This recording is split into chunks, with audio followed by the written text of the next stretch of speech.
nigga high as a motherfucker, by the way. Let me go fast forward. I am the nigga John Galt.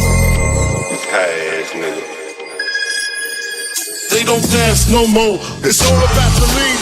Back in the day, crack was jumping on the scene. Now they slumped on the sidewalk. Can't talk. Golden era faded, but we still feel the rock. They used to be kings, now they lost in a scheme. Popping them bottles, throwing money, and living dreams. Now they zoned out and mumbling, fumbling. No rhythm in the city, the whole shit crumbling. They used to rock the house, they was riding through the streets. Remember there was dancing, sliding to the beat. Now it's poison in their veins, ain't no pulse on the street. Guess it's over now, they accepted defeat. Back in the day, the rock had them wild and free. Different story now, they got no energy. The new drugs got them slow with the hit unload. Eye closed and they don't dance no more. Block used to be jumping, type shit they was on. Now it's lights out, guess the thrill is gone.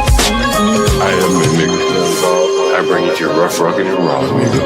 They don't dance no more, it's all about the Coleen. Back in the day, they was rocking on the scene. Even dancing in the rain. Now they nodding off. Shit just don't hit the same. I am the nigga John Galt.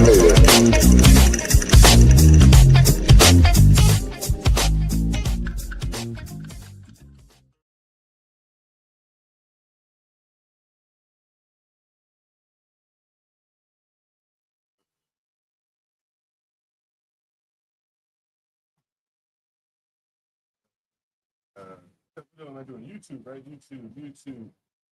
Make sure we live here.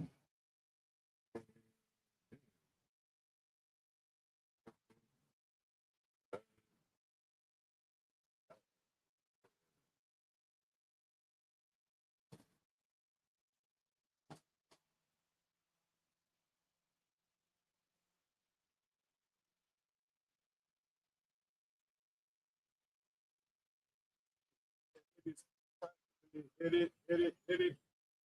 Public. Look at the right channel.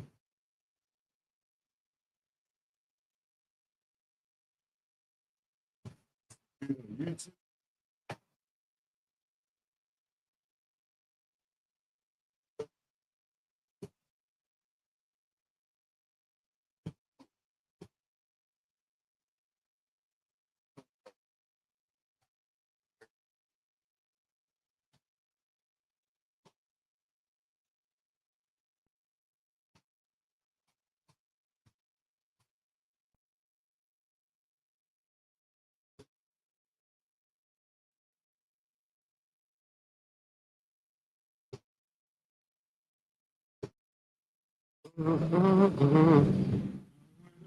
Here. What the fuck is going on? Let's see.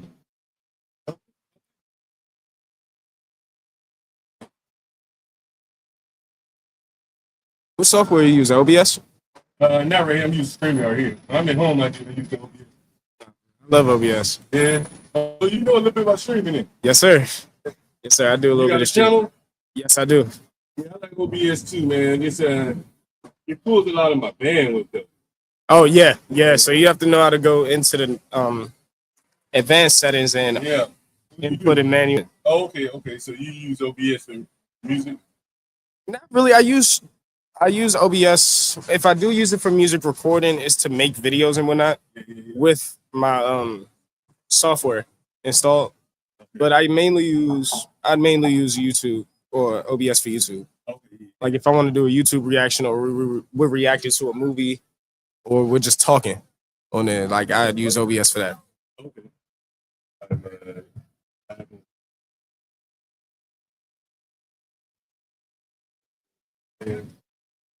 This is so cool. I've never experienced nothing like this before. Right. If I can hear you. Say something in the mic. Let me see if I can. Yo. All right, let me see. In the audience, we're just not getting started. Let me see if someone can hear you here. All right, so all right. All right, let me turn my mic down. Say something in the mic there. IJW. Okay, you might be mic 1 or 2. Let me see which one it is. You are a mic number, little Tanger. You're mic number. You're number 1. Okay, all right. And I'm number 2. All right, perfect. All right. What's your name, my man? Yes, sir. My name is Isaiah. That's it. A lot of people call me Zay. See? I'm just a young kid on the block. An artist named IJW, man. And who your buddies you got with you there? I got my main man, Johan, my other main man. Marty right here. Marty right These here. two, You know a these are little bit my about brothers. Yeah, brother. Well, what are y'all doing? What are y'all doing in the middle of the day hanging out on your street? So we were actually going out to meet a couple more of my guys and my older brother. You know, we usually chill during the day, go ahead and talk about life. Yeah, You know, man. keep playing. You know, you walked up, you hear that fucking poof shiesty on. You scared the hell out of everybody. Man, hey, City let me ask custom, you, man. why the young boy wearing the push like the full mask up and shit? Well, I can't speak for everybody. I can't speak for everybody. For myself personally, it's like a safety thing, just so. For what? You know, COVID? Oh, you well, I guess you could say that. There's a lot of sick people out here, man. Yeah. I like to hide my face due to my face being known a lot for what I do. I like to make music. I like to vlog. I like to do everything, and I like good energy attracted to me, so people can tell by the eyes and know that it's me. You know. Okay. But if they, you know what I'm saying, if they see me like this, I just feel a little more secure within myself, knowing that, you know, I don't have to worry about the wrong face seeing my face. You know what I'm saying? Yeah. Other than that, I mean, I wear it to keep my face warm. It's warm a style thing. Oh, yeah. Okay, so is it more of a style thing? It's more of a style thing, man. Today is more of a style thing. It's a beautiful day outside, man. Yeah. You see how hot it is. I shouldn't even have this hoodie Yeah, on, man. you got a hoodie and the vest. Man, I saw somebody on the train with a fucking hoodie. I'm like, yo, why a mask on and shit? I'm like, why are they wearing the mask and the hoodies, bro? Man, you'd be surprised. It's some OTs and some young niggas out here with Montclair's on right now. Yeah. You know, you'd be surprised, in the summertime with a Montclair on? I mean, I think that's them trying to look tough. Yeah, A lot of people trying to look tough out here, trying to make an image of what they not. You now, know, what do you do? What do you do for a living here in DC? I do a lot, man. I mean, I like to live. That's the main thing. The main thing is to live. I like music. I've been making music for about 6 years. Okay. I go by the artist name IJW. But I don't make that my life. You know, I like to go out and be as young as possible while I still have the time. Yeah. And just making sure that I'm out here being smart and safe. Now, how young are you? I'm 22. 22. 22, Okay, you're already young. Yeah, man. Life is young. Life is short. I'm telling you. And so, and what do you do when you're not making music? I'm very active. I like to bike a lot. You know, the Capital bike shares are very, They're very affordable. Yeah. Affordable, available. I just like to bike around. I'm with my guys all the time with my brothers. We like to, you know, just sit back, chill. Yeah. We'll watch a lot of anime, watch a lot of comics, watch a lot of videos just pertaining to just hobbies and stuff that we like to do. We also like sports. Like I used to box. I grew up boxing. Oh, really? Okay. Yeah. So we like to go out and do activities. Like my man, we like to go play basketball. Yeah. Go spa while we playing basketball, play some football while we at it. You know what I'm saying? Yeah. And we tired. Go home, hit me a couple J's, you know what I'm saying, go about my day. So what's it like living in DC as a young man? You said you lived there all your life? All my life. A lot of gentrification and shit like that? Oh my goodness. Yeah. Like I know we can see it from a different perspective, but my dad is 86. What do you mean? Your dad 86? Yes, sir. Yeah. So how you gonna dad so old, man? 22 years old. Your dad 86? Blessed be. Blessed be, I'm his youngest, man. He was 60? Yes. Oh, nigga, I'm gonna keep shooting my shot, man. Never give up. Nigga, I keep Never shooting give my up. shot. So your dad had you 64, 62? 63 about to be, it's about to be 63. Damn. Yeah. Damn. Just how turned old your 86. mama? I hope your mama ain't 80-something years old. So my how old your mom, mama? my mom was, she passed away in 2021. She was about 56. So he had him a young woman. Damn. That's some shit right there. Ain't that? Yeah. I guess they raised a good man, you know what I'm saying? Are you close to your father? Very. Really? He's my best friend. Really? He's my best friend. It's my right hand. He's my superhero, my idol. Anything that you can describe as a man, a Let me ask you father. this question. Do you think it would have been different if your dad had been a little bit younger? From a discipline aspect, yes, absolutely. What do you mean by that? Now, what I've noticed with a pattern of young fathers is they would be a lot more physical. Now, my dad, he's insightful. He's seen, you know, so he would rather explain it while I'm listening, and not in a situation where I'm already in that moment. You get what I mean? So let's say I hypothetically got in trouble. I'm a good student. I'm a straight A student. IT student, but let's say I got in trouble and he didn't have a conversation about that subject, or let's say I was cursing or something, Right. and he never told me to watch my mouth, Yeah. and I got in trouble for it. Yeah. His first instinct wouldn't be, okay, let me beat your ass. Yeah. You feel me? You're a little too old to beat your ass now. Hey, hold on for a minute. Hey, my man, can you tell them to bring me like a light beer out here, Pilsner or some shit? Yeah, Pilsner. You got to go in through the front door, yeah. Light beer, Pilsner or some shit like that, yeah. Hey, so you have to go through the other door. They're not going to let you in that door. The front door, up the other door. Yeah. Yeah, it's this one right here. here. Yeah. So you Shout out Bus Boys and Poets. Yeah, Baltimore boy. That's where we are. 14th Street, Northwest DC, by the way. One love. And so you saying, yeah, that's interesting, man, that your father was a little bit older, so maybe you know how to better get his point across to you than just taking out a belt, whooping your ass. All it took was words. Oh, All it man. took was one time. That's very interesting, young man. It's very interesting because you see a lot of these young boys out here. We've interviewed some of these YNs out here, boy. They be wild motherfucker, man. I ain't built like that, man. Nope. Yeah, it's very interesting, man. One thing him and my sister, I love her to death. Shout out my sister. Yeah. One thing they raised, because they both raised me, the two things they heavily enforced were to respect, to love, and to live. You know, don't ever be disrespectful. Show love. Don't have a negative wool over your head, because it shows. Yeah. And it'll show in your surroundings. It'll show in your lifestyle, and it can eventually ruin your life. Yeah. So always hold your head high, keep a good heart, and be good to everyone around you, because it will come back to you. Now, one of the things people love to talk about, and you're a young man, so I'm curious to know if they come out here, they'll tell you stop smoking, but you know you can just walk out there. So let me ask you, so one of the things people talk about here is like, what is it like growing up? Like, what are the realities of a young black man? Is it different than, say, your friend right here? What's his background? So, what's your background? My ethnicity? I'm Salvadorian.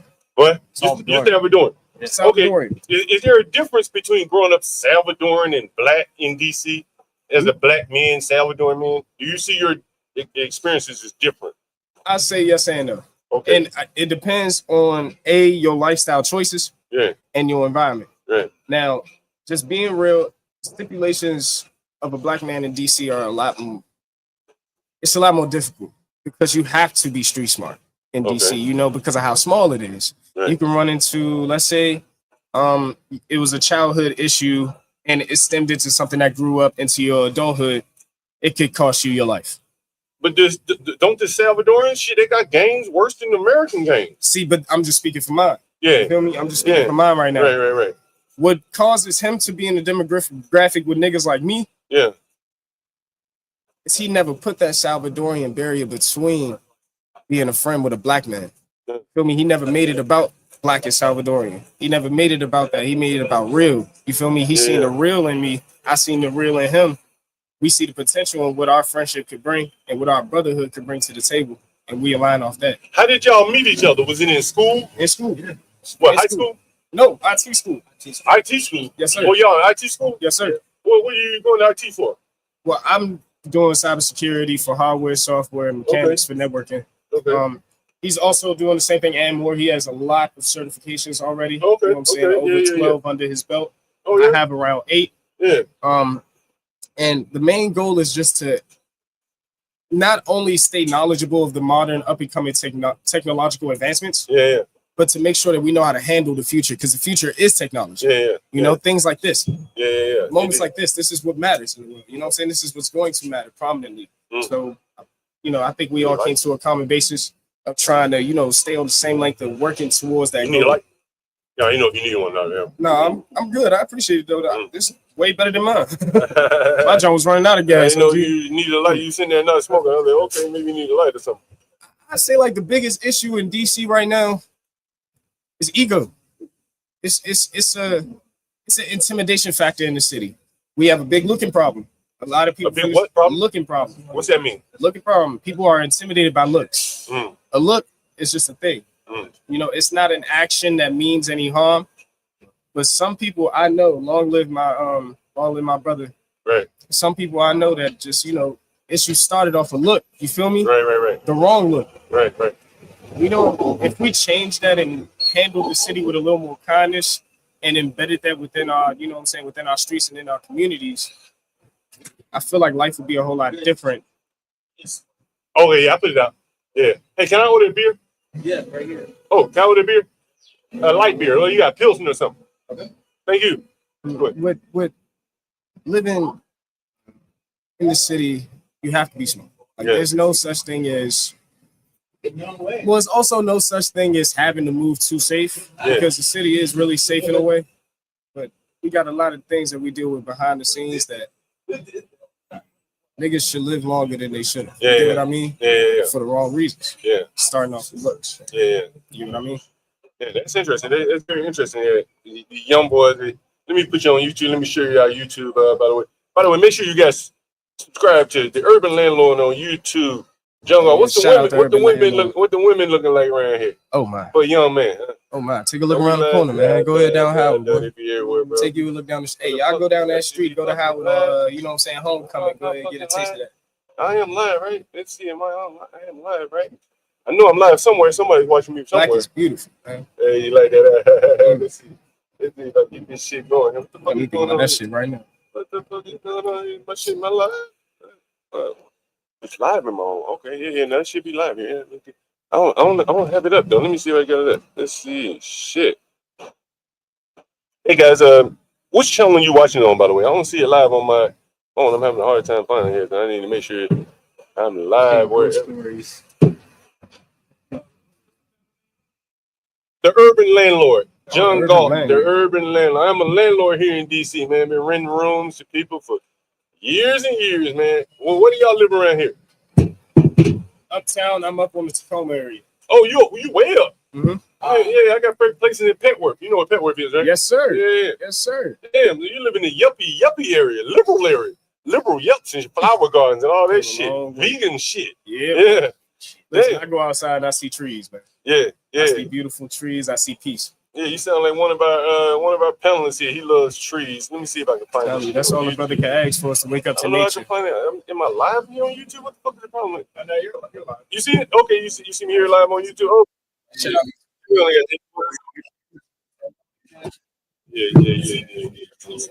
I get on. I'm not doing up yet. Let me see if I can do it on here. Let's see if I can get this camera on right here. This fucking camera on right here. We need to add another camera here. Extra camera. And maybe let's see my. It's not picking up my other camera. Thank you very much. Thank you.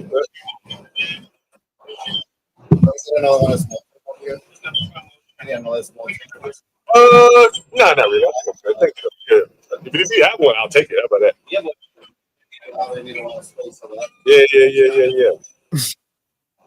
What about you guys? How old are you? 19. 19? 22? And both y'all in IT school up the street? Yeah. And y'all graduated from DC high school? Yeah, I graduated. Which high school you graduated from? I graduated from GOAT. Where is that? Northeast. Oh, Northeast. What about you?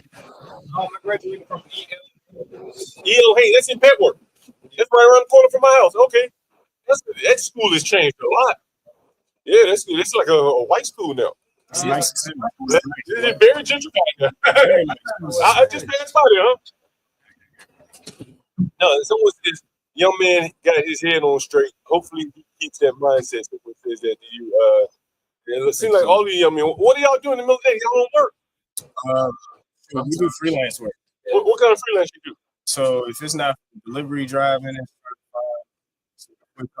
to make some big money in a short time, you know what I'm saying? Yeah. See, the thing is, we're working in IT school right now to get put into the field. You know? Okay. So until that time, it's okay to do some small small money making things. Well, what are you doing? Small money making? Uber Eats. Oh, that's what most of the young people doing these days. Yeah. Okay. Let's be with our school. We have a biking program where they allow us to use the bikes for free on the school program. You talking about the ride share bikes? Mm-hmm. I mean, that shit free damn near for everybody anyway. You got welfare and shit. That shit free as motherfucker. That shit free as motherfucker. Yeah, man. It's an easy way to make money. So you ride bikes and you're doing that? Yes. You know, I be telling a lot of black people, stop driving. ride your bike and this shit. You make more money riding the bike. You get tickets. There you go. You just get in the that car. stipulations. The police gonna get your ass. You gonna get some tickets. You get in the car. But the bike, look at I'm on the scooter. Nobody fucks with me, man. I go up and down one week. Nobody says a word. But as soon as you get in that car, bro, like the police be on your ass. You know what I mean? And yeah, it's interesting. And so I profiled some guys here. They were here in DC. Some, I guess they were illegal. They were making $11 a week. $100 a week, bro. Without a doubt. It's really You believe that? Does that sound realistic? It's What do you mean they stopped your job? you have to think about Busy, really busy out here. Yeah. Out of them, one day I was working out here for like 2 days, and I actually couldn't schedule because they took all the schedules. And when me and him were working together, Right. and we realized it was up to 20 different people in the same area on the scooters. And the next thing you know, we see 50 people on the scooters going straight down everywhere. Yeah. Every single order.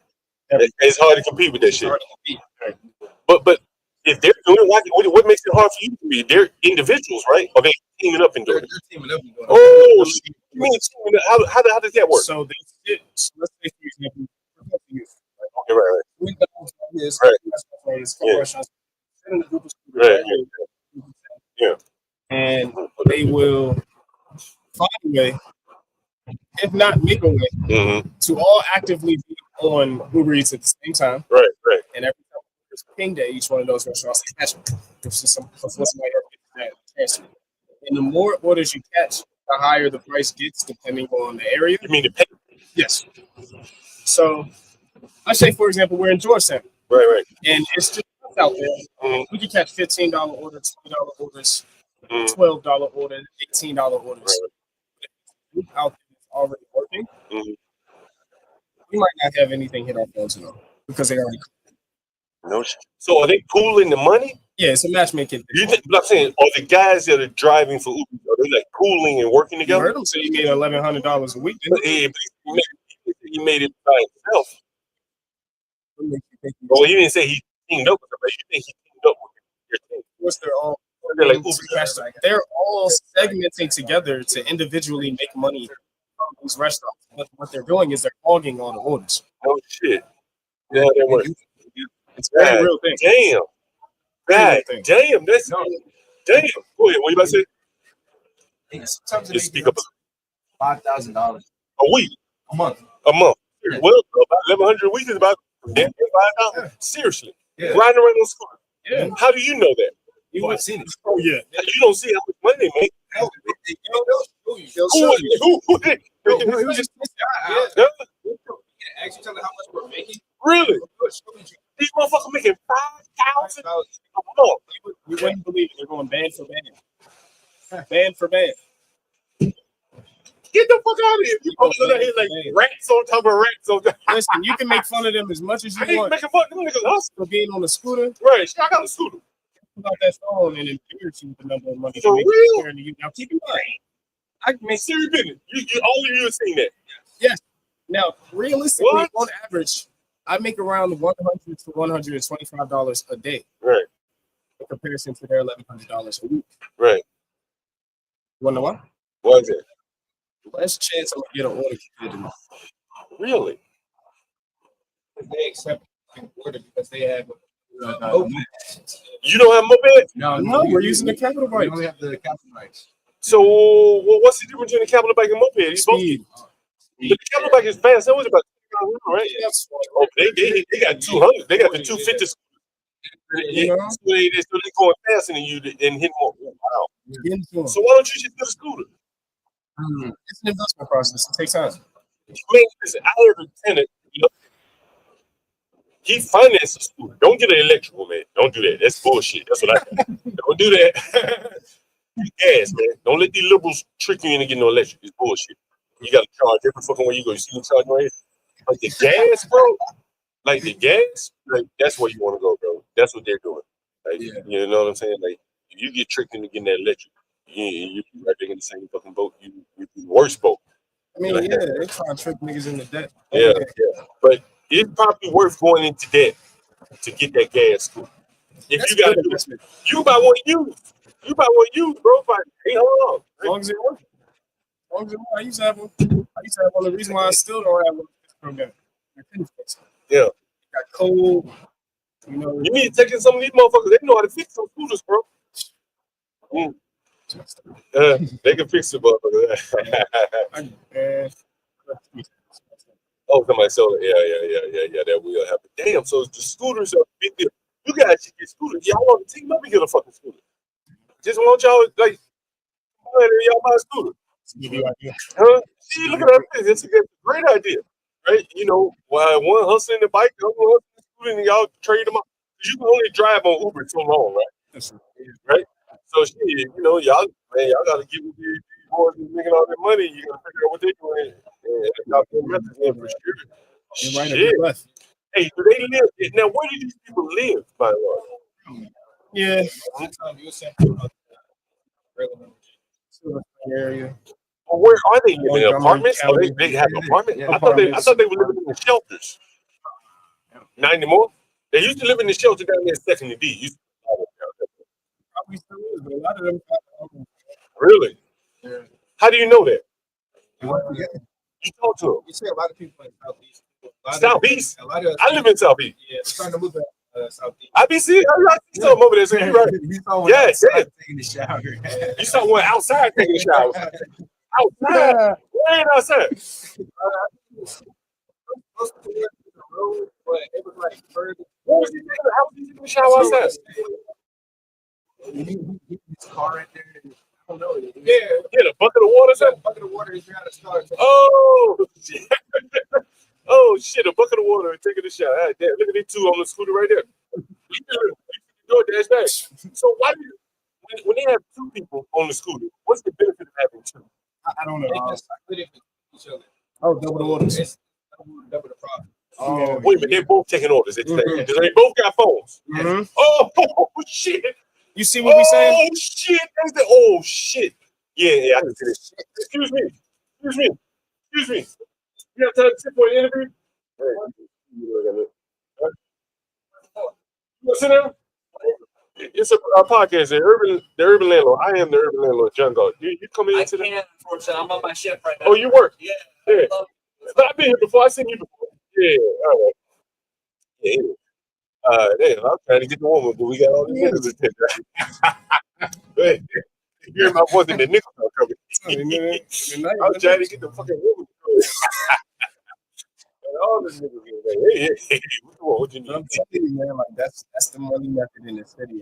Everything's so close as well. Yeah. You go to highly populated areas, close quarter. You feel like you're disadvantaged in that case? Like, absolutely. Black skin from people, they're like Americans can't people. They're fucking black. Just American can't people. That kind of shit, bro. I mean, the only way to beat it is to do what you just did, team up ourselves. Yeah. Y'all have never thought about teaming up yet?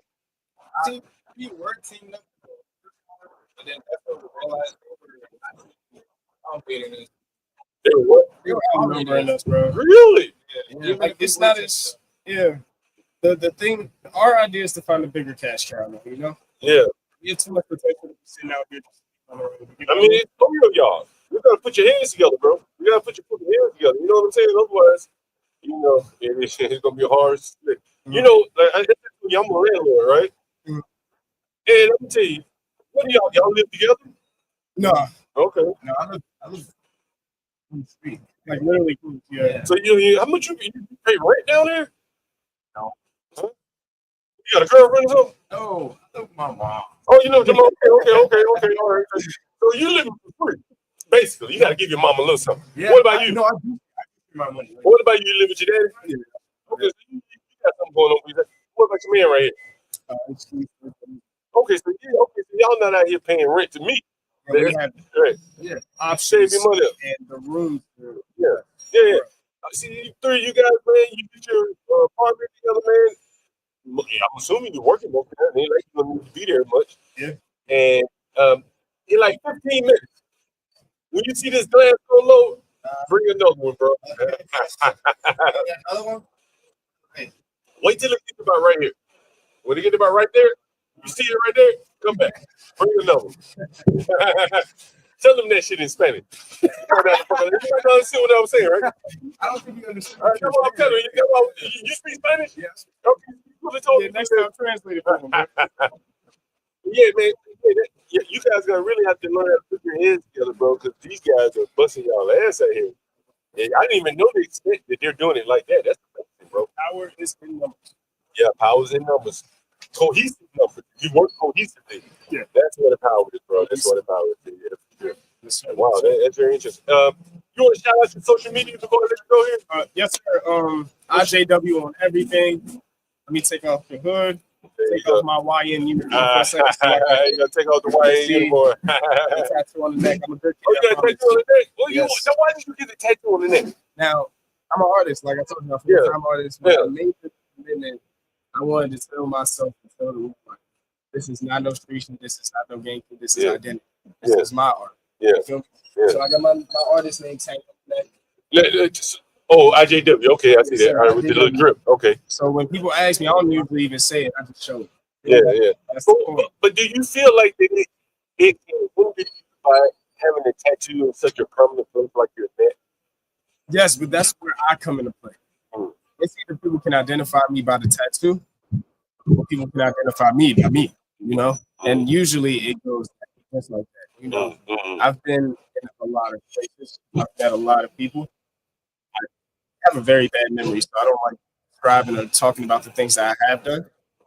But with what I've done, I know deep down within, it don't matter where I am. It don't matter what place I walk in front of. I have the confidence to talk you out of even noticing that. Yeah. You gotta have that confidence. You're gonna be willing to do it. You gotta have something going for you more than the tattoo. You know, as a black man, I'm telling you, you got to stand on who you are. Yeah. What's your dad say? Because your dad's a little bit older. What he said when you was talking about? Oh, he was not. He was not telling y'all. I'm telling y'all right now. If y'all parents is older, man, don't give them the stress. Don't do it to them. Hey, tell him what. Oh, big. When the grass get low, yeah. When it get low. Yeah. When it get low. Right there. You bring it up. Right? 4K. Nita. That's all I know. Hey, I was on the screen one day. I did learn a little Spanish. Motherfucker said, what did he say? Porque este robando. What the? You ever heard that shit? What that shit mean? I think I probably got it wrong, but it's something like, I don't even know. Porque Moreno este robando. You know robando or something like that. Anyway, it was the guy. He's the black guy down in Texas. He spoke Spanish. He's like Panamanian. And so the Spanish one was speaking Spanish in front of him, saying, "Hey, this black guy's stealing." He's like, "I understand what the fuck you're saying." Oh, robando. Yeah. Somebody said, "Stop with the Spanish." I get it as close as I can. Mayate. That's all I fucking know. Maya Moreno. Puta. Marico. That's all the words. All the clerks. That's all I know about that. Hey, you want to give me a social media? Any social media for you guys? Like I said, mine is IJW everywhere. You can IJW everywhere. There you go. Yeah. I don't really have a social. But I like to put my business out there. What's your business? Tell us about your business. I'm IT freelance. Oh, yeah. And what type of freelance IT you do? I'm a software developer now, so I know more than a little bit. Yeah. What kind of freelance you do? I fix computers, fix phones. Yeah.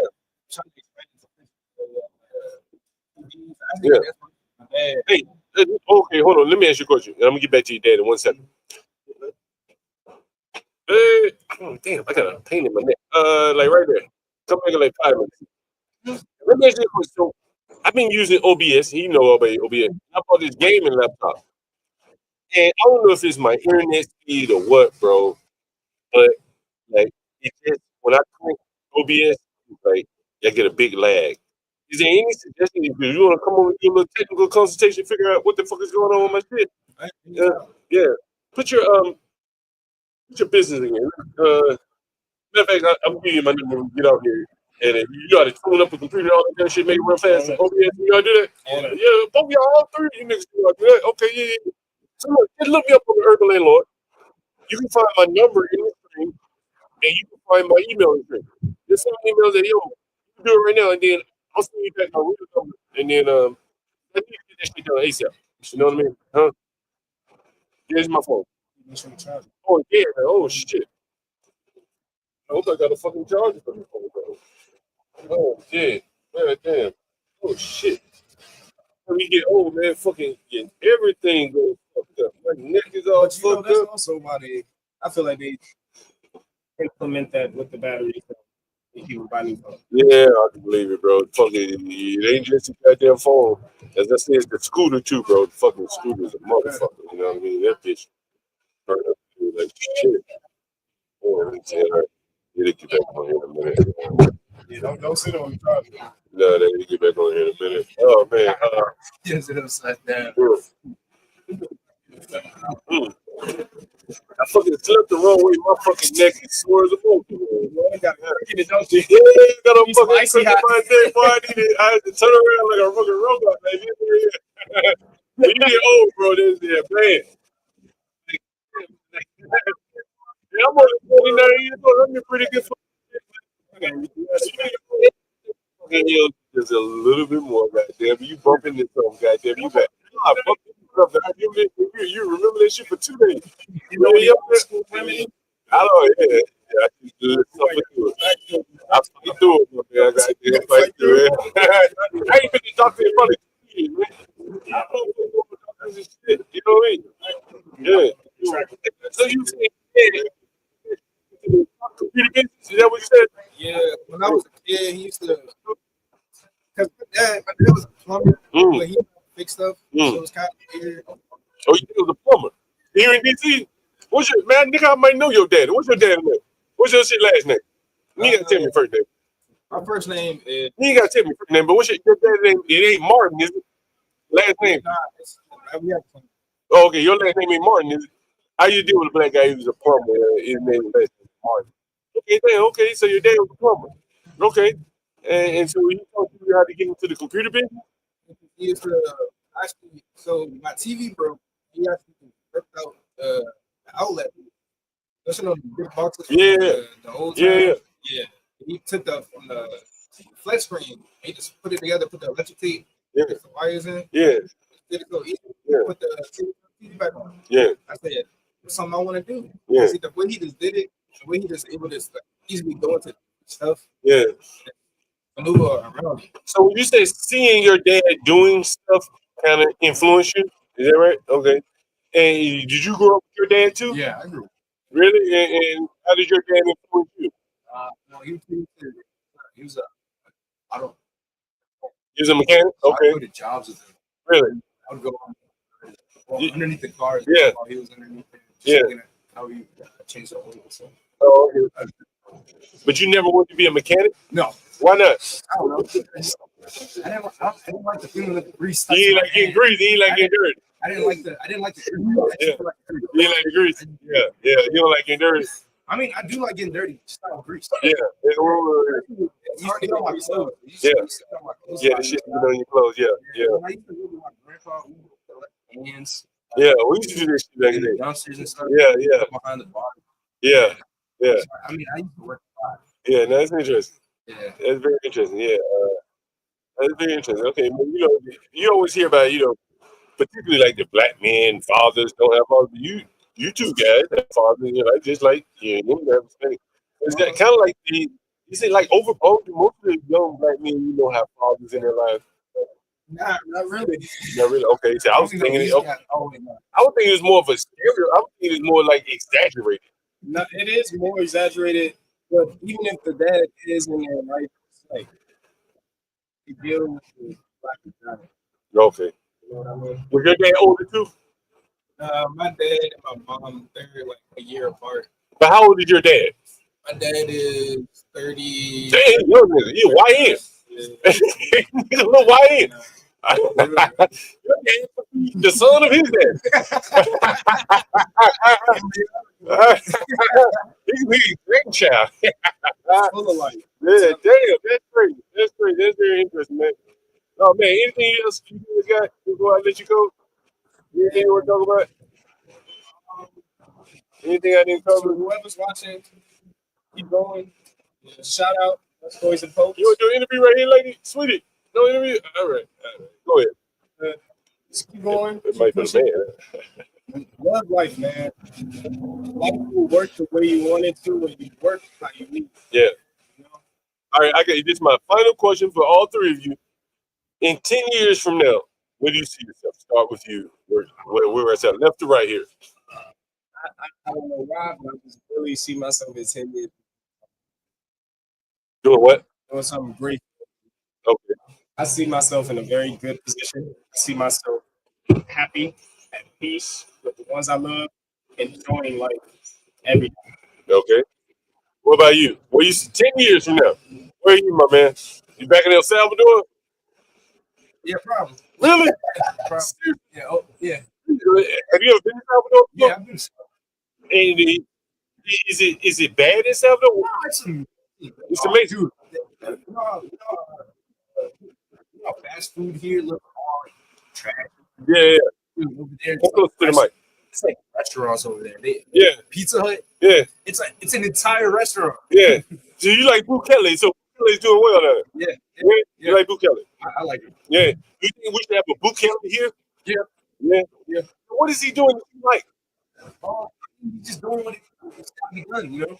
Like arresting people, actually. Arresting people. Yeah. And getting the corruption out of the country.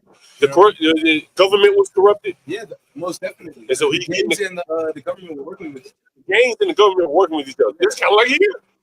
Yeah. Like MS-13 and this, what was it, Trend de Agua? Okay, all right, I got you. Okay. And so he's cleaned that up. Yeah, he cleaned that up. Damn, I heard it's pretty beautiful down there now. Yeah, it's really beautiful. Yeah. You could see yourself leaving here, going back to El Salvador. Yeah. You don't think that'll be like a punishment or something? Nah. It's nice. Yeah, it's really nice. Really? Yeah. Really? When the last time you been in El Salvador? Really? Yeah. Really? What the fuck? So why are people coming here from El Salvador? Excuse me. You want to do an interview later? You can be next. Right now. You can be next. Whatever you want to talk about. We put your cash app up. People might give you some money. Come sit down. Well, come sit down here. Shit, my nigga, where your kids at? Oh, you gonna bring it back? Well, come on back. All right, come on back then. All right.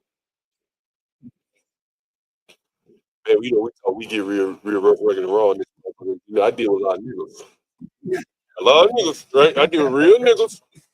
And so when I'm reading the niggas sometimes, like a lot of people, they've never really been around niggas. They may work with them, went out and party with them. And nigga, I go in their houses, and there's a whole different piece going in nigga house than when he out here on the street. He look clean outside.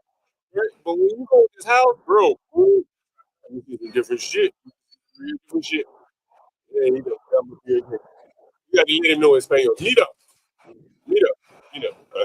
Get him over. We almost there.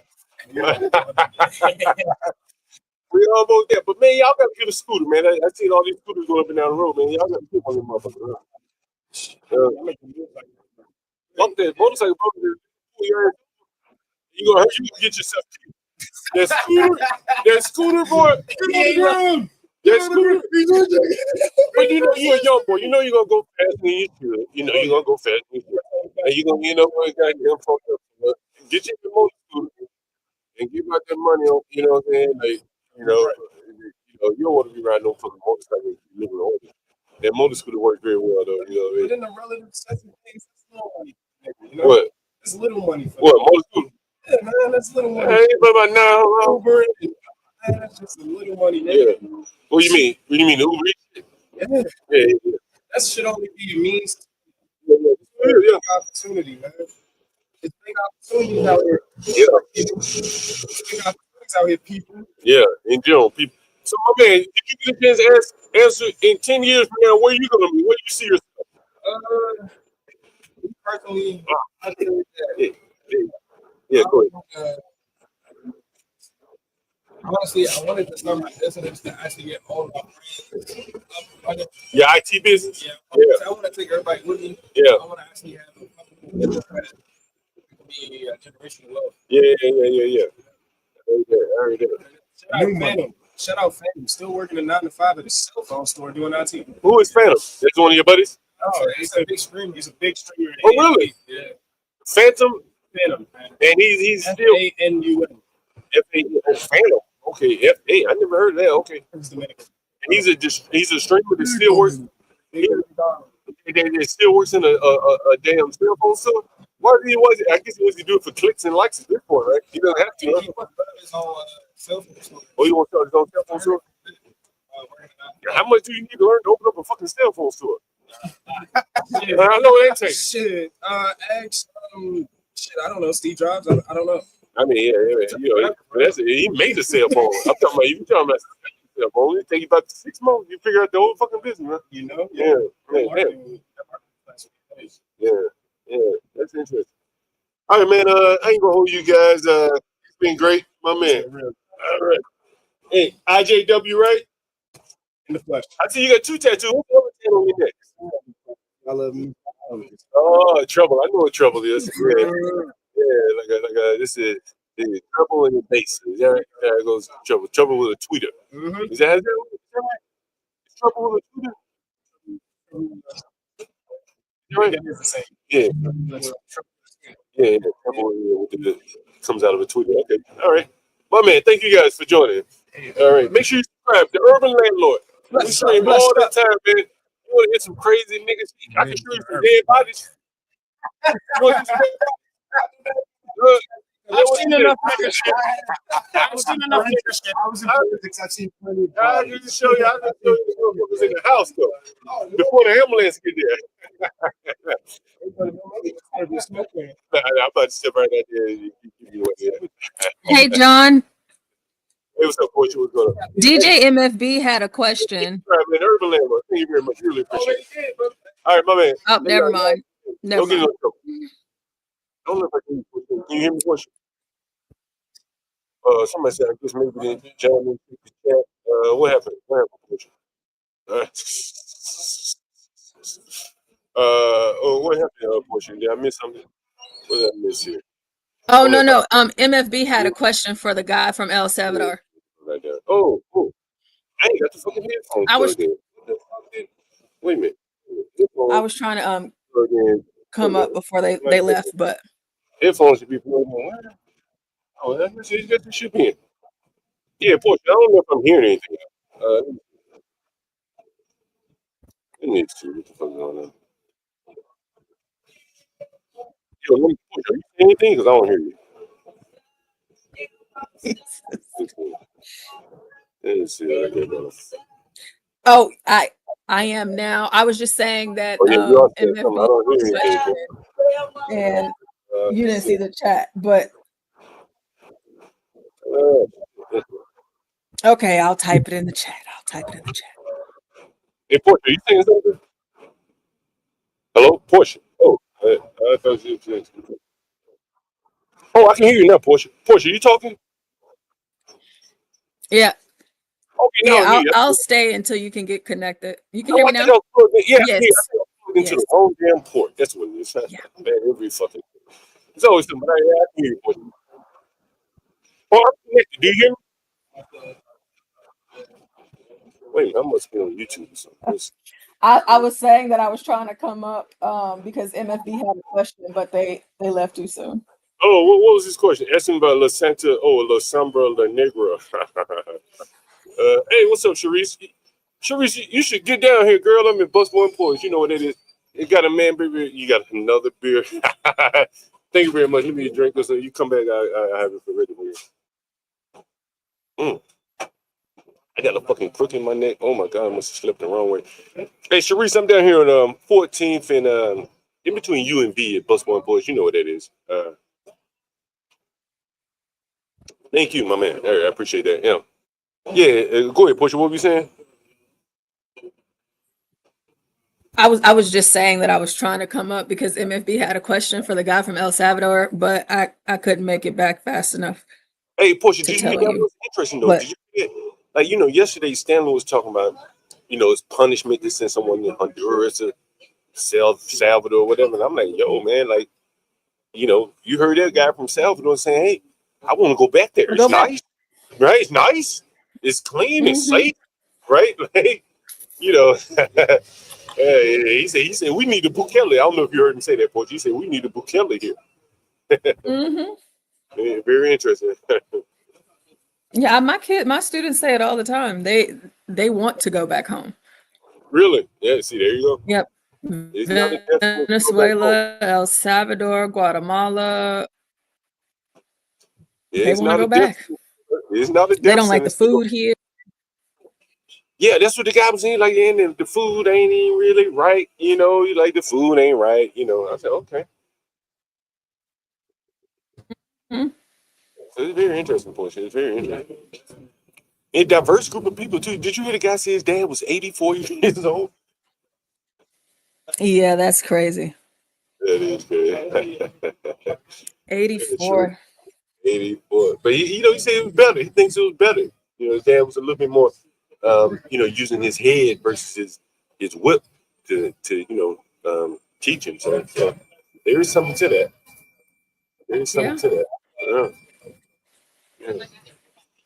Give me 1 second. And Coach. what, they were in their 20s? Okay. Yeah, all of them in their 20s. They were in IT school here in DC. I guess they formed some little IT school where kids can leave high school instead of going to college. They have some IT school. It's not a college, I don't think, but it may be somewhere to get some type of trade certification. I'm not sure. But anyway, very interesting. Two young men, both of them had fathers in their lives, and the Hispanic guy, his father was in his life. So, it's not everyone, and when they talk about these, black men not taking care of their children, clearly it's not everyone. You want to sit down for an interview? About whatever you want to talk about. DC life. I gotta take her back. She probably want to talk about DC. She might What's it up? 2 minutes, 1 minute. The Howard University. Oh, we know we want us at HU grad. Come on, give us 30 seconds. 30 seconds. 30 seconds. We got an HU grad here. Oh, it's filmed. Oh, I look crazy. Yeah, you look fine. Is your father right here? It's my mom's cousin. Oh, your mom's cousin. Okay, you don't want to get on screen? Nah, I don't know. That's her show. Okay. What year are you in Howard? I am a junior, about to be a senior. No, what's your thoughts about Howard, by the way? I'm jumping right into it. Howard's cool. It has its problems like any other university. What problems does it have? HBCU runaround stuff. It's not exclusive to Howard, but the problems feel like they're magnified. I always think about Howard, it's unlike any other HBCU, it's sitting on a real estate gold mine, right? No other HBCU is sitting on real estate gold mine like it. And I think that has changed their focus from education to real estate. Right. I always say that Howard is a real estate place masquerading around as a school. That's really what I think it is. I don't even think it's a school anymore.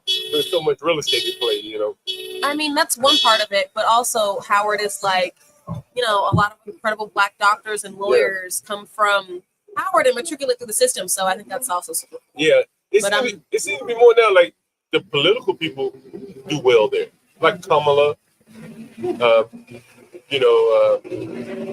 but it seems to be more like a school where it's more about political clout versus it's what it seems to me. I don't go there, so I don't know. I mean, what's your thoughts? Sure.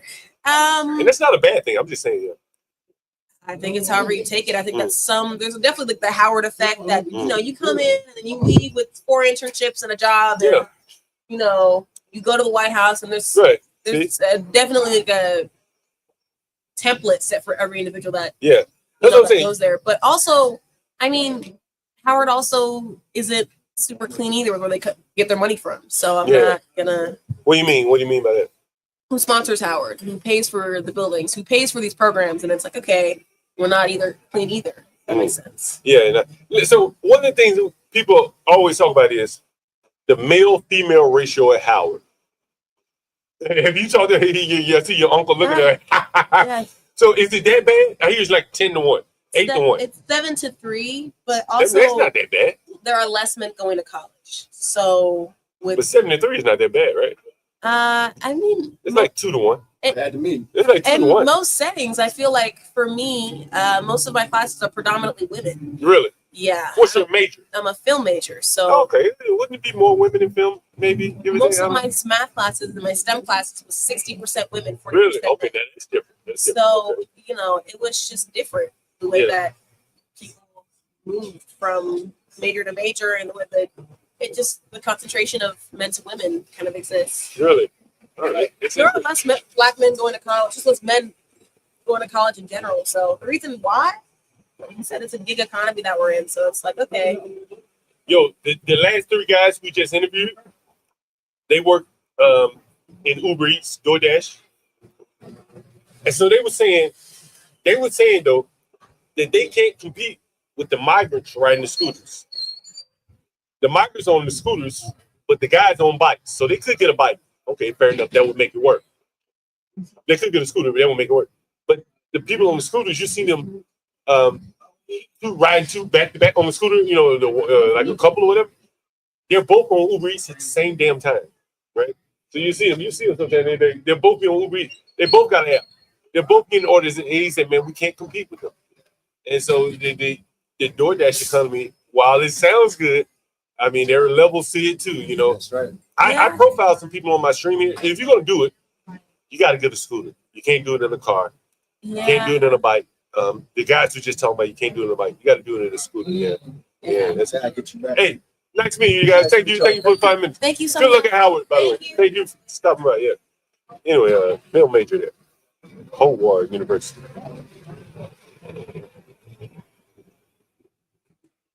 Film major. I must stream the street for a little bit. This is 14th Street right here. Going to the right from here would be Columbia Heights. To the south would be, matter of fact, you may be able to see the McDonald's. You see that gray building right there in the distance right there? The gray building right there. That's the McDonald's where the girl was killed over the sweet and sour sauce. The sweet and sour, that's where she was killed right there. The McDonald's. Right there, you see the gray building right there. There's a McDonald's down at the bottom. And this building right here, you remember I may have told you that they used to host go-go parties here in D.C. at this building right here. This is it used to be called Frank Reeves building, the Reeves building, but I think they changed the name of it to the Marion Barry building. So right here on the first floor, you see the floor space on the first floor. That used to be a go-go club.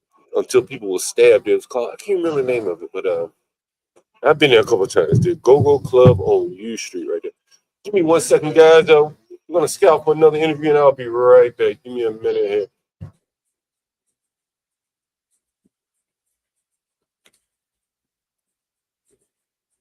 All right, welcome everybody to the Urban Landlord and John Galt. He's doing interviews, and as you can see right now, John Galt is standing up with his beer in his hand, and he is trying to get people to come and give him an interview.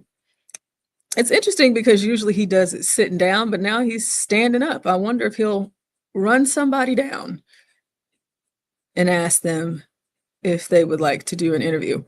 If any of you guys in the comments have a suggestion on what John should say to the people, you know, to get them to sit down, let us know.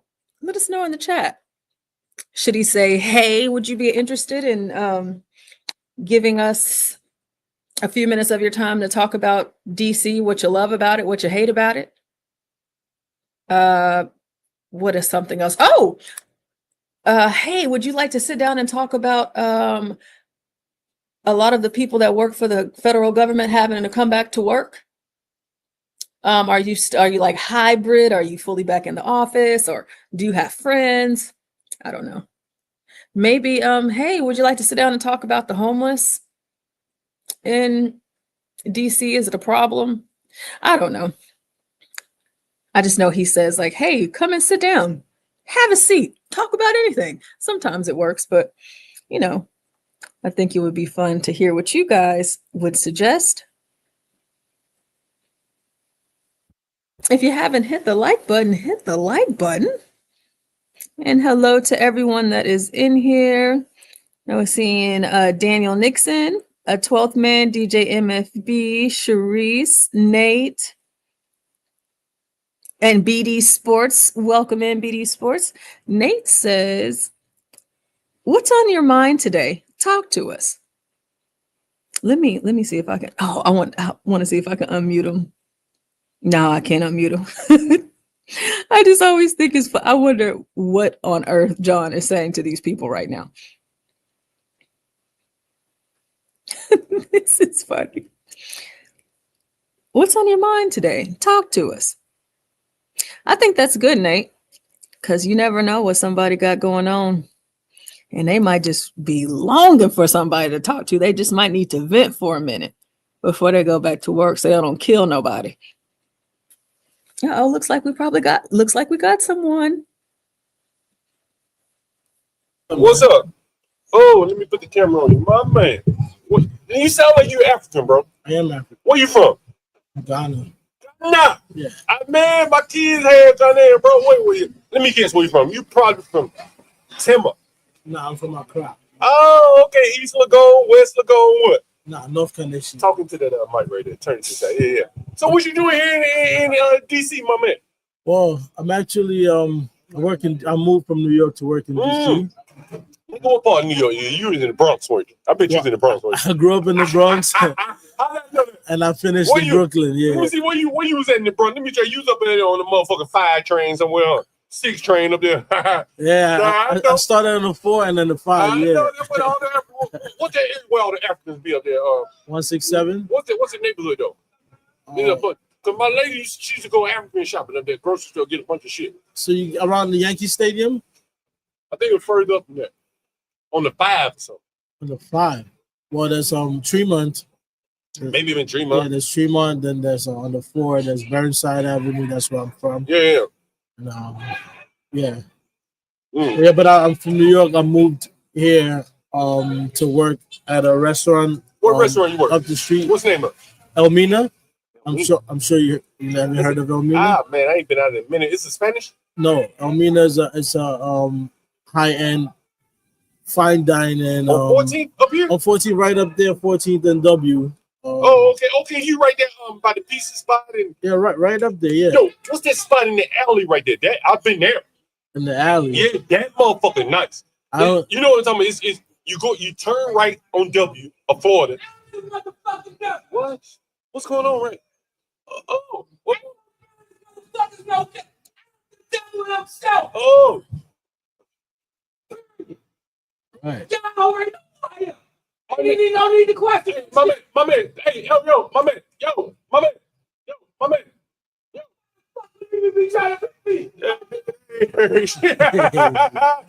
He ain't heard shit. Yeah, my man. Yo, my man. He in his own world, man. He's own world. I was screaming at that nigga. That nigga didn't hear shit. Yeah, he can't hear shit. He talking about the Spanish though. Yeah, he said he the devil himself. He the devil, reincarnated, nigga. Right.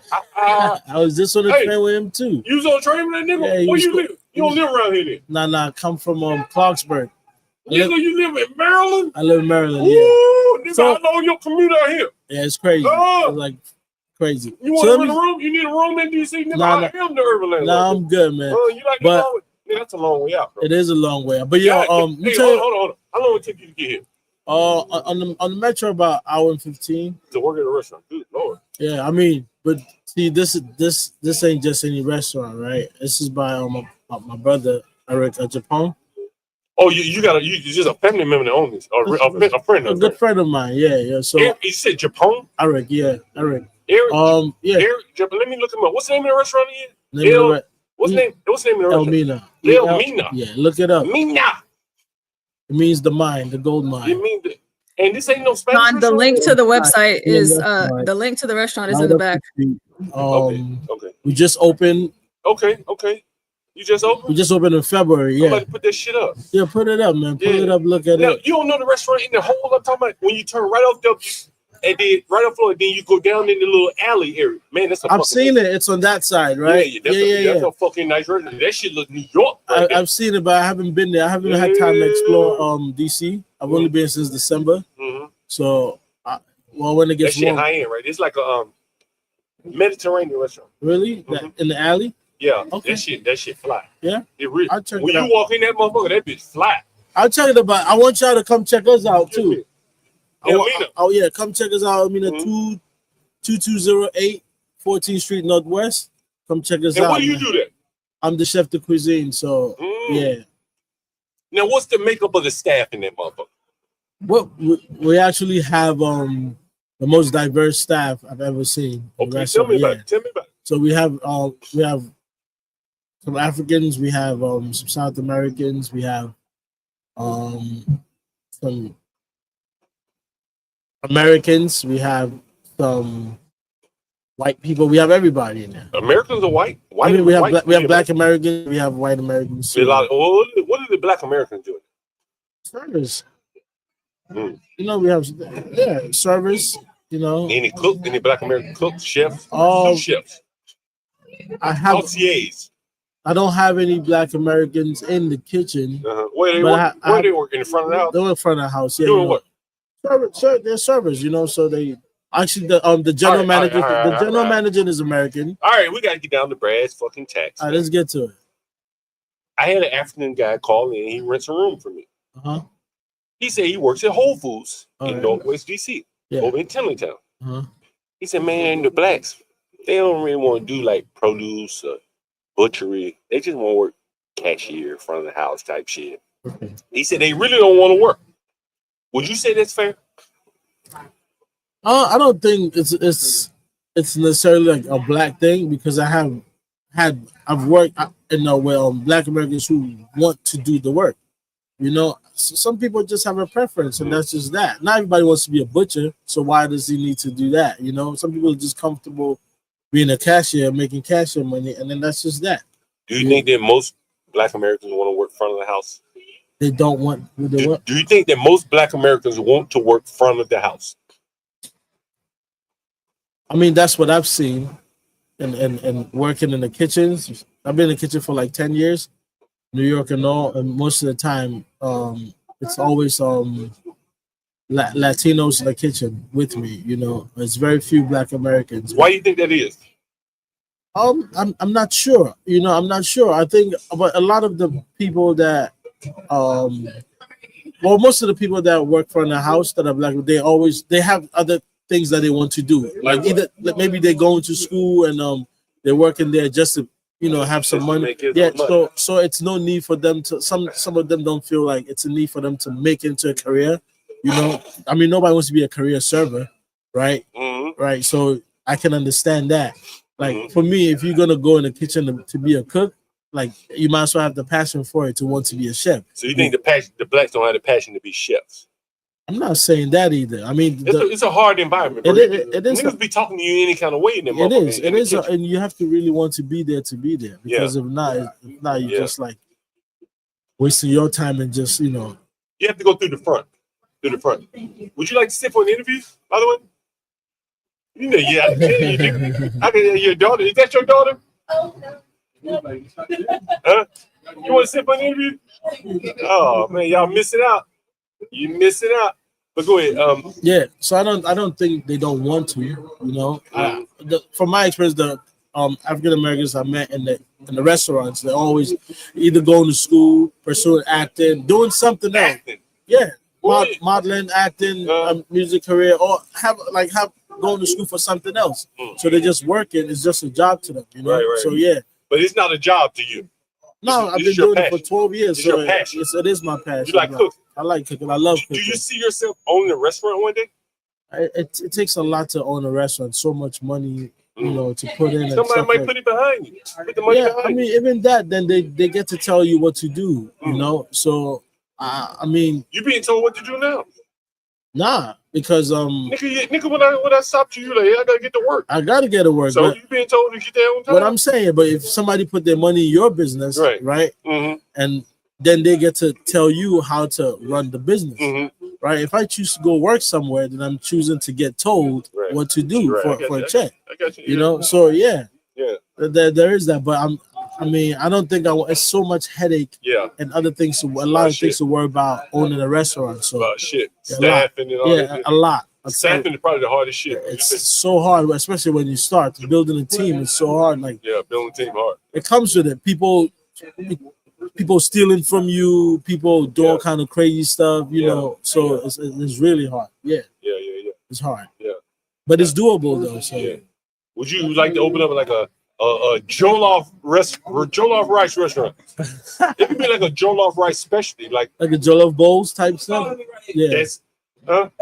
Yeah, man, you want to sit down? I thought you wanted to interview or something, bro. I wasn't tripping with you, my nigga. Out there, ask you for an interview. Nigga, don't reach you, goddamn. Nigga, don't get crazy, nigga. Yeah. Don't get stupid, nigga. These niggas be stupid as motherfucker. Boy, he be around. I've seen it. So you on the train with the nigga? That crazy nigga. Yeah, but he wasn't even talking. He wasn't. He was Look quiet. at that white girl right there. Lord have mercy. See that white girl right there? Look at the body on that girl. Jesus Christ. Man, yo, you must get some stunners up in that restaurant. ELMINA. I mean, I be in the kitchen, so I don't be seeing anything, you know. Yeah. I'm sure there's. Oh, that's right. You don't get to see. That's why the niggas want to be outside. They get the women and shit. See, you back in the back working, and niggas be out there talking to the women and shit. If that's what they want to do. Nigga, that's what the women. That's what the niggas is about. You know that? Want to be about women? Yeah, nigga. Shit. What the fuck you gotta get money though if you want to get women. They gonna get money out the women. That's how they do it. Okay. You know that? Well, that's new for me. See? I know you been here. In America? Yeah. Since 1998. Okay, I've been living here, but I've been coming here since 1994. Yeah. Man, so Accra, man, I was just in Accra. Yeah, Accra's a beautiful place. My favorite city in the whole entire world. Really? Whole entire world. I've been all over Accra. I try to go once a year. Yeah. If I can. You know, I've been all over, man. You know, some parts you go, it's like first off, everybody lives in gated houses, damn, it seems like. You got some kind of wall up around your house. Yeah. Right? Like, and so here in America, you got neighbors like, hey, what's up? You can be sitting on your front porch. It ain't that front porch action over there. Ain't no front porch action, you know.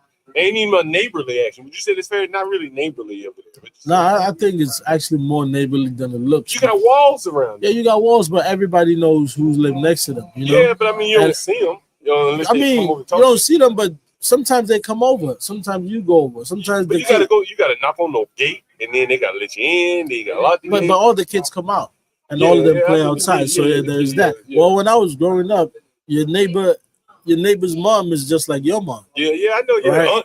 Exactly. Yeah, so like, if you know what I mean? If you outside and you acting crazy, they're gonna check you. Yeah, they're gonna check you. If you're hungry, they'll feed you. If you're acting stupid, they'll beat you. You know, so the curse, exactly. So I'd say it's actually more neighborly. I mean, that part. It's more like communal. A village. Yeah, communal. But when you go on your little compound, at least it's when I've been in Ghana, you live behind walls, man. Like to go next door is the production. Somebody got to unlock the gate. Yeah. Let the gate open the gate back in, you know, or whatever. Times have changed and the world is getting dangerous. Yeah, you know. I mean, I like Ghana, don't get me wrong. I like what I don't like is the lack of front porch action. Because the people are nice. I don't understand why they all live around walls and shit. That's in the cities, though. I'm pretty sure if you went up north into the interior, you know, you would find some front porch action. So. Yeah. But you know, man, listen, I be in Ghana, bro. And you know, there's like a Ghanaian price and there's an American price. For sure. They be giving me the Ghanaian price. Because I look kind of Ghanaian. Do you think I look a little Ghanaian? They think you're just coming back home. Right? I look a little Ghanaian. Do you think I just did a 23andMe just now. I didn't need to send my DNA off anyway. I got a Ghanaian guy. Hey, you want to sit down for an interview? You know you do. Come on, man. Anyway, if you missing some Ghanaian food, come on down to ELMINA. got Ghanaian food in it? Yeah, it's a Ghanaian restaurant. Oh, it's a Ghanaian restaurant. Yeah. Hey, we had it up, but I didn't really pay attention to the. Yeah, come. Okay, so they got jollof rice and shit in it? We do. We got jollof rice, we got wache, we had a douche, we don't have a douche now. Remind me, what is the wache again? We have wache. Wache is rice and beans. Right. Typically what is exactly like what they sell in a Jamaican restaurant, rice and peas. Yeah. But we use the black eyed peas. Yeah, okay, got and you're right. Yeah, I know that. Yeah, the color comes from sorghum leaves, which is actually really good for you to help prevent cancer. Yeah. So we're feeding you and we're giving you we're treating you as well at the same time. Yeah. Here is this. Stop by. Put it in front of the camera. Yeah, stop by. Tell me. A little bit closer. Mina, and that's your name, Wale Smith? Yes, that's me. What's your day name? What? What's your day name? Yeah, I ain't know nothing about that shit. I'm born on Friday. Okay, what's your day name? So my day name is Kofi. Kofi, my son is Kojo, born on Wednesday, right? Yeah. And then my daughter, Abena. Oh, Kojo's Monday, and Abena is Tuesday, yeah. Abena Tuesday, Monday, Tuesday. Yeah. What's yours? I don't know what day I was born on. I had to look it up. You have to look it up, and I'll give you one right now. You gonna make me look it up. Let's look it up now. Let me see. What am I? Am I a Kojo or I might be a Kwaisi? You probably might be. I might be a Kwaisi. Let's see. What day was that? You're probably a Thursday born. You think so? Why you say that? I don't know. Let's see. Friday born. Hey, Friday. So Kofi. I'm Kofi. Yeah. Kofi and none. Yeah, Kofi and none. Kofi and none, niggas. Kofi and none. That's Man. What's up, man. My man. Look, hey yo, if I come up there, can I get some the Kofi discount? Come up in there first. Hey, and we'll see. Look, hey, I knew you got to know a bunch of Africans that are looking for places to live. Put me in the pipeline, bro. It'll be something for you now. Actually. Yes. And I got them close to where you'll work, so they'll be able to get to work on time. Right in Petworth. You know what Petworth is, right? I don't know where anywhere is. Okay, 2 stops from here, it's Petworth. On the red line? Green line. It's off the red line, too. It's off Port Totten. So either way. Okay. Put me in the pipeline, bro, to some of your workers, man. I know they need a place to live. Give me a contact. Nah, Look, why don't you look me up while I'm here? Let me show you where I am right here. Get your phone out. Give me a subscribe while I'm here. Give me a subscribe while we're in it. I am John Galt, the urban landlord. I put niggas in, and I'll put these niggas the fuck out just the same. That's what I do for a living, bro. Put these niggas in, I put them out. Anything they want, however they want to do it, nigga. I do it.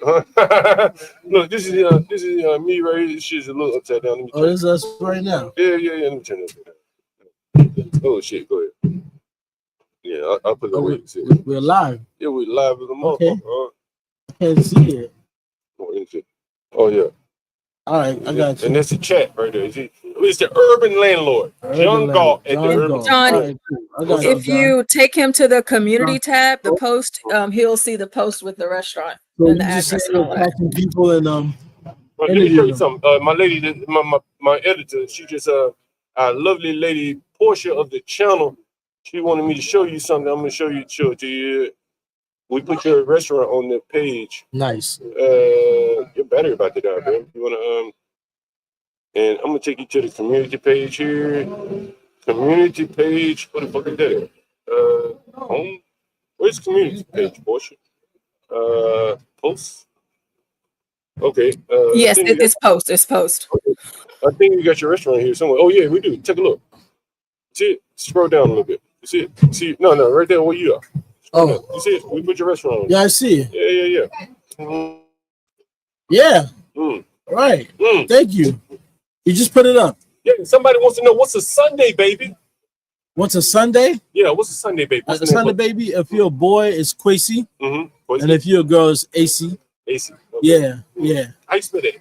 ACE. So AC is ESI.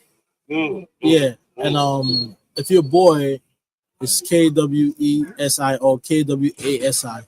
Yo, I knew this Ghanaian girl. Her name was OC, something like that. Yeah, another one. Yeah. OC. What's her name? Or I think also, yeah. Or Akos. Our coast is also Sunday. Okay. If you're a girl. Yeah. Okay. Yeah. Someone said they were going on Sunday. Coast. Coast, yeah. Coast. Yeah, and what? I'm Kofi, right? Kofi, yeah. Or none, nigga. Kofi or none, nigga. Hey, I'll let you get to work, man. Yeah, stop by, man. When I stop by, man, you're gonna say John Galt, the Urban Landlord, stops in, man. For sure, man. I'm looking forward to seeing you. Just ask for me and I'll come out and say what's up to you. Hey, look me up on the channel right here. I got you. Any of your guys that need rooms for rent, I am the man right there. You got it, man. I'm gonna send it. My phone number, everything's on there. You email everything, you can reach me from there. You got it, John. Nice meeting you. My man. I'll be back in Ghana before you know it. Indeed. My man. All right. Give me 1 minute, guys.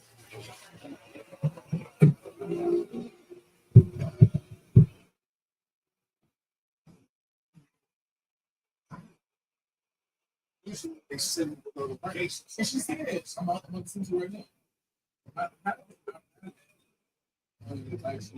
Well, while John is trying to find someone else to interview, for those of you that were here, did y'all hear that guy that was screaming and cussing and talking about killing folks?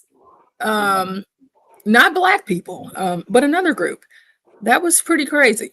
And then he approached John because he thought that John was talking about him. Too bad we couldn't get him for an interview. However, the restaurant that they were telling us, that they were talking about is ELMINA, and you have to reserve to get a seat in there. It looks like it's a very beautiful establishment, and it also looks like it is not cheap. So if you're broke, don't go there. If you're broke, don't go. And look at how nice this website is. I mean, gosh, I think it's pretty fancy. It's just straight to the point. Hey, Portia, I'm about to What go did you say, across the John? street and get these hood niggas. I'm about to come get these hood fucking niggas to come over here. They're across the street, a bunch of hood niggas. May I have a couple of napkins, please? Thank you very much. Oh, okay. Be careful. Yeah, this was the niggas that man was screaming at. They're across the street. Every day they're across the street. They don't do anything. They just hanging out over there. I'm gonna go in there and bring some of them niggas over here. Okay. All right. I'll be right back, Portia. Okay. So everybody that's in the building, whether you're in the chat or you're just listening, please pray for John Galt. There are some gangsters or some hood ninjas that John is about to procure for an interview, and let's just pray that he returns the way that he left. Sounds dangerous to me, but you know, John's different. John's different. So back to this restaurant. So ELMINA is a contemporary Ghanaian restaurant opening in Washington, D.C. by celebrated chef and restaurateur Eric Adjepong. Influenced by his love for global cuisines, the aim is a bold dining experience that goes beyond a mere meal. Let's see what this opening menu has for us here. Oh yeah, again, if you're broke, don't go here. Right at the top of the menu, it says, a note to our valued guests as we elevate our menu and experience. Our tasting menu will be $135 per person starting April 8th with a 20% gratuity for parties of 6+. Now, all of you Negroes that are out in DC, I've been seeing a lot of you guys' videos on Twitter, dining and dashing. Don't dine and dash here, okay? These are Ghanaians, and who knows how they might react to you, okay? So we have the tasting experience, and then an additional $55 for wine. First course, curried corn bisque.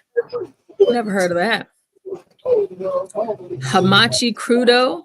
Oh, sorry. The curried corn bisque has clams, prawns, and palm oil. I don't know what any of this stuff is, people. The Ghana salads, baby Jim, ahi tuna, house salad cream, crisp red onion, tomatoes, quail egg. So, fellas, if you take a lady here on a date, don't get that salad. And if you do, no red onions, because her breath will be stinking. Hey, Stan. Did I see John walk back over there?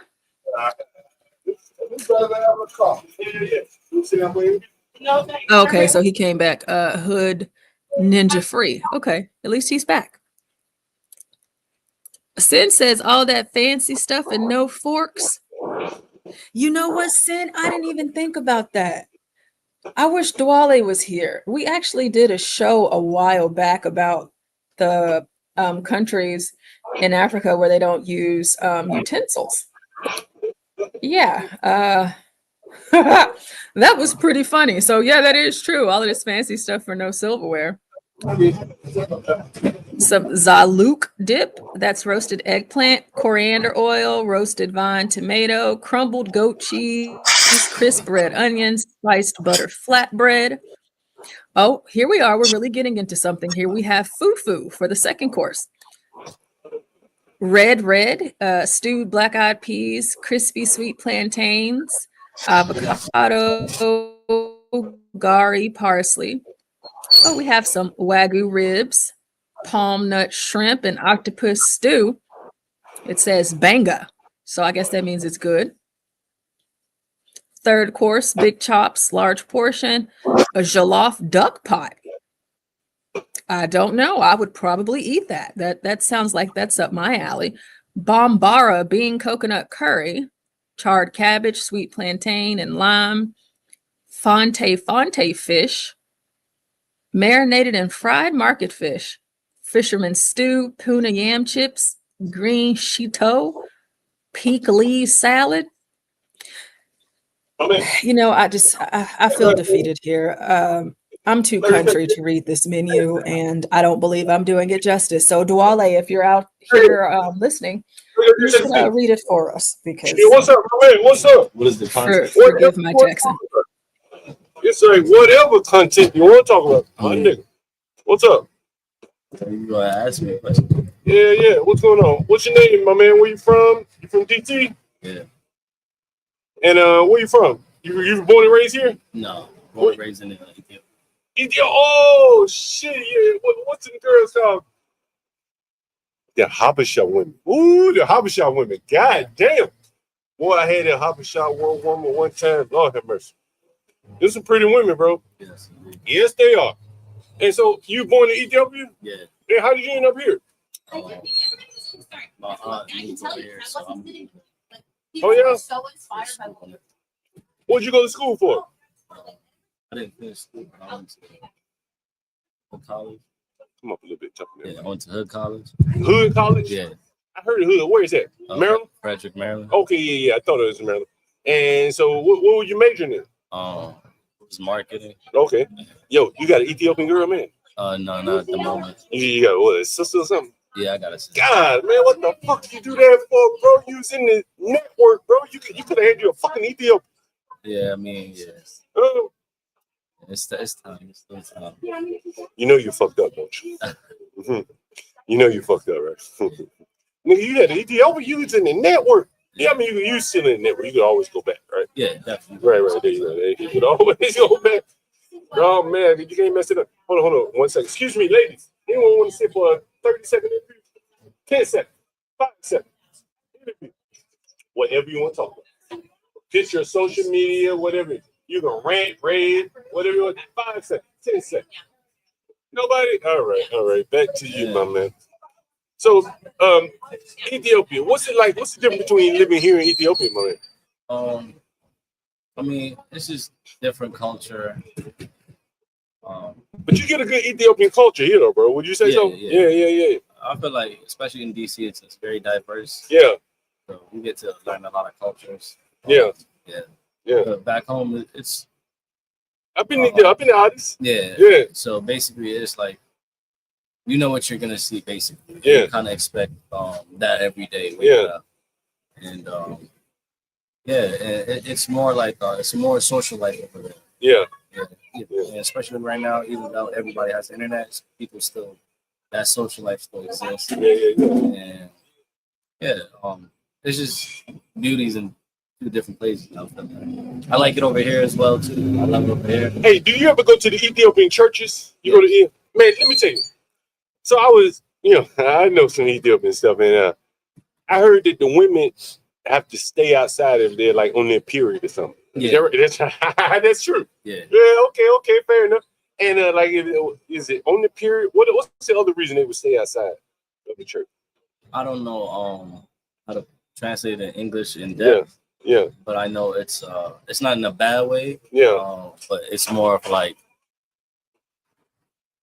that time has to pass. Yeah. Before she can, Before she come back in the church. Yeah. Yeah. I understand. Yeah. It's just passed down. Yeah. Thank you very much. Yeah. Hey, let me ask you this. So, where do you live here in DC? I live around here. You live in Northwest? Yeah. Oh, okay. Have you ever lived in Southeast? No. Have you ever been to Southeast? Passed by it, but no. You passed, never been in that motherfucker. Why not?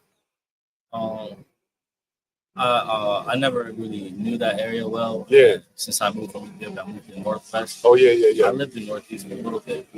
No, but you like Northwest better? Yeah, I like Northwest better. Yeah. So, especially like closer to Silver Spring. Oh, there's a lot of Ethiopians of that motherfucker. Yeah. But it's a lot of Ethiopians down this way. Yeah. It's a lot. It's more like hood Ethiopians in Silver Spring. Yeah, like a little bit down. I would say it's a lot of it's majority Ethiopians over there. So it's like hood Ethiopian. Down here, it's more like bougie Ethiopian. Would you say that's fair? Man, it's hard to tell. Like I mean, you can definitely. I would say Virginia got more kind of like the bougie Ethiopian. Yeah, people like houses that have been there. Like kids, they had kids over there. Yeah. I would say in DC, most of them kind of like. They've been here for a while, but at the same time, it's not like Virginia where they know the area well, their neighbors well, everything. Hey, let me ask you this question: how are the Ethiopians so successful here? In what aspect? I mean, like go down U Street, go down 9th Street. Shit. I mean, talk up a little bit. It depends on how you define success, but like financially successful. Financially, I feel like financially it gets to that point to like a tight knit community. Yeah. Basically, like having a community. Yeah. And that's like serious, especially when you're I'm not too sure about the I know about like in restaurants and everything. Yeah. You get to bring people together like for lunch, maybe you work around there, and if you see an Ethiopian restaurant or something, it becomes like, hey, let's go over there, let's go eat, let's socialize over there, and we know the owner. It's like you get to like connect with people, you know? And it's like familiar people. Yeah, and it's been common, So and let's say you open something, and I know friends are like, we're gonna come to your event or whatever you have going on. But you ain't gonna come shoot my spot up though, right? No. Y'all don't shoot spots up. No. Yeah. I mean, there's definitely disputes and stuff, but it's y'all ain't gonna shoot the club up. No. Yeah. Y'all ain't gonna wet it up in there. That's I mean, another issue back home. Let me ask you this: how would you contrast Ethiopians and blacks? Like when you got here, what was your first interaction? Like, how have your thoughts been formed around black people? You can be honest here. I went to like a majority of like black high school. What was that like? What high school you went to? I went to Coolidge High School. Oh, that's kind of rough, goddamn. Only for the first like few days because I didn't understand like how to dress, a lot of things. What do you mean how to dress? Like what I had on would be like I would stand out because I would just look out of part. Like, What would you have on? Nothing I like per se. I didn't know what I liked, so I would just everything my mom would get, and whereas like other kids would have it planned out, like, put a fit together. You gotta have your fit together when you come around the brothers. You gotta be clean. Gotta be clean. You just can't be embarrassed to be around. And I love it, man. Especially you like being around brothers and shit. The hood. And not like I would say the hood, but like, I love the brothers, man. It's what's that? Why is it? I moved from over here when I was like 14. And I feel like I left a lot of friends and a lot of connections. So for me to start over here again, and it's like I had to have love, What kind of work you do? I work at a grocery store right now. Which one? I work at Trader Joe's. Right down the street? Yeah. Oh, okay, shit. Yeah, that's pretty cool. Yeah. There's some honeys coming in, motherfucker, huh? Yeah. Yeah. Beautiful area. Yeah. Hell yeah. I'm thankful. Man. What they pay an hour down there, motherfucker? Can't share that. What they say is undisclosed? You can't disclose. I ain't talking about what they pay you, but what they normally pay out. They probably pay pretty good down there, right? They pay pretty good. Yeah, because that shit ain't like they're working at Giant. I don't know how much they pay over there, but you wouldn't trade out Trader Joe's for Giant. No. Right. That's what I'm saying. Yeah. It's a vibe down there, motherfucker. Yeah. Yeah. But I mean, it's all up to you. I feel like it's what you like. What do you do at Trader Joe's? I mean, we do everything. Yeah. We do. Because y'all don't have like a butcher or produce department per se. No. Yeah. Just Bunch of yups. Customer service. Yeah, a bunch of yups coming in, motherfucker. Yuppies, right? Nah, there ain't no but yuppies, goddamn. It's cool vibe, yeah. Yuppies. No wrong with that. I don't be, You don't like put it like that. These are like affluent. They're very fluent, right? Fluent, yeah. Typically, right? Very professional. Right, professional motherfuckers. What else? High pay, high job. Yeah. Good job. Good job. I feel as that a lot of people move here for like a career. Yeah. So, what do you see yourself in 10 years? I got some plans. What's your plan? I can't share that, So really? Shit. It's just it's under construction. Okay, got you. It still works. You got any social media, my man? I'll have it soon. I'll have a YouTube channel soon to document my fitness journey. Oh, you're in the fitness. Yeah, I want to. You want to do some fitness shit? Just showcase, like a journey of. Yeah. Yeah. I believe in self-improvement, so just explain that. Man, what's up with them Habesha women, man? Fuck all the bullshit. Huh? Them Habesha women, man. Oh my God, there's kryptonite. Yeah, they're Habesha. They're beautiful women. They are, man. Oh my God. And I mean, they're everywhere. Yes, they are everywhere. They're everywhere.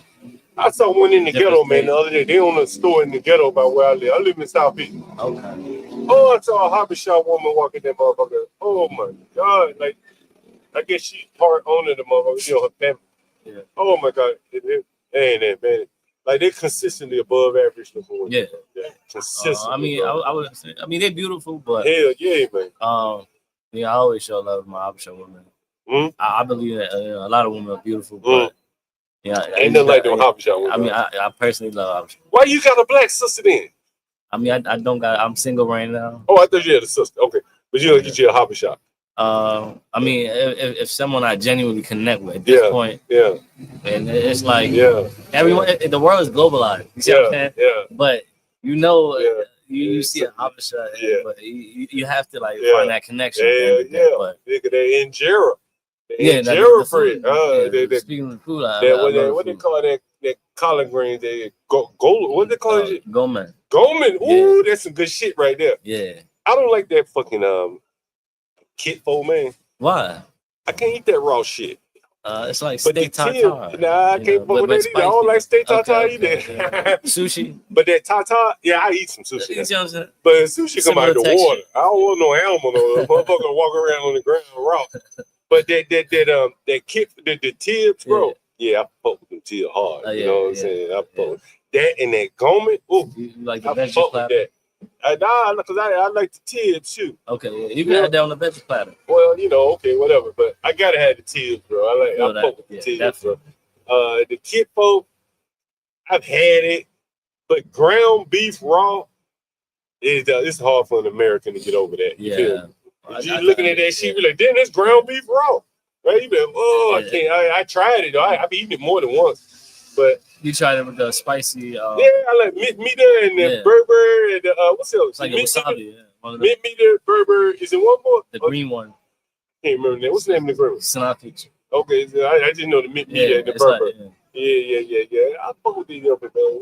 I like meet some good people, bro. Real good people. Yeah, definitely. I mean, it's all about community. That's how we, for the question you asked me earlier.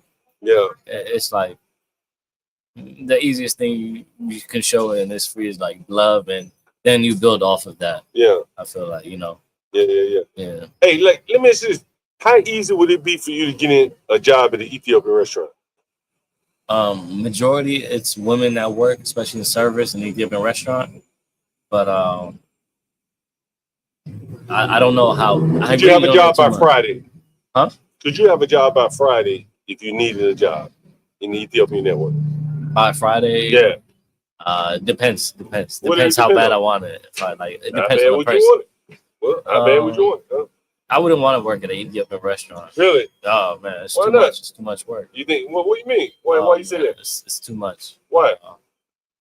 And it's not it's not common. Like, you know, a lot of us don't work in a restaurant. Like a lot of women do. Oh, is that how it works? Yeah. Yo, okay. But right now I've seen a lot of majority Hispanics work at Ethiopian restaurants. Really? Yeah, and they do an amazing job with the food. You know. Damn, that's crazy, bro. Real talk. Yeah, real talk. They make the injera and everything like the same way. Get the fuck out of here. Seriously, and I saw it when I was gonna wash my hands. I was like, it's a Hispanic person working with the injera, like making the flatbread. Yeah. So I was like, wow. You got the fucking Hispanics making injera, bro? Yeah. Get the fuck out of here. They're good. They make a lot of food, so they got that shit, boy. They like they don't give a fuck. Like they can do anything. Yeah, they can do. This motherfucker make tacos, injera, goddamn sourdough bread, everything. Yeah, they're like Chinese. They're like fucking Chinese. Not Chinese. I've seen a lot of Chinese. But I would say like Spanish people or Hispanics know how to make a lot of foods in different restaurants. You know, like I've seen a lot of cafes, and it's like or fancy restaurants. The back end is majority Hispanic. Majority Hispanic. That's crazy. That's fucking crazy, bro. That's fucking crazy. From the recipe, like to all the way till the end. I mean, you have the head chef and everything, but I worked at Whole Foods as well. It's majority Hispanic. That's crazy, man. Anything else? Yo, where do you live here? You got an apartment or what? You live with someone? Yeah. You live with your family members? Yeah, I can't say too much. No, I ain't asking too much. Yeah. But what's the rent like here in DC? People want to know what's the cost of living here in DC? I mean, it depends on the apartment you get. Like if you were looking for an apartment, what do you think you spend? Me personally? Yeah. $1,100. Yeah, what do you think you'd get for $1,100? Probably with a roommate. Where do you think you'd live? Around Florida, Noma. That's a good area for $1,100, bro. That's a good area. Yeah, around there. That's nothing past Union Station. You wouldn't go past Union Station? No. Why is that? It's too far. Too And far. I feel like a lot of things Too is far happening from in Northwest. Okay. You see how it's busy? Like, you get to have this. It's a lot of. You like this. Yeah. I understand. What about like Navy Yard, the wharf? I'm not too familiar with that. Okay, yeah, that shit hot. I've seen it twice. And that shit hot down there. That shit real hot. Boy, shit, you gotta go where the looters go. That's where they loot down there, motherfucker. Huh? That's where the young kids, they be looting and shit because there's so much shit down there. And I show love to the young kids, man. It's like, I don't know, man, because I came up here. It's like, for me at least, man, it's cool, man. Yeah. Not the activity and everything, but I feel like we don't have a lot of activities in the city for, like, you know. I mean, we do at the same time, but where you go in Maryland, people like watch your games. You know, your event is big. You know, your football games. Hey, so you say you dated sisters before? Yeah. Well, tell us about the sisters you dated. I mean, it was mostly in college. Okay. You ain't dated sisters since college? Not in a really serious relationship. Why not? Just my situation. What's your situation? I have to handle a lot of, you know, it's just life, basically. Do you feel you vibe better with a Habesha woman? That's what I'm saying. It depends on where you at. Like I always say this: time, place, condition. Yeah. And if the person is willing to, is like, let's say you go to different places and the person understands who they are and understands other cultures, and if they can work with people, communicate, yeah. But if I'm around somewhere and like the someone I'm with is like, it's not like me, it's kind of hard, you know. Because as an Ethiopian, I am. I don't. I don't shy off from things. I don't. Anything happening from here, I'm like, hey, I live here now. Like, there's no running. There's no. Yeah. I'm not back home. So. Hey, what's the difference between American men and say Ethiopian men? This is cultural difference. What do you think? Like, I mean, just men are men. We've had some people here, and I've heard the refrain said before. Like American men are a little bit softer. No, you don't think so? I don't think it's that. I feel like me personally, I can translate my culture and the American way, and understanding that helps me function better, like as a person, right, or as an individual. You see what I'm saying? So, I don't kind of like. I don't. To be honest, I don't kind of compare and stuff because I seen like growing up, I seen both sides. Go ahead, sorry, buddy. Yeah. So I seen like a lot of people from different cultures. So it's just the person at the end of the day, the person and what they put in on themselves, like how they work, what they do, and how they treat people. It's just that's what I come at this age. People like right now, as you see me, like I'm not around where a lot of Ethiopians are. I know they are over there, but I just like to stroll. I like to see different things. And I've been like that since I was young. And that personally helped me to adjust and to meet people, have friends, try different places, eat different foods. Where do you see yourself in 10 years? Definitely in a better position than I'm in right now. Like what? In city-wise or like in a job? Yeah, it's an open-ended question. Yeah, man, we'll see, man. It's God's plan, and my plan is under construction, and I'm just gonna trust the process. To be honest with you. What else? Are you vaccinated? Of course. How many shots did you take? 2. Oh, you only had to take 2? Yeah. Did you have to get vaccinated? What, for school? I mean, the time I just had to. For your job or the school? Around that time? Yeah. Like COVID? Yeah. Was it for school or for your job? Just job, school, everything. Everybody, like everyone. It was required. Damn, that's crazy. Yeah. How about you? Fuck no. Shit, I'm a nigga. Like, shit, I don't hardly take direction very well. Motherfucker tell me to do something, I might do the opposite. And I was like, man, what? Do what? I understand. I was like, what? Definitely. But I was at a different point in my life too at the same time, you know what I'm saying? Like, I wasn't in school. I can't say I wouldn't respond if I were in school or, working somewhere where they put that shit on you. But I did this. I got put off a plane because I wouldn't even put a fucking mask on, bro. Wow. You know what I mean? So, shit, long before the vax, I wouldn't even fucking with the mask. You know what I mean? A lot of commotion. You wore the mask too? Yeah, not outside. What kind of mask you wore? Like, I had a kind of a different one, not the clinic one. Yeah, that motherfucker, the cone, the N95 motherfucker. Yeah, not that one. Just a regular, kind of a little bulky one, able to be breathed. Yeah. I never wore one. It's not that was wide. But can I ask you what? Yeah, what's up? Yeah, you gotta look me up, man. Pull your phone up. Okay. I am John Galt, the urban landlord, bro, and I'm a landlord here in DC. Wow. Southeast and Northwest. Nice. So I get both sides. I get the decent people and the low lifes. Yeah. And so that's what, when we talk about a lot of shit, but I talk about a lot of real estate shit. I take a lot of phone calls, people looking for places to rent, they call in, hey, yeah. So you're familiar about yeah, I know all about the area, DC at least, yeah. Most of DC at least, yeah. That's great, man. Yeah. And what's your what is it on Google? The Urban Landlord on YouTube. Okay.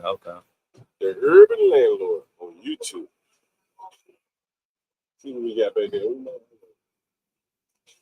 Another Walker. What time is it? Smoking? 2:01. Oh man, I got one more, at least an hour. I'm trying to get them hood niggas over here. John Galt. John Galt. Galt.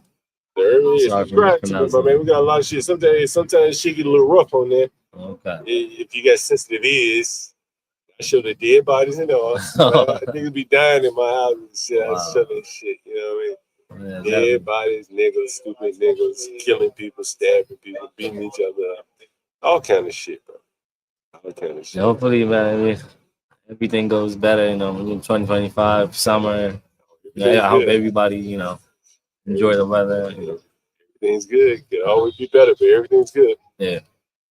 All right, my man. I ain't gonna hold you up. Where you headed to? You headed to work? I'm headed home before I gotta go to work. Oh, okay, my man. All right, that's just Trader Joe's. Yes. Y'all get a discount down there? What's up? Yes, we do. Hey, oh shit! I should ask you for a discount. I gotta come in. When I come in there, you at the register? I mean, no, it's for a spouse only. Oh shit.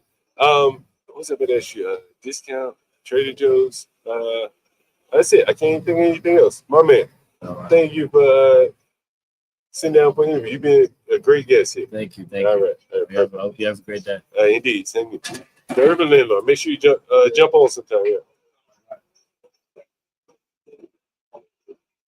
Anyway, another interview here.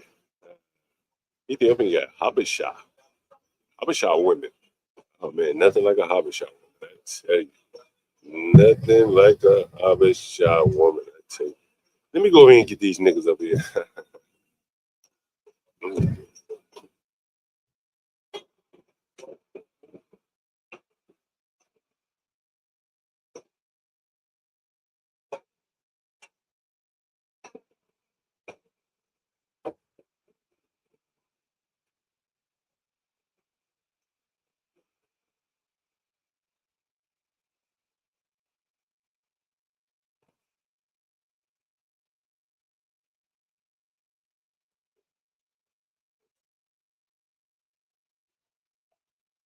Dude, I want you to be as smart as I am. Motherfucker, give me a specific book. Dude, do you know history? Dude, motherfucker, give me the book. Let me drive my point home. Dude, nope. Motherfucker, you're wrong.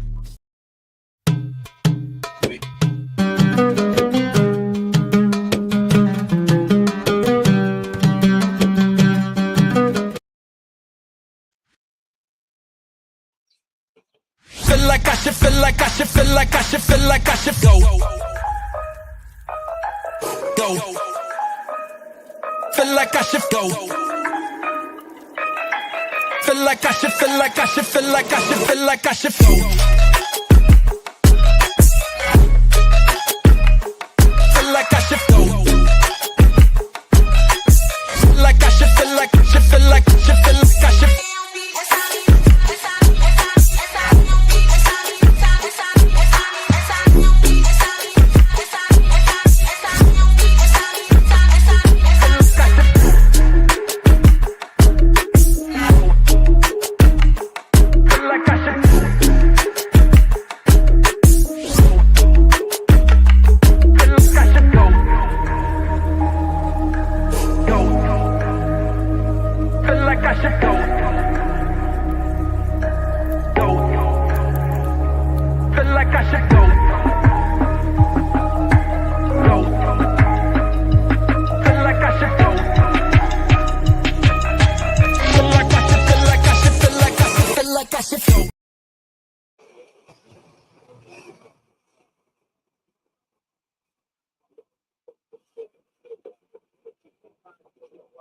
Kamala, you're fired. Get out of here. You're fired. Biden is asleep. Kamala is at a dance party with Beyonce. Beyonce. Beyonce. Beyonce. Dance party with Beyonce. Dance party with Beyonce. Dance party with Beyonce. Dance party with Beyonce. Beyonce. Beyonce. Beyonce. Beyonce. Party with Beyonce. Beyonce. Beyonce. Beyonce. Dance party with Beyonce. Dance party with Beyonce. Dance party with Beyonce. Dance party with Beyonce. Beyonce. Beyonce. Beyonce. Beyonce. Party with Beyonce. Beyonce. Stop. Carry on. Dance party with Beyonce. Beyonce. Dance party with Beyonce. Beyonce. Dance party with Beyonce. Beyonce. Dance party with Beyonce. Beyonce. Beyonce. Hold up. Dance party with Beyonce. Dance party with Beyonce. Dance party with Beyonce. Dance party with Beyonce. Beyonce. Beyonce. Beyonce. Beyonce. Party with Beyonce. Beyonce. Beyonce. Beyonce. All right, welcome back, folks. We're waiting on John. He's doing interviews. I was here talking to the niggas across the ocean. Are they going to come? Some of them are right at some point. They're over there hustling, Portia. You know, they're over there hustling. Is hustling short for something illegal? I wouldn't even say it's illegal. It's just like I don't know if you heard the guys that were here earlier, and mainly all they were talking about, you know, like short-term money, right? Yeah, Uber Eats, they're trying to get some short-term money, and I think that is really, you know, now the three guys that showed up in the that sat together. I don't know if you remember those three. Yeah. Two black guys and then Salvadorian. Okay. By and large, they are American, right? You know, their whole, you know, their gait, the way they just conduct themselves, more or less American. The path they're going to pursue in life is Americanized. You heard them say they're getting their ass blown out by the Hispanics, even on the Uber Eats and DoorDash. They can't even fucking compete with them. It's not that they're not hardworking. It's not that they're not willing. But the teamwork of the Hispanics is kicking their ass. That's down at the lowest level of work, where you're just delivering food. You're not even preparing food or making. The Americans getting their ass whipped. I had my roofer here. All these complaining about, the Mexicans, but they work hard. It was like a begrudgingly compliment to them that they're kicking his ass, but they're earning it. And then you listen to the African who sat down, he works at the high-end restaurant. And what did he say? The Americans, by and large, don't want to learn the business. They're going to school or whatever, and they're not really learning anything. They're just cashiering. They're just being a waitress or waiter. They're not learning anything that may lead to something at some point. And it is very interesting. I think, you know, if you're looking at it and you're connecting the dots, you're seeing the Americans really being boxed out here, even in the fucking Uber Eats portion. Which, when they explained it to me, I didn't even not know what they were talking about.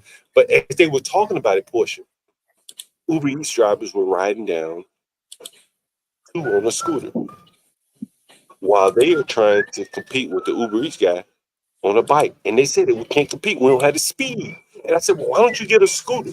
They said, yeah, that's a good idea. But they're still in the American mindset. And they just can't, you know, by the time they figure out, it'd be too damn late. And you know, he was talking about some of these Uber Eats guys make $5,000 a month. They show it to them, bragging and shit. 5,000. This people with college degrees, master's degrees, ain't clearing 5,000 for you. You know, it's very, very interesting. They showing off. He says like they're like battles, like who make the most. And he said they'll show you how much they're making. And so what he was saying is, two Hispanics riding down the street on a scooter. They both have an Uber Eats app rolling. So they're getting two orders to one. And the way that Uber Eats, the algorithm works, it seems to send the orders to the people who are able to pick up a lot of orders and deliver a lot of orders. The Americans are on bikes and in cars. The Hispanics and foreigners are on scooters, and they're blowing the American ass out the water. It's as simple as that. And they explain it. Between the three of those people, they explain it very clearly.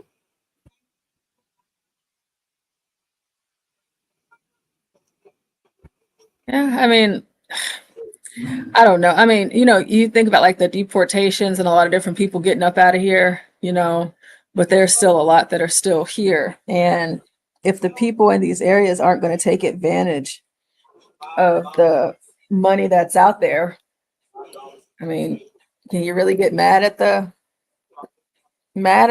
you know? Well, as I said, Portia, it's not that they're not willing to take advantage. These young guys are willing to go work, but they're working individually. They all get out, go out, ride a bike, and deliver orders. the Hispanics are riding shotgun. There's 2 of them on the scooter. 2 of them got the Uber Eats app running at the same time. They're picking up 2 orders at once. The black guy, he can only pick up 1 at once. He's only got 1 app running. It's as simple as, like, if you can't, you heard the Ethiopian guy, I said, man, how do y'all form all these businesses? He said, man, like, if one of us opens a business, all of us are going to show up. It's the networks. These 3 guys are doing Uber Eats individually, while the Hispanics, and they see it. They explained it to me. I didn't even know it. They're doing it, collectively. You're not going to beat them while there's 2 of them on the back of the scooter and you're riding by yourself. You're not even going to be able to compete with them. And that's what he said. He said, we go to Georgetown, don't even get orders, Porsche. Imagination. And the reason why he said they don't get orders is because they're on bikes.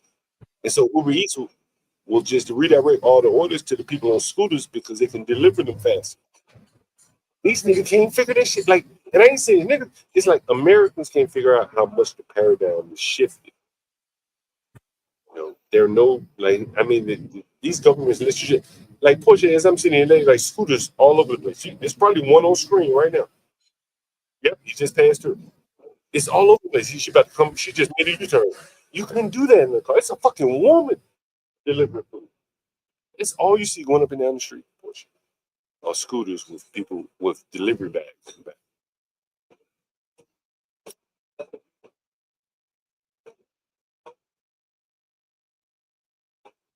Anyway, very interesting, boys. Very interesting.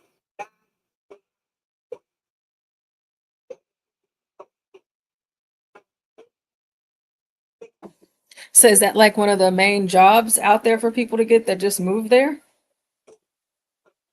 Well, yeah. Well, you heard the black girl. Her uncle was. Did you see the black girl from Howard? Her uncle was telling her to go do it. But again, Portia, she doesn't have anybody to ride on the back of the scooter with her, and so they're at it like a it'll be like a what would they call it? It'd be like a foundational disadvantage. If you understand what I'm saying, like if they're doubling up, picking up 2 orders at once, and you're only picking up one at a time, then the algorithm is going to favor that person that's picking up 2 at a time, or that group of people that's picking up. And as the black guys and the Hispanic guys were saying, they can't even fucking compete with the Hispanics. So while the uncle was telling the Howard University young lady the gig economy, he doesn't recognize how disadvantaged she would be once she entered the gig economy. It'd be very difficult for her to compete. The Hispanics are whipping their ass. Excuse me, well, sit down. Come sit down. What's up? Oh my God. Sit down. What's up? Hello. What's up? Oh, let me put the camera on you. How you doing? Oh, you looking good today. Where you been? Where you been? Where I've been? I don't know where I've been at. You don't know. You don't know where you been? Well, where you going? Downtown. To do what? Go get some money. Money? How you gonna get some money? I'm going with you then. What the money? They giving out money downtown? Uh-huh. For what? I don't know. Just get some money. How you know it's gonna be that? How you know they're gonna be giving it out? They're gonna give it out anyway. What time? Where? Cause shit, I need some money. How you get like where you going to get the money? Down on 4th Street, down 4th Massachusetts Avenue. 4th and Massachusetts. That is right downtown. And they giving out money down there, motherfucker. How much they giving out? A lot of it down there. Get the fuck out. How you find out? How I found out? Yeah. I just found out. And you about to go down there. You walking down there, you gonna get trained.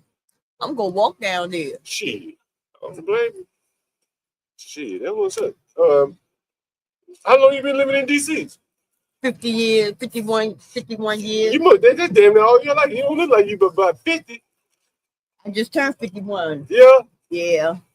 And so what you think about all this change in DC? This mother gonna change a lot. It ain't chocolate no more.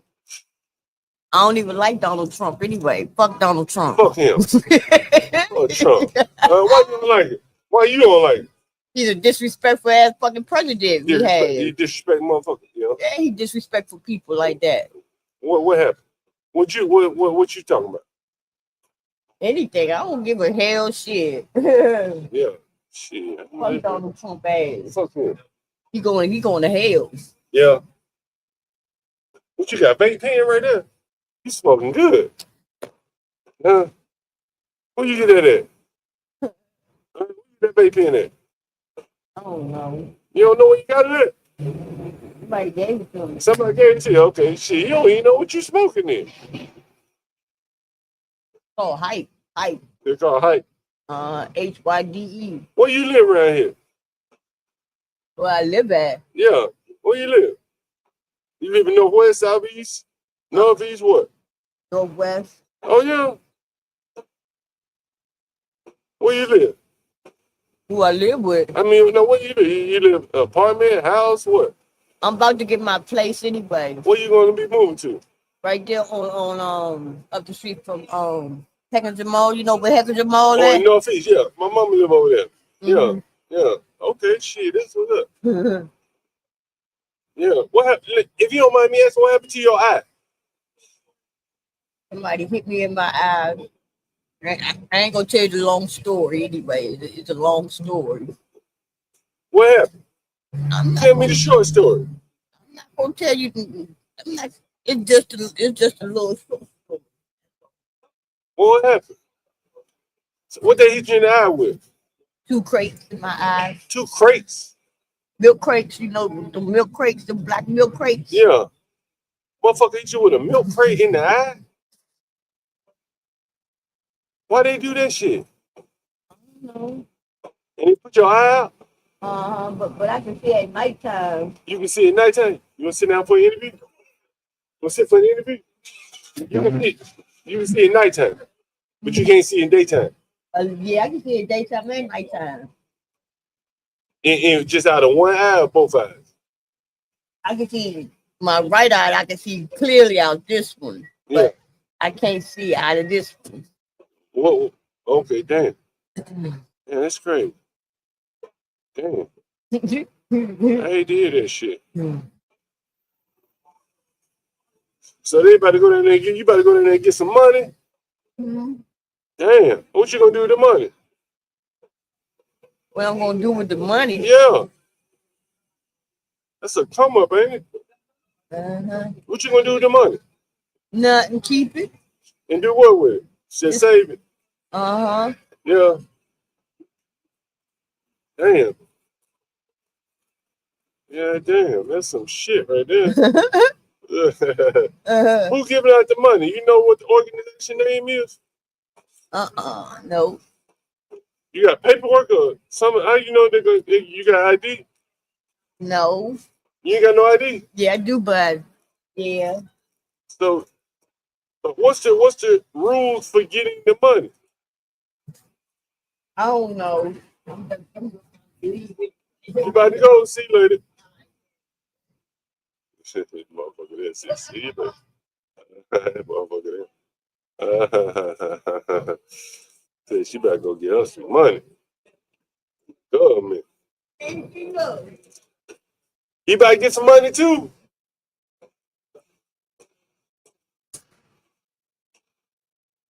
Hey, yo, my man. Hey, yo. Yo, come up here. You want an interview? You want to sit right here for an interview?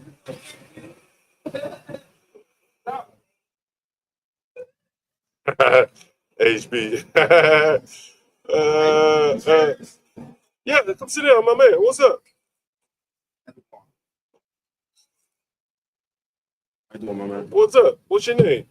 Axel. Axel, like Axel Rose. Yeah, or Axel Foley. I heard of Axel Foley. Who's Axel Foley? Who's Axel Foley? I'm not too sure. Okay. Hey, so where you from? I'm from Maryland. Yeah, but you look like you Salvadorian or something. Well, Mexican. Yeah. Oh, you Mexican? Yes, sir. Yeah. So, how long you been here? In America? You know, since I was born. 2001. You're born in America, okay. Yes. But you're like Mexican by background. Okay, I get Yeah. I'm from Alabama, man. You know, Alabama? like, you know what I'm saying? So like Very nice, very nice. well, usually you have to forgive me when I talk about No, it's all right. I don't take no offense. Yeah, so you speak good English though, bro. Yeah, I'm working on Well, it. hell, you born in America. What the Yeah. fuck No, but still, you're still working on English. I'm still trying to. Yeah. Why is that? You spoke Spanish in your household? Not too much. Now, yes. Yeah. But, What do you mean not too much and now yes? So back then, I was, I went to school. I learned English from school. Yeah. So that was my main language. Yeah. My parents didn't really talk to me in Spanish until I chose to. Until I chose to speak Spanish. Oh no shit. Yeah. So how did you learn Spanish? I was out and about, man. Just out in the street. You work here at Bus Boys? No, I don't. I work next door, the box. Well, what is the box? It's the weed spot. Yeah, dispensary. Oh, you work at the weed spot? Yes, sir. Shit, my nigga. My nigga. So what you about to go to work? You just waiting on the old store? Yeah. I clock in at 3. 3 o'clock. My nigga. You get a discount over that bitch? I do, man. I do. Shit, can I get that discount over that you get? Hey, man, shit. Hey, bro, you know, you go to work. like, I'm coming in right back. Look, once in a while, yeah, you nigga, know. I got a stack on me now. I'm trying to get some Hey. good weed on me. Hey, man. Shit, yeah, nigga. Hey, it got to be like once a week, you know. You got to spend like a good $300-400. You know what I'm saying? Nigga. And I get got you. a stack on me right there. I'm What telling you got you, for me? Hey, man, shit. Listen, man. We got this white folks out there, nigga. You got to be in the hood, my nigga. But you got what you got? You got some good weed on you right now? It's the lowest. What you got? This is the lowest grade that we have right here. My nigga. It's called Wonder Fuel. Let me see that shit. Look, man. You gotta roll it up. Shit, let me roll it. But it's on the house. All right. My nigga. That's probably about a gram. And that's the least potent that we have. My nigga. The least potent. My nigga. My nigga. So who owned the motherfucking spot? I'm not too sure. So what you do? How do you get the job there? So they started off as a smoke shop. Oh, okay. Like a vape shop. Right. And that's how how what I you came. were working. You used to be a big ass vape shop. Yeah. Right. Yeah. And the way I found it was, I was just calling around vape shops, Looking for jobs? Yeah, looking for jobs, yeah. And they hired you straight off the phone call. Well, they tested me real quick, just to see how good I do in sales and this and that. So you sell? Yes, sir. But in where you work, people just coming in there, right? Or you have to go find business up and down the street? No, yeah, people, they already had their customers, so, they just came right in and I just had to follow through with the process of how they sell. Do you have to get other customers? Do they tell you, hey, man, I need you to bring some business in the house? No, they don't ask me that. Okay. But recently, since they opened up as a dispensary, I have been doing that on my own, marketing on my own. Yeah, passing bringing out business in the house. Yes, sir. You did that on your own? Yes, sir, on my own. They ain't tell you to do that? They did not tell me. And so did they cut you in on that shit? No, they did not. So what did nigga know about Tacoma? This nigga talking about Tacoma Wellness Center. Nigga, that's that small hat. That was the first one in DC. You know about Tacoma Wellness Center? I do not. I know about. That's that small hat motherfucker. You know what small hat is? I don't know what that is. That nigga. That's that Jewish nigga. Jewish? That nigga got the first. He had the first one in DC, bro. It's up in Tacoma, man. Right by Tacoma Station. Like, yo, they get that good shit. They get that good shit right there, bro. This somebody must be motherfucking from DC right here. Somebody must be from fucking DC right here because he know about Tacoma. So anyway, go ahead. What are you saying, my man? Yeah, just marketing on my own, passing out cards. Yeah. And do they give you a cut? Like you bring some people in, they give you a cut yet or not yet? I'm not really asking for that, because they don't even know that I'm doing that. They don't even know that I'm marketing. So why are you doing it? Just testing the waters. To do what? Eventually, I want to do my own marketing. You want to be marketing, not like weed selling. No. What you want marketing? Yeah, marketing. Just anything or just weed? Anything. Really? So this is your like test ground. Yeah, and so weed. Eventually everybody gonna be smoking weed. That's how I feel. So, Yeah. So what's it like, man? Like, what's the difference between my man? Yes. Number one. Yeah. What's the difference between, man? Like, and pardon my ignorance. Are you right? No, you good? What's the difference between the Mexican, other than the pupusas and the tacos? Right. What's the difference between the Mexican and the Salvadorian, my man? God damn. You know what? Out of respect, I can't even speak on that because I can't say that I'm Mexican. You know, I wasn't over there. You know, You eat tacos? I eat tacos, You yeah. eat pupusas? I eat pupusas, yeah. Which one you like better? I like both of them. I can't choose. Really? I really can't choose. Fuck with that pupusa, man. I mean, pupusas, I don't know, I man. don't fuck with that pupusa, bro. I love them. I can't like lie. them? Yeah, I like them. Yeah. I like them. So I can't really, I don't know. I don't feel right speaking on that. You know? Yeah. Like you got to get a real Mexican and a real, you know, or a real Salvadorian. Like, yeah, you know, what's the difference, you know? I can't really, people going to see this, they're going to be like, what is he talking about? You know? Like, I'd rather not speak on that. You know? Yeah. I can speak on it from the outside. I fuck with the taco, bro. I tried that pupusa, man. I can't fuck with it. You know? I mean, it could be the spot too where you got it from. Sometimes taco, you get a taco damn near anywhere, bro. That motherfucker hit. Yeah, but there's some people that actually mess up the taco, even though they're What's Mexican. your favorite taco spot? Los Primos. What is that? There's one in Laurel, Maryland. Damn, you go all the way out there? Where you live? Laurel, Maryland. Where do you live? Laurel, Maryland. You live in Laurel? Laurel, yes, sir. If you go to the taco spot in DC, what's the best taco spot in DC? I have not tried. Really? I have not tried many spots out here. Really? Yeah. Huh. That's fucking interesting. Damn, all these good ass taco spots around here, you don't fuck around none of them? Interesting. So the other day, what was it? Three Kings Day the other day. You ever heard of Three Kings? I have not. Never? I've not. It's like a Mexican holiday or something. Three Kings? Yeah. I don't know the name of it. Some I don't know. How do you say Three Kings in Mexico? Los Tres Reyes. It must be what it is. Yeah, some kind of. But I'm not too sure. Yeah. Somebody said they know about Los Primos. HB. You said they know about Los Primos? What does that mean? Los Primos? Yeah, what does that mean? What Primos mean? Cousin. Three cousins. The cousins. The cousins. Hey, let me ask you this, bro. Look, you got to get down to brass tacks so everybody want. Everybody up here being begrudgingly give me the. Can you see yourself on screen? No, I can't. Oh, let me put up. Phone me down here. You know, everyone up here has begrudgingly given the Mexicans their props, bro. Like almost everyone that's come up here just had any interaction with Mexicans. They're like, yo, you know, the nigga work hard. Yeah. Like, you can't fucking outwork them. I mean, I don't know. What is that?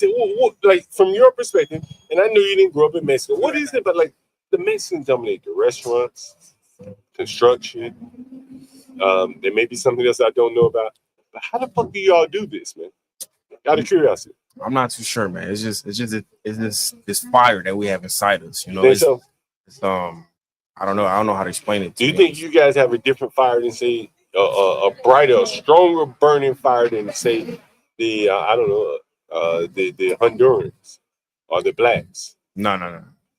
But I feel like everybody got their fire. But why are the Mexicans so? Is their fire? Does it burn a little bit more intense?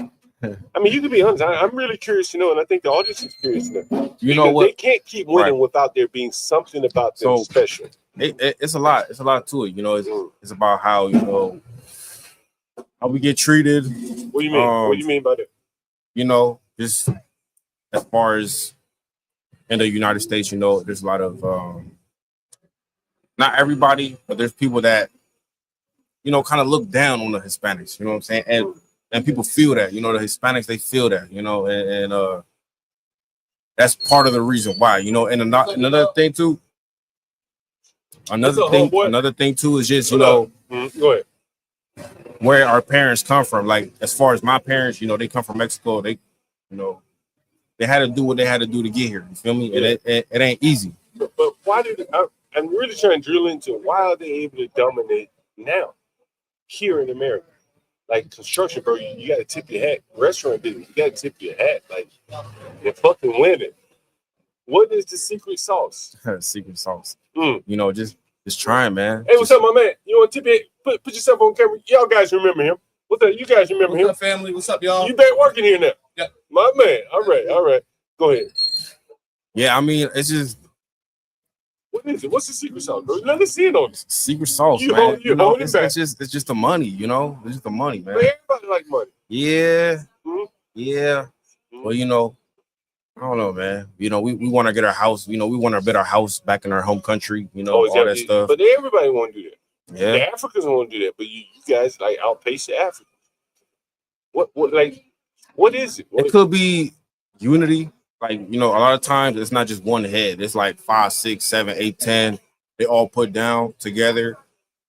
You know, and that's really how it goes. Mm. And that's really how it goes. You think that's really the secret sauce?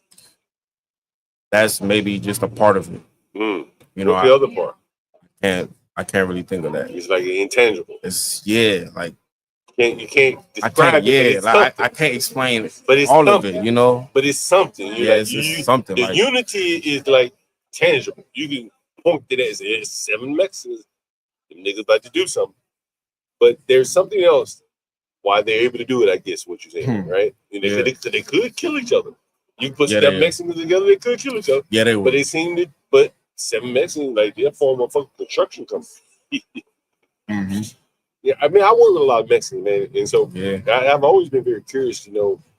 I would guess partly is that you guys learned a lot of this stuff back in Mexico. I would assume. Yeah. So most of the thing we learn from the older ones. Yeah. So, you know, they constantly stress us, hey, come on, you know, like you gotta do this, you gotta do that. Do what? Like what? What do you mean? I just, you know, get money coming in, basically. And that pressure is not just from your parents, you know, you get it from your uncles, your aunts, the whole family, basically, you know. Really? So it's like a support. Did you go to college? I did not, but I am currently. Why did you hesitate on saying this? Well, because I'm studying right now. Studying what? I am studying computer information systems. Why not marketing? You're interested in marketing, right? Marketing? I don't know. I'm not too sure. I just like computer information systems more, you know. I'm leaning more towards learning how to code and stuff like that. I'm a software developer, okay. But you want to do marketing, though? I want to do a little bit of everything, man. What do you want to do in 10 years from now? Where do you see yourself? I see myself being, one thing's for sure, I see myself being a cultivator. Like weed? Yes, sir. Oh, so you want to stay in the weed business? Yes, sir. Okay, all right, fair enough. And is that why you decided you want to work in this weed business? Yes, sir. So it's kind of like you made a decision to work in that business because you wanted to get in that business. Is that right? Yes, sir. Gotcha. Okay, that's pretty smart. That's pretty smart. And how long you been working there? Around 2 months. Really? Okay. Yeah, they just opened up. Yeah, they just opened the turn from the smoke shop to okay, that's pretty cool, man. What's the name of the spot again? It's called the Box Dispensary. The Box Dispensary on 14th and U, basically. In between U and B. There you go. My man, he gave us a secret sauce. Unity amongst the Mexicans, he says. That's what he said. Someone said you want to be a weed entrepreneur. Well, you start off the right way, man, and on the ground floor, learning how to market the business, and then you're working in the business, so you kind of get an idea of what it looks like behind the scenes there. Yeah, that's very interesting, man. It's a great interview. I saw you sitting there. How much money you get that lady? Excuse me. Hey, you mind sitting for like a 2-minute interview? Where you going? Get her ass over here. Anyway, man, I saw you sitting right there. How much you get the homeless lady? I gave her about $3 and some change. That's all a bunch of change. That's the last bit if I had. Yeah. Very interesting, man. Very interesting. So you live out in Laurel, huh? Yes, sir.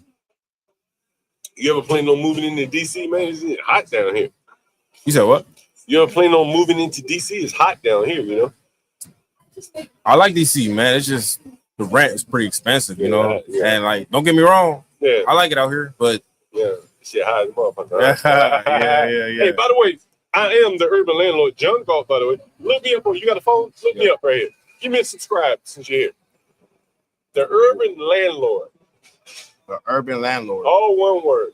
John Galt, the urban landlord. The urban landlord. And so I can come through the. I'm gonna smoke this shit you gave me right now, bro. And that is the least potent weed that we have. Oh, bro. The least potent, you know, and it's pretty smooth, you know. Yo, what's that? What's the name of this shit? The box, I'm talking especially. about this shit you just gave me. Oh, what's called Wonder Fuel. Wonder Fuel. It's going at around 9%. 9, and that's the lowest shit. Yeah, it's low. It's low. Yeah, it's low. It's the lowest. But we have one that goes up to maybe 30%. You might sit for an interview for like 30 seconds. Whatever you want to talk about. My man, I hate to tell you, but you good. You good. The urban landlord. Let me see if you got me. Right? Yeah, that's me right there. My man, hit the subscribe. That's it, my nigga. I'll be in there in a minute, man. As soon as I leave here, I'm headed to you, my man. Hey, you got a good discount for me, right? Because I'm gonna come to the dispensary. I got you, my man. Well, we talking now. Huh? We talking outside the store right now. Yeah. Got a number or something? Yeah, look me up on the stream. My email and my phone number is right there. Have mercy. Okay, what are we talking about? Oh, whatever you want to talk about, my dear. Whatever you want to talk about, sweetie, it's your time to shine. What's your name, by the way? What's your name? I'm Alex. Alex. I like that. How you spell that, Alex? Alex. Alex. Is it like short for Alexandra? Alexandra. Oh, yes. Alexandra. Without the IA. Without the IA, yeah. I've been to Alexandra in Egypt. Oh, cool. Is that what you're named out there, Alexandria in Egypt? No, well, it's Alexandra, so no IA. Yeah, what is it? IA in Egypt? I can't remember. Yeah, Alexandria IA. Okay, there it is. All right. And so I see you coming from Trader Joe's. We just had a Trader Joe worker that just got interviewed here. Yeah, you probably seen him. Yeah. Ethiopian. Yeah. Okay, You probably seen him. So what are you doing around here? You live around here? I guess you do. I do live around here. Yeah, I live by the park over there, Malcolm X Park. Malcolm X. That's what you call it. Isn't there another name for that part? What do you call it? Meridian, but you call it Malcolm X. I was told when I moved here, it's Malcolm X. That's right. That's correct. And so where did you move here from? New Jersey. Oh, what part of New Jersey? Central Jersey, the real place. What's the name of it? North Brunswick. My lovely lady Lisa is from Summit Hills. You ever heard of Summit Hills? I think so. Where is that? Is it Summit? Is it Summit? Yeah, is it Summit? I think it's Summit. Yeah, I think it's Summit. Yeah, Summit. Okay. It's like Northern Jersey. Okay. You know what Northern Jersey is? Yeah. It's a nice little town. And so what brought you here to DC? I moved here for a job. Yeah. What kind of work do you do? I am in communications and design. What do you communicate? Typically internal communication, so communicating to employees about what's going on with the company, their benefits, and then anything external as well. Is this like government or private sector? No, it's private sector. Oh, really? Most people work with the government around here. I know, yeah, I'm a rare non-government employee. And I'm assuming you went to college somewhere? I did, yeah. I went to Rutgers. Rutgers? Yeah. That's in New Brunswick? Yep, New Brunswick. Yeah. I had a lovely lady in New Brunswick once. Oh, very cool, yeah. I live in New York part-time. Oh, okay, I'm all around the world. So what's up about to say? So you live, how long have you been living here? So I moved here in 2020, so I guess going on 5 years. Oh, wow. Okay. By the way, this is the Urban Landlord. I'm John Galt, the Urban Landlord. If you don't mind, maybe you pull your phone out. Those are some nice yoga pants. You know, we had some young guys here the other time. Last time we live streamed. Are those Lululemons? No. I'm more of a budget yoga fan. Oh, is that right? Yeah, there's a Lululemon. Used to be right down the street until the young boy looted it out of business there. Yeah. So people want to know, what's your dating life like? Dating life? Yeah. What's unfortunately, I was laid off in September. What's that got to do with your dating life? Dating life. I thought you said daily life. What did you do your job? Okay. Well, dating life is actually this a man in the chat want to take care of. Oh, well, I hate to break it to them, but dating life. We got a nigga that'll see your ass a laptop. Dating life is going very well. It's probably one of the things that's going very well. Is that right? You get a lot of men. Is that so? What makes it going well? Tell us about it. Well, I finally found a really great guy. We've been together since last November. Okay, keep going. Yeah, we met at a party. I approached him. Really? Yes. So tell us, how did you approach him? Well, I really liked his hair, so I just came over. What kind of hair did he have? He just has like nice brown hair, kind of fluffy, you know. Tell us more. Huh? Oh, he's a white guy. Oh shit! Yeah. But he's from Croatia and Serbia, so he's like a little you got you a pure white man. Yeah. Well, yeah, but yeah. That's right. That's right. Yeah, but he's very cute. He said, "What's that? What?" He's very cute. Okay, so what? If you don't mind me asking, I've never dated like a white person before. Okay. Not that I'm judging anything, but what is it like dating? And I'm assuming you probably dated. This is your first white man, right? No. Okay. Have you ever dated a black guy? No. Never. No. Okay, so tell now tell us about that. Okay, so I should preface this by saying I am half white, half black. Okay, so, everybody can see that. Yeah. So growing up, I think I just sort of like grew up around a lot of white people and had a lot of like white boys in my classes. So it was just more comfortable, I guess. And typally I think I tend to approach guys that are like a little bit more shy. So I don't know. Kind of want to gravitate. Really? So you got like a little tiger in you, a little cougar, not cougar, but a little tiger in you, really. Yeah. So you normally, because you're kind of tough. Sandra, you mind standing up? Yeah, sure. Yeah. Like just under 6 feet. You just under 6 feet. Jesus Christ, Lord, a tall drink of water. Oh, thank you.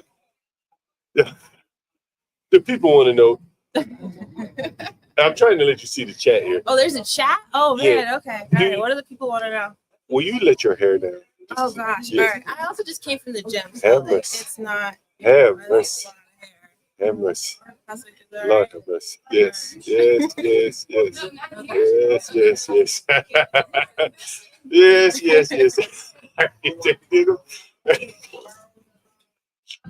Hey man. We make it hard for me to do an interview. You know, why do you put it? It looks much better down. I'm just coming home. You know, I gotta keep it up for a little bit. Yeah. What does it have to be up for? It doesn't have to be up. It's just more comfortable. Yeah. It's kind of hot outside. Oh, it's right. Well, it makes you hot when it's down. A little bit. Man, that's something there, though, boy. When it's down, you are.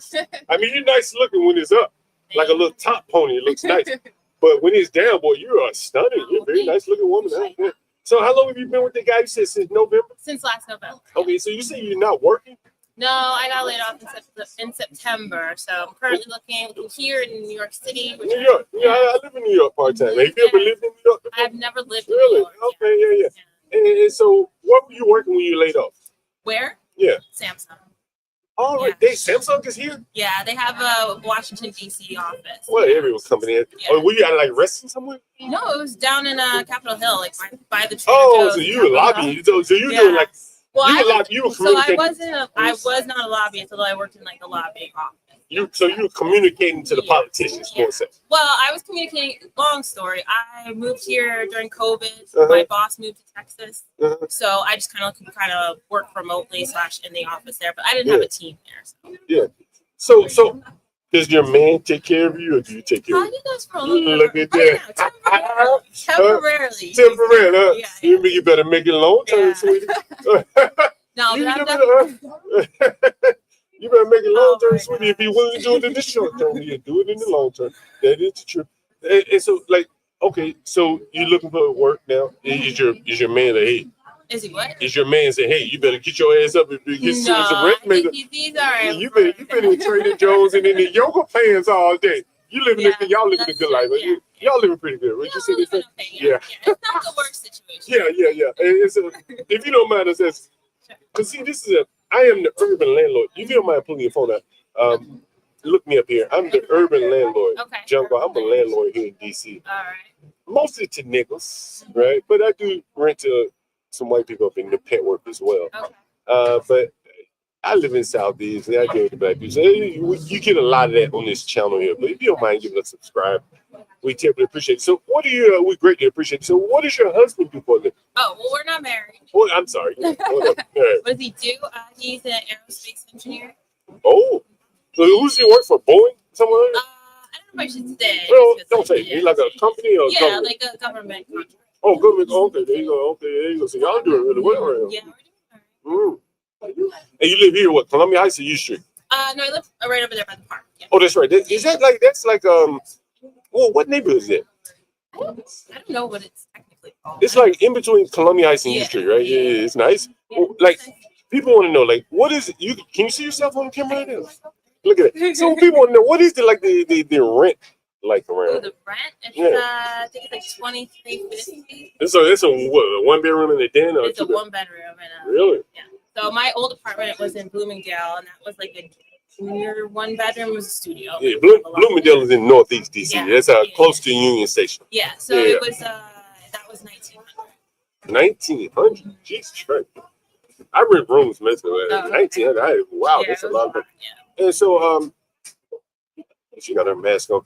Are you vaccinated? Yes. Yeah. How many shots? I think 3. Are you vaccinated? No.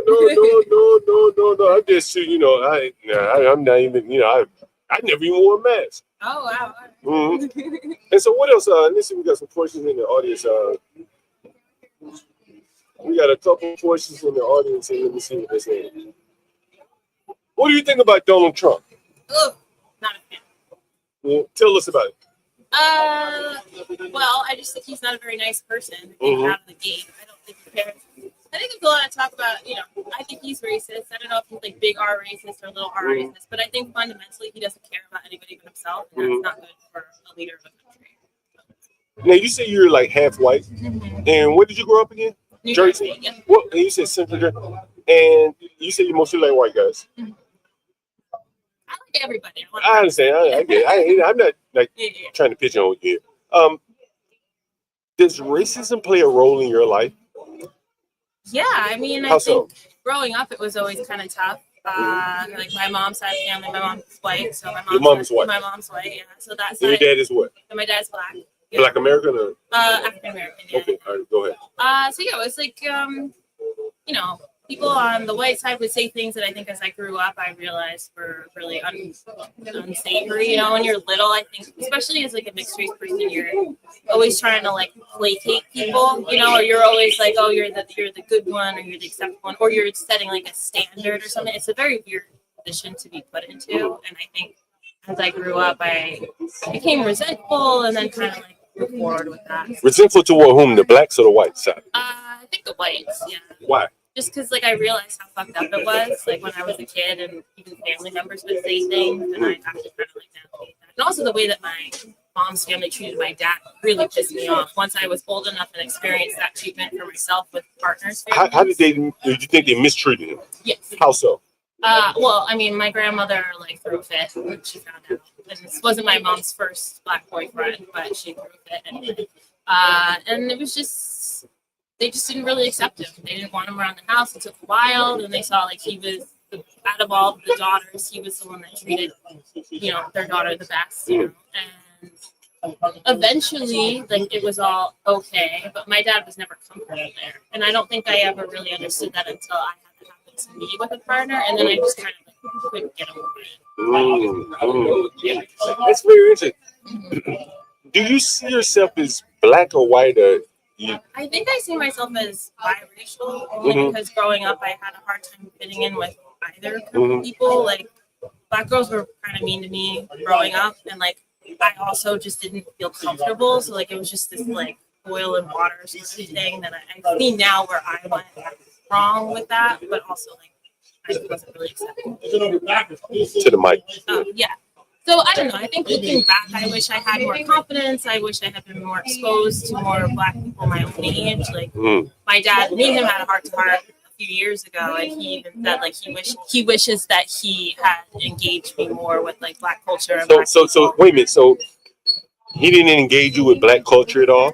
I mean, he did insofar as like our family, but I think he worked a lot, and me and him always had one-on-one time. But like my parents don't go to church, so there was no like church experience. Your white side. Yeah. Well, okay. Explain. I should say my parents don't go to church. Like both sides went to church when they were growing up. But yeah, there really wasn't a lot of exposure, and I think he realized. He even apologized for that as when we had this conversation. Why do you think he didn't expose you to the black side of his family? Well, not the family. I don't want to say that. I was very exposed to the black side of my family. Okay, but just like in our town, there was not a lot of. I just don't think that he was very involved in like community things. I see what you're saying. He was more involved with like work friends and things like that. What did your father do for a living? He worked for hospitals. He was like a billing accounts manager. Okay, cool. And what did your mother do for them? She was a nurse. Oh, okay, cool. Okay, very cool. Let me set this camera up so you can see yourself here. There you go. You can probably see the chat as well. Oh, I hope that they're being nice. You never know. Someone says they're black and white themselves. Their dad is African American, their mother white. My family never had issues on either side. And that is so cool. I also have a friend who is half black, half white, and I got to go to her wedding, and I got to see their family, both sides of her family interacting. And it like honestly made me really sad because it was so clear that they were such a like beautiful bonded family. And I was like, I've never had that. Like there's my one aunt on my mom's side that's comes to all the cookouts and is like a part of that life, you know, but none of the other sisters are, and for good reason because of how they, you know. How would you describe your black and white side of the family? What do you mean? Like, tell us about the white side. Tell us, like your mother's side of the family. So my mom's side is like a little rough around the edges. Like, you know, they're not super educated. Most of them are pretty conservative. A majority of them probably, you know, vote for Trump and have, you know, thoughts on things. Black side of my family, super educated, super family oriented, always super welcoming, like just. I don't know. I mean, and I think that was part of it too. Like growing up, I think because I was so much closer to my mother, I was so much more ingrained in my mom's side of the family. And then when I got older, I realized that my dad's side of the family is where I felt the most welcome and the most loved. And so I just gravitated towards them. So let me ask you this question. From the standpoint of all these social issues that pop up, how your boyfriend, can I call him your boyfriend? Is that right? And your boyfriend, he's a white guy. Well, he's Croatian, so he may not have much of an opinion on things, but I'm assuming you have white friends. Yeah. Right? How does these social issues pop up when, like, things like Trayvon Martin, Carmelo? Yeah. Do you know about Carmelo Anthony? Yeah, I've heard. Okay, Carmelo Anthony, George Floyd. How do you weigh those waters? Yeah. I mean, most of my friends are, you know, on the team. Right, like they were part of the protests and they're very active. I think, especially living in DC, it's a very liberal city, and I think a lot of people feel that way. And then, you know, friends that aren't engaged, that's their prerogative, but maybe I just like disengage a little bit with them as well. You know, really. And that's not to say, like, I mean, I remember asking even some of my family members on my dad's side, like, if they went to protest and they didn't go to protest, but it doesn't mean that they didn't feel, you know, engaged. But yeah, I think it's important to always feel supported by your partner, no matter what. And I, you know, I felt unsupported in previous relationships, and those have ended. So, were you during George Floyd? Were you dating someone? Yeah, I was, and we broke up in part because of his handling. You broke up because of George Floyd? Really? Yeah. Tell me about that. So now, come on, give us a little bit. So, how did you break up because of George Floyd? This was not the first time where, you know, I felt like he made me uncomfortable, and it was like I felt like I was constantly put in this position of like, this is a learning experience, and then this happened, George Floyd happened, everything was so heightened, and then we got into this huge fight, and I was just. But what was the fight about in relation to George Floyd? Well, it's just Yeah, I don't know if I want to get into like the super details. But no, don't give into the super details. I felt really uncomfortable with how his take on things, and the fact that he wasn't more angry, and it just seemed like it was because it didn't affect him. And you know, I was like, well, maybe it doesn't affect you directly, but it affects me. And like, and also the thing that really pissed me off is that all of his friends cared and he didn't. And I was like, how can you not care? Like, it's not like a white or black person thing. Like all of your friends give a shit, and you don't. Why do you think he didn't care? I think he just like does. I don't think he really delved deep into like deep thoughts, and maybe it was like too much to even like wrap his head around that like shit's fucked up. Like he just was like, well, I just want to kind of be like everything's okay, and like if we just keep our heads down, like everything will be fine. And I'm just, what are you talking about? Like, why do you want to keep your head down? Why don't you want to like stand up for something? You wanted him to show more passion toward the issue. Yeah, I get you. Okay, and he was like more. Yeah, he was just very like, oh, it's fine. Let's It'll be fine. I don't know. Or at least, like, I don't know. I just want people to show up. You know, I want to know that if shit hits the fan, Did you go to protests? I did, yeah. And which one? Where I went to a few. I went to an early one in New York with my friend Michelle, and then I went to one in Englewood, which is where my dad's from, in New Jersey. Okay. And then Englewood, that's the hood. Englewood, New Jersey. Is that the hood? It's part of that's the hood, right? Yeah. I'm trying to think. That's outside of Newark. Yeah, a little bit outside of there. There's like Englewood Cliffs, which is really wealthy, and there's Englewood. Right. Okay. So you went to a protest? Yes. Okay. There and then protests in DC. I think we had a couple here. Yeah. Did you come down to George Floyd? Did you come down to Black Lives Matter Plaza? Yeah. Okay, you went there. Okay. All right. Okay. And so your white boyfriends in the past, is that fair to say? Were not really. Yeah, all I would say was just really the one. Like I've dated other guys that are very supportive. But yeah, it kind of sucks. But you know, I think there's a learning curve for people. But also, like, I don't want to be your teacher, so you can't get with the program. You want them already to have that understanding, right? I understand. Someone said, "Is your boyfriend Serbian or Croatian?" He's both.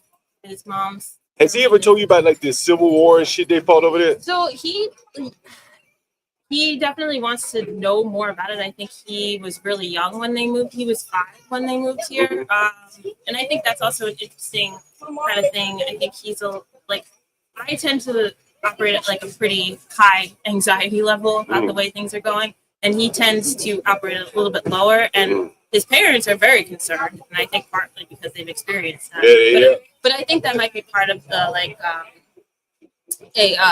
protection thing. Like, you know, he already, I mean, because if I get up, like, we have to leave, he was like, my family literally already did this. Like, you don't have to explain to me how messed up things can be. But I think it's already like, my family already did this. I can't even think about having to do this another time, you know? Interesting. Where do you like to go to hang out? Hang out? Yeah, in DC, yeah. Yeah, so I'm not a super big bar person. I used to go to Showtime a lot, which is like a dive bar over in Bloomingdale. And then I like to go to Flash for dancing, and then some like underground dance clubs. Yeah, like what type of environments do you like? I like. Because DC's kind of segregated. Would you say that's fair? I think that's fair. Yeah, okay, all right. Yeah, I just wanted to make sure. I haven't been out in a while, but when I used to be out in the club chasing women, it'd be very like segregated. Yeah. Is that fair? Is it still the same? It's probably more so now than ever. Yeah, I think my circle tends to be like EDM people and like festival people. So there's a good mix of like different cultures and different colors. And right. Oh, that's interesting. Yeah, that's very interesting. Do you have social media? I do, yeah. What's your social media? Tell us. All right, Don't be shy now, huh? My Instagram is Lady Half and Half. So Lady Half. Is that because you're black and white? Yes. Okay, black and I like my coffee mix. I like my coffee with half. But keep going. Go ahead. Yeah. So on Instagram, dipping a toe into TikTok, just an observer. Yeah. Facebook to keep up with family and friends. Yeah. So did you subscribe to us, by the way? I will do that right now. Do that. Yeah, people are loving looking at you. You know, we have open panels. You come up, jump on the panel. Yeah, that would say what you ever want to say. You know, we give anyone that's been on a live stream here, they get deference. We don't let anyone talk over them.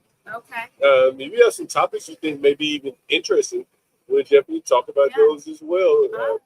Yeah, we talk about a lot of stuff. Again, I'm a landlord here in DC. So I bring out the dead bodies and all. Right? The people who die, get killed every day. You know, people broke, don't have any fucking money. You know, just it runs the gamut. Yeah. He was on the live stream the other day. Last time I was here. Yeah. And so, anyway, you have been a great guest. I think someone put your IG. You have an IG? Yeah. Okay. What's your IG? Let me make sure. Someone is ahead. LADYN. Oh, they got it up. They found it? They found me? Oh, damn. All right. Hey, Portia, can you pull up her IG? Let's see. What kind of pictures you post on IG? It's mostly pictures of my cat. Yeah. You a cat lady? I am. Yeah, he died in August. Were you a cat lady before you found your Croatian love of your life? Long before. I had my cat for 10 years. You're not so much of a cat lady anymore. You found a man. Croatian man. One of my neighbors is from, I think he's, what's the countries over there? Serbia, Croatia, Bosnia. It's one more. Albania? He's Albanian, Okay. but he may have lived in Serbia during the war. And he said that shit was crazy. Fucking crazy. Yeah, very interesting. Very, very interesting. Yeah. All right, so you're an urban landlord. The Urban Landlord, John Galt, right? Make sure you subscribe to that. We have the Urban Landlord Clips channel as well. You have to make sure you subscribe to that too. We chop up a lot of our best segments and put them on the Clips channel.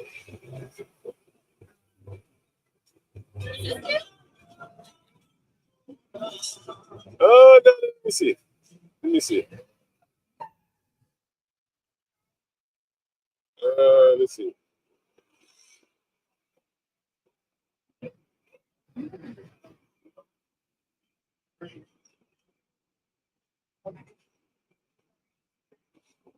Oh, this is not YouTube. Oh, it's on YouTube. Oh, Yeah, yeah. it's on Instagram. All right, that makes sense. Hey, what's up, man? Yo, what's up? Man, I ain't seen you in years. You still doing that fucking poetry and shit? You used to do poetry, right? No. Damn, I thought it was you that used to do that poetry. I see you years ago you do that fucking poetry. You want to sit down for an interview, my man? It's been lovely. It's been great having you here. Thank you, thank you.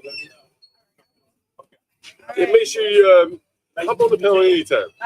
Hey, if you want some yoga pants, here we had the young boys to steal the yoga pants. we got to connect on the yoga pants here. You didn't leave anything behind, did you? No. Thank you. All right. Nice meeting you. Oh man, that was real good right there. That was real good. That was real good right there. Mm-hmm. Oh, that was real good right there. Yes, it was. Yes, it was. Yes, yes, yes. Boy, she pulled her hair down. I said, have mercy. Have mercy. Have mercy. That hair, boy, that's something, boy. That's shit kryptonite, nigga. Universal, that shit kryptonite right there, boy. I ain't even had to ask about the bunnies, HB. Ain't no bunny necessary. That shit, they lay it down. Lay it down. Excuse me. I want to get these hood niggas for you. I want some hood niggas. Excuse me. Excuse me. Excuse me, ma'am. You have 5 seconds for an interview? Come on, 5 seconds. You got 5 seconds. Ah, come on. I want to just talk to you. Tell us whatever you want to talk about. Ah, come on. I asked you some good questions. Ah, I want to get old school up here. I want some hood niggas. Bunny not needed, University. Shit, you had to get a supersized bunny for all that hair she had, bro. Yeah, damn, that's a lot of hair. A lot of hair. Yeah, I'm good right now. 5 minutes, come back. Yeah. Yes. Nita. Let's see the old nigga right here. My man. Yo. Sit right there for a minute. What's up, old school? How you doing? Oh, gee, what's up? What's up? Ain't nothing much. How you doing? Shit, where you shit? No day, no dollar. Where you coming from?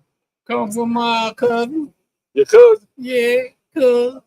What y'all doing all day? We ain't doing much. Cold chilling. You chilling? Shit. Yeah, to go get my supply. Supply what? What are you doing? Oh, hey, nigga, they got that free weed or something? No, sir. Ain't nothing free around. Man, I heard they got that shit on the discount though for some people. I don't know. Oh no, ain't what nothing. You get? How much you get? I get me an onion. You do know what an onion is?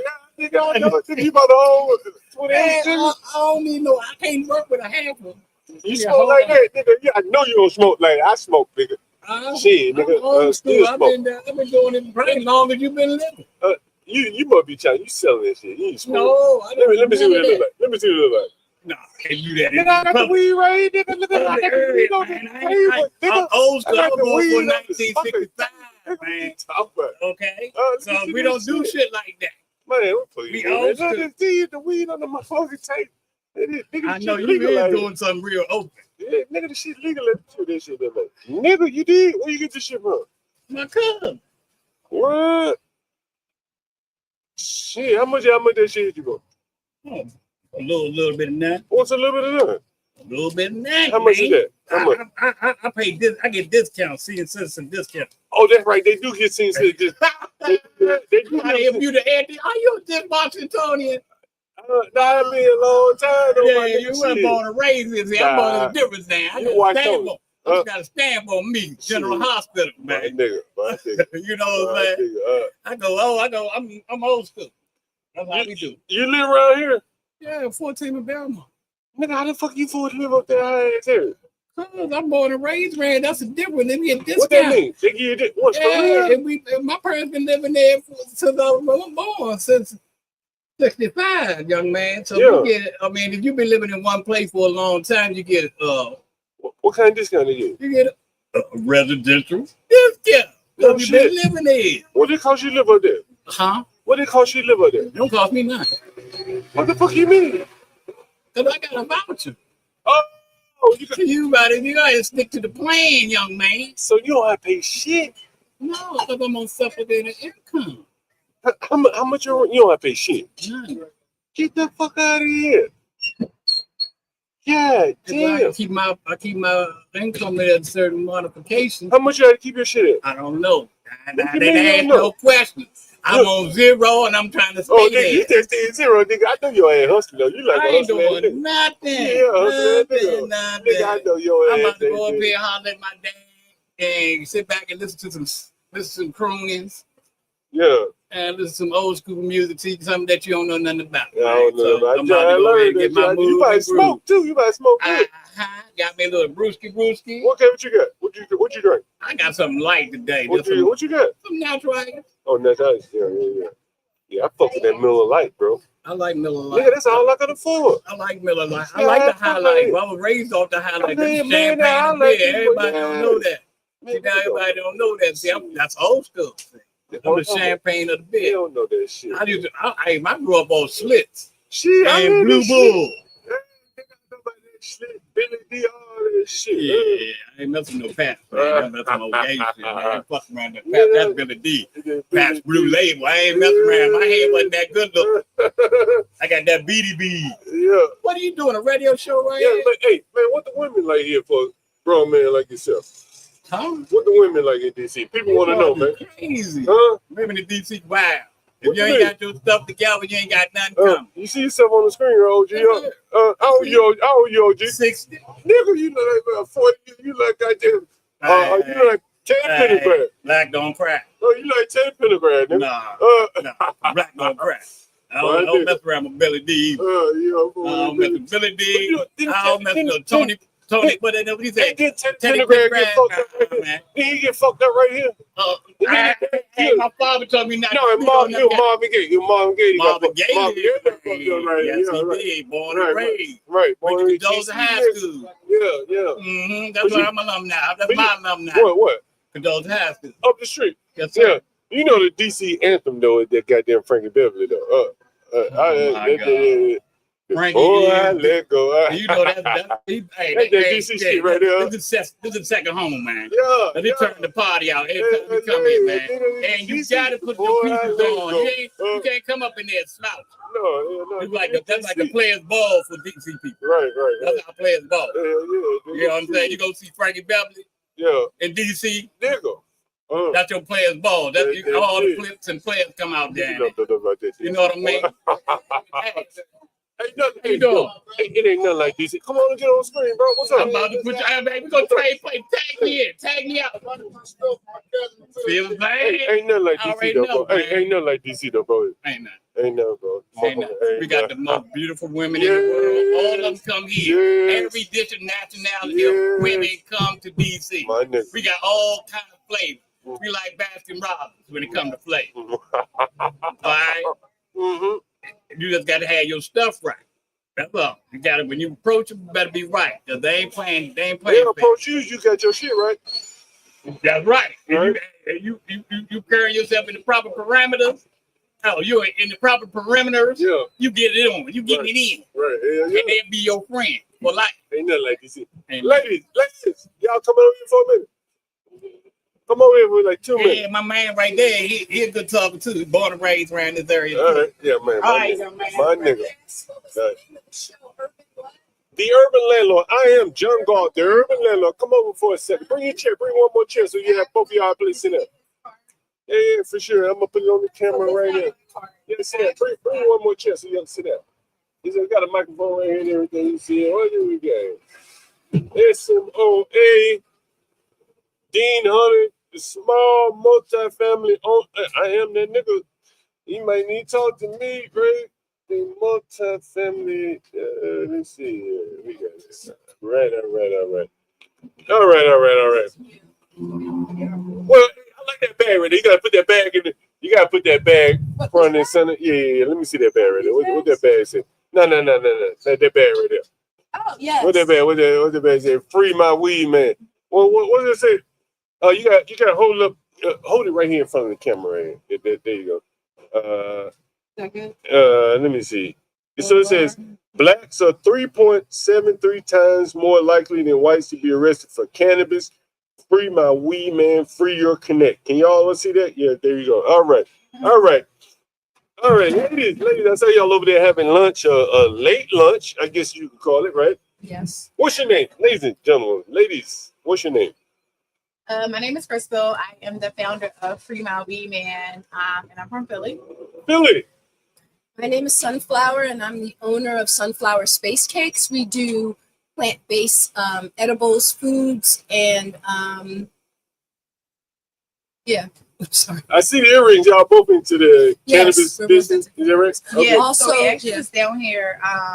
We're part of a cannabis coalition, and we were rallying and lobbying today at the Capitol, just informing elected officials on the different bills, just checking their temperature to see if cannabis is something that is on your priorities. Oh, I see. Okay. And so, did y'all meet up with any politicians? Y'all might have to speak a little bit closer to the mic. Now I got one. Did y'all meet up with any politicians or anything like that? So they were in session. We did get a chance to meet up with his name was Troy Carter from Louisiana. Democrat. And what were y'all talking to him about? Just the bills that are out there right now that we felt like that were important for him to look at. Like, what are some of the bills y'all want him to look at? I like the MORE Act, which was really good. What's the MORE Act? The MORE Act. So the MORE Act is just ensuring that people who were incarcerated, they have access into the industry. So just automatic expungements. And it also has a safe banking aspect as well. As we know, cannabis is federally illegal. So in the cannabis industry, there is, or the IRS is the form called the 280E. And at 280E, it allows for businesses to not be able to write off like different things that a regular business would do that's in the cannabis space. Somebody said you kind of look like Mary J. I'm guessing that's you. Yeah, you know the wig. This is my Mary wig, and this is my Mary wig. That's your what wig? What? Mary J. Blige. Oh, Mary J. Okay. So this is intentional. It's not intentional, but you know, yeah, it's inspired. It's not somebody bad to be like Mary J. She's been out there. She's looking good. So Mary J. So what? Let's see what. So someone said it seems like weed is big in DC. How long were you here for? Both of y'all from Philly? Yes, I'm from. So y'all came down here to discuss marijuana? Yes, So, at the Capitol. Excuse me. It's not just us. We're with other organizations. Oh, really? Okay. Like I'm a member. I'm on the board of Minority Cannabis Business Association. So I'm the treasurer for them. So they were here, and there were other, almost any kind of group that's in cannabis, minority or not, was out here this week to talk about cannabis and to organize. Really? And so what is the cannabis business like in the market, like in the Pennsylvania, Philadelphia? So in Pennsylvania, we're legal medicinally, so we only have medical dispensaries. We are the ones that's on the front lines that's advocating for the adult use. But it's a lot. There's a lot of politics that's happening behind the scenes. And to be honest, just coming from the standpoint where I'm representing people who were directly harmed, I just want to make sure that, you know, the legislation that does get put in benefits us. And it's not just like a business plan to our state or anything like that. So we are advocating for the men and women who were incarcerated for cannabis. We're advocating that they have access into this industry if they would like to. We're advocating for those tax, the revenue from those tax dollars to be given back into those communities. So when we look at the industry, the industry itself is going to generate millions of dollars, billions, right? So when you say they have access, what do you mean by that? Access. So if they wanted to, if they still sold weed currently, they deserve to now get into the legal industry if that's something that they would like. But when you say get into the legal, does that mean like being able to sell it on the streets? Or? No, being able to open up a business. Mm-hmm. So have a brick and mortar or delivery service, mm-hmm. have some sort of license. So what would you say is the barrier for like someone just saying, hey, I want to open up a weed business? Well, what are the barriers there? Well, the number one barrier is capital, because we're still federally illegal. It's not much capital that's out there that invests into these type of businesses. But then I think one of the barriers, especially for people who are directly harmed, is fear. As we do try to enter into this legal industry, we're still being criminalized for it. So right now, as an organizer with Free My Weedman, I can, tell everybody that's on a legacy market to say, hey, come on, like prepare to enter into this legal industry. But if they're still getting locked up, if they're still getting targeted, if it's not a pathway for them to enter into this legal industry, Are they still arresting people for marijuana? I guess big amount of marijuana. Like No, and not even just big amount. In Pennsylvania, Philly is actually decriminalized, but it's other parts in the state that's not decriminalized. So people are still getting locked up. My nephew, it's his first year at Hampton University. His roommate was smoking weed in a dorm. Guess what? His roommate got arrested and his roommate got put out of college. So they're still, targeting people even with just low amount of cannabis, not just large amount. I see. In Philadelphia, you say it's decriminalized? Just in the city, but if you cross the county line, not all counties are decriminalized. Some counties you still will get a court case or go to jail. Oh, really? Okay. Like in Philly, you might get a citation, if that, depending on who you are and what you're doing. So let me ask you. And I just want to answer one question. Okay, he actually said, it wasn't a question, it was a statement. Who made it? Let me put it up on the CYN7. Okay, which one is it? CYN. So they said they couldn't follow the rules. They couldn't follow the rules of all before. Why don't you assume you'll be able to follow the very strict rules of owning your own dispensary at the present time? Okay. Yeah, and it's not more so not following the rules. We have to understand that this plant became illegal because it was intentionally for Black and brown people to be sent to prison. So it's not a matter of following rules. The rules were not even designed to support us to begin with. But that don't mean that should be something that we should be locked out of an industry that we actually build. Like when we look at mass incarceration and we look at just the height of mass incarceration and who makes up these prisons, it's Black and brown people who were sent to prison from the earlier drug, laws that actually sent them there. So they deserve to take up space into this industry.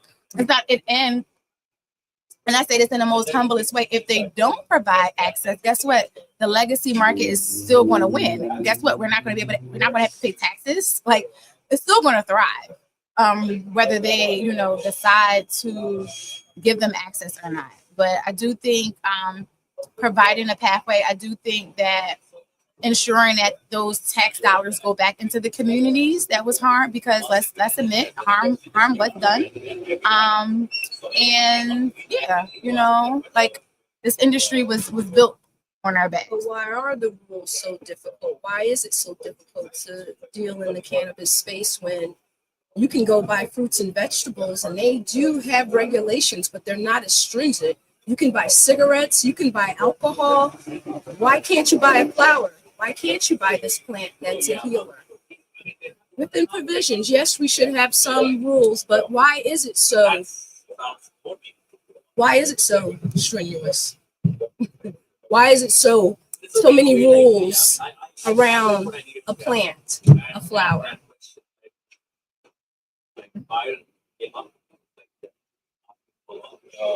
Well, let me ask you this question: Who, excuse me, in the excuse me,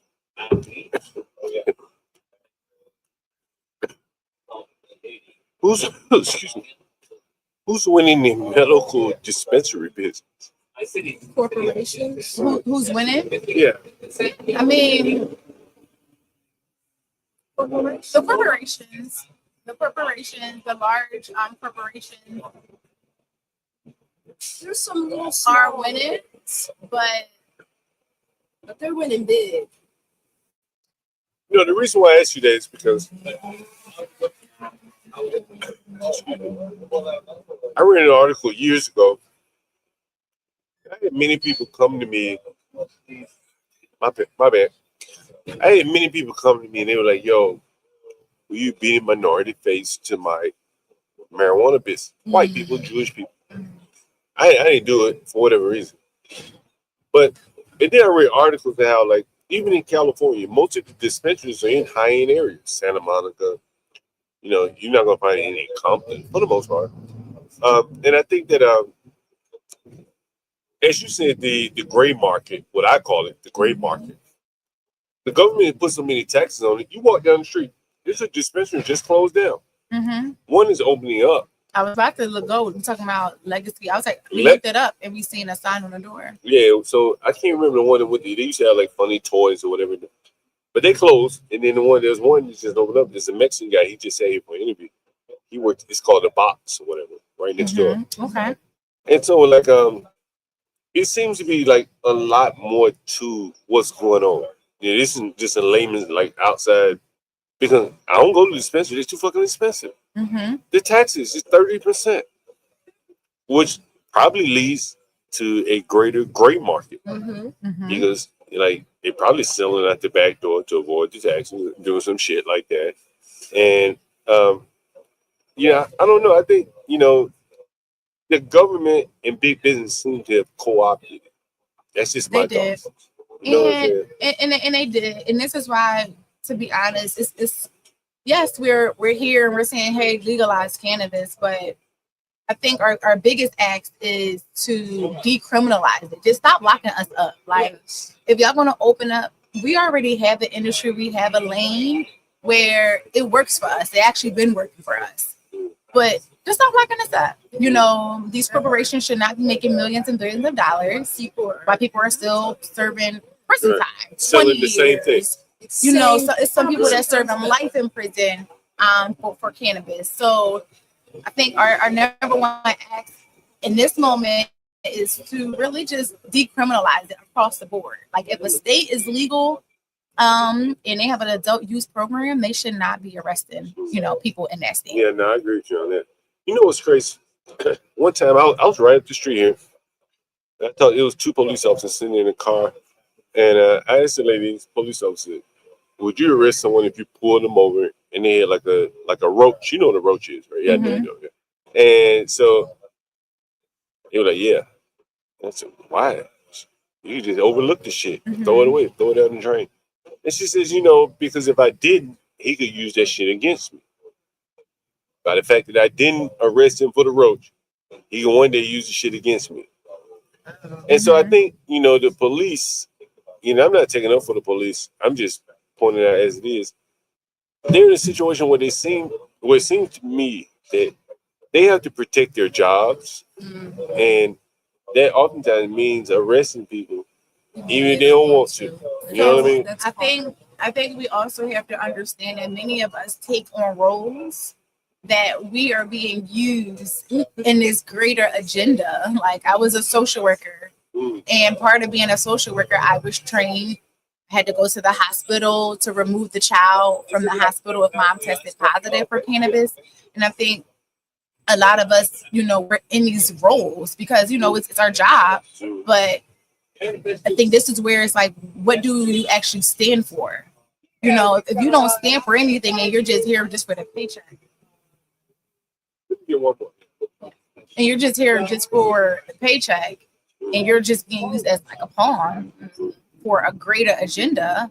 And that's the same thing with police officers, the social workers, the probation officers, you may be against it, but you may be more in love with the money than what's right. Yeah, they're a cog in the wheel.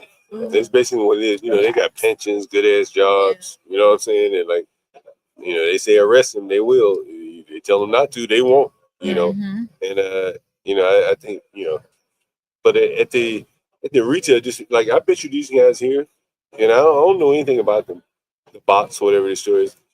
They probably are pretty, deep pockets in terms of being funded. And they have a Mexican guy working for them, and he's pretty motivated, self-motivated. And so that's what, I am the urban landlord, by the way. I'm a landlord here in DC. And I rent to a lot of people across the spectrum. Not rich people, but, they say they're making pretty good money to the people that aren't making pretty good money. And one of the things that if you're watching all of the live streams that we've seen here, we've had some immigrants come in, things like that, blacks, whites, whatever. They all almost point out to the unity that their communities have. The Ethiopians, we had an Ethiopian guy here. If you're familiar with the Ethiopians here in DC, they are very united. They're very, very fucking united. If you walk around the corner, it's going to be a little Ethiopian. Oh, hell, most of these probably bars and shit may be owned by them. And so, that's one of the things I think that that Black Americans, I'm Black American, are missing out on is that unity. I live in New York part-time. I never forget. I tell people the story all the time. I used to go by weed like 176 and some shit up there, right? And I walked into a building, a bunch of fucking Dominicans in there. Nobody robbed me. Nobody front run the other guy to sell me the weed. They said, yo, he'll be down in a minute. And it was that level of somewhat cooperation, you know what I'm saying, that will trump everything, because in my opinion, and I talk about this all the time here on this channel, I'm a nigga on the street, right? I deal with niggas, right? And I think that there has to be an element, all this shit can't be on paper, The gray market is not on paper. But we can't take advantage. You know who I buy my weed from? Seriously? 2 fucking black lesbian women. Where are the no offense to them, they do a very good job. I advertise them here on the street. But where are the men? Why the fuck the women got this shit? And they do a very good job. When we think about it, when we think about the Weedman, to be honest, it really was their wife, their girlfriend, their mom, the lady in their life holding it down. Whether they went to prison, they were holding it down. They were coming up with ways on how they can hide it. It's really the ladies that's really the plug. Let's just be clear. It's really, we are the ones that actually respect this plant for what it is. It's not just a hustle. That part. Let me ask you this question: do you think that women look at it differently? We had some guys here earlier, and they look at it. They were looking at life. They weren't even talking about weed, but they were looking at life more as a hustle. You understand? Now you here dressed nicely. You got a pen. You got your earrings. You meet with politicians. You're operating at a totally different level than the people over there selling weed. I mean, that's what it is. Or right? You could be operating on all levels. Yeah, multi levels. Because you can't be an entrepreneur in this industry and not be an advocate. But so I guess what I'm saying is that, the men, right, are operating in a very, for lack of a better word, crude level, right? Because women are we're natural. You're nurturing the business. Yeah, we nurture. What you say? You're nurturing the business. We're nurturing the community. We're nurturing, and we don't consume this plant to escape. We consume this plant to be more in tune with our inner self. So a lot of times when we do, You got coming on the screen right there. a lot of times when we do,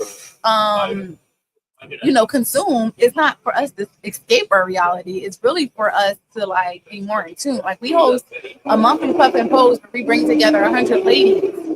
And we all just be in one room and we just consume. What the men there though? 100 ladies. I want to go We listen. tried to open it up to the men, but the men, they're not looking for those type of events. It's the women that are looking for that community. Really? Like, okay, I'm used to smoking inside my place.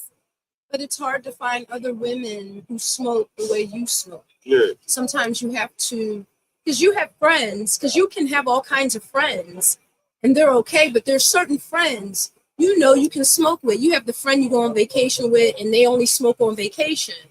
But then what about your girls that smoke every day? You know, you need those friends, and it's a way to find a community, to find everybody on that level so we can all be one. Because what we're going to do, because we're nurturers, when those women leave, when we leave that event, because we're nurtured as well, that's why we developed it, we're going back to a whole family and giving that back to them, because we give that to you all month long. When do I get it back? I get it back here with my sisters, and we flow, we smoke, we eat, we dance, maybe twerk a little. And we support each other because, Yes. like, let's be real. Like I said, as we enter into this legal industry, we've each been targeted. Yes. Like, events been raided, house been raided. My whole house so, has like, been raided.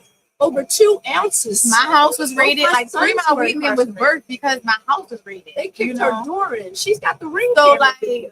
it ain't even just a mail. But, Can I like, see the video?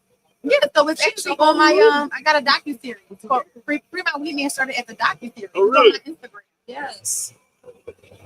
So yeah, that's how we both were in the industry doing our own things, suffered crazy losses and setbacks, and we came together with 2 other women who Keep were twerking, also please.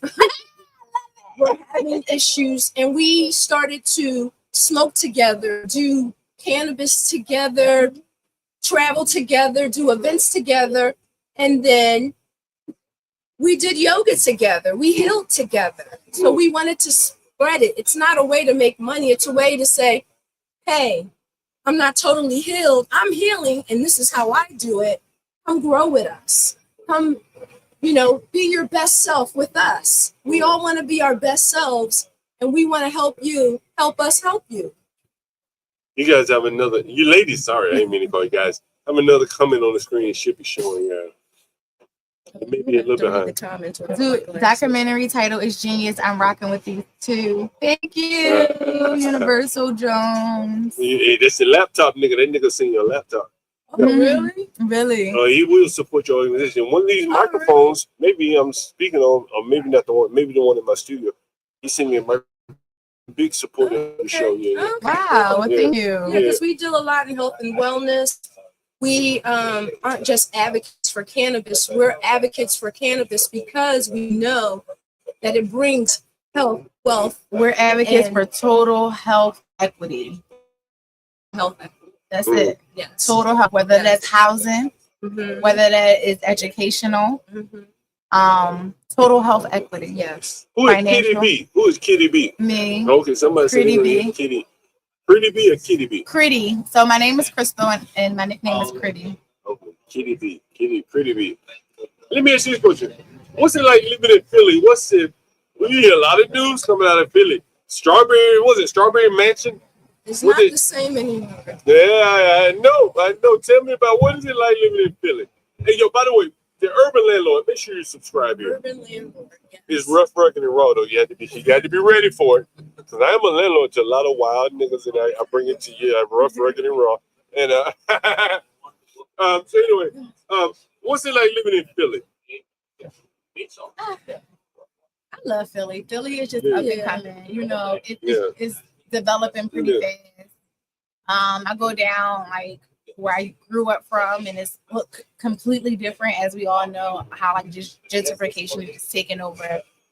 But I love it. Like I love just our community. I love I don't know.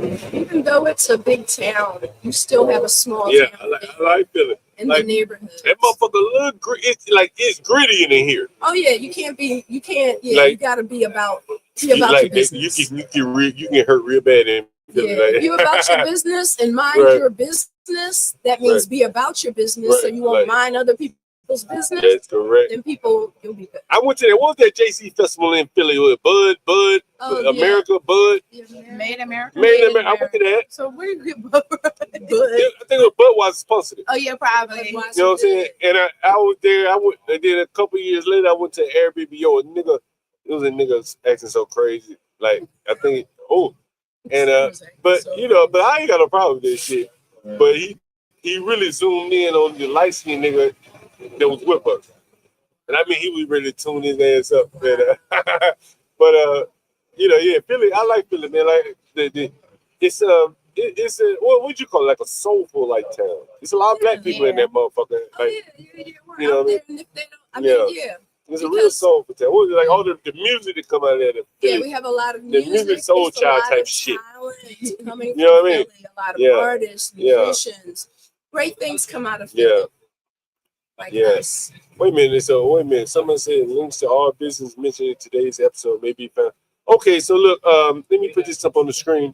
So if you want to see, promote your business or whatever, they're going to put links to all businesses mentioned in today's episode in the description box of this show. And they may do a community. I know they've done some community posts for some of the other people that say down here. Most everyone has social media here today. You want to put you want to put your cash up on the banner? We'll put your cash up. In case anyone I want don't to have donate. cash app. You know, okay, all right. No, just What about follow you? us. Follow you. Come What? to sunflowerspacecakes.com Sunflower Space Cakes. and go under shop, and then that's how you can support me. You can pick up in Philly. We deliver in the Philadelphia and suburban areas, but I ship to 54 states and territories, or is it 57 states and territories? I'm a little confused right now. I don't know if we're taking over things or not. Anyway, if we're taking over it, I can ship to it. Take over, sister. Take over, sister. All right, well, thank y'all. Follow me at Yes. Free My Thank you. Weedman on Thank all you. platforms. Yes, Free My Weedman, Sunflower Space Cakes. There you go. There you go. Yeah, there you go. And thank you so much. It's been a pleasure. Oh, it has been my pleasure. I promise you. Did you the card I gave you? All right, you need it back? Yeah, so he wanted me With the name of your podcast. because he wanted to connect with you. Oh yeah. I am the urban landlord here, John Galt. You can find all my shit. Are you? It's a rough channel though. You might fuck around and see a dead body on this motherfucker. I mean, it's the urban. So Very urban. Very urban. Yeah, we'll definitely follow you on Instagram. You probably see a couple more followers there. Okay.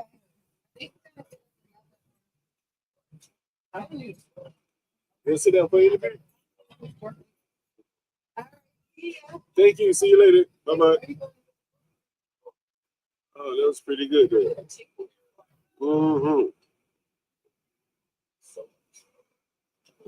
Guys, support the channel here.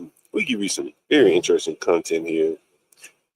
Yeah, street interviews, some amazing content. If you want to see better content, DC has some great spots I can go, but this place has like everything I need.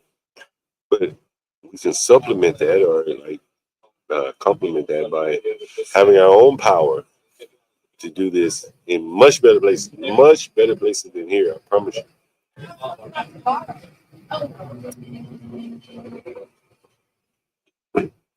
Universal, I meant to ask her that. I forgot to ask her that. Anyone want to jump up on the panel for the next interviewer?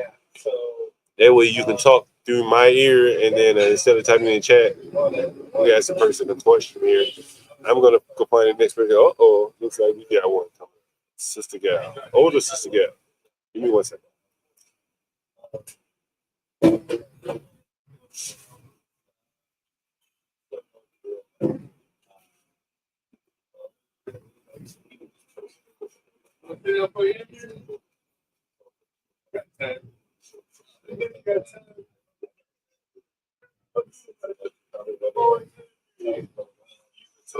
like hard to guess. All right, look, I gotta pour something.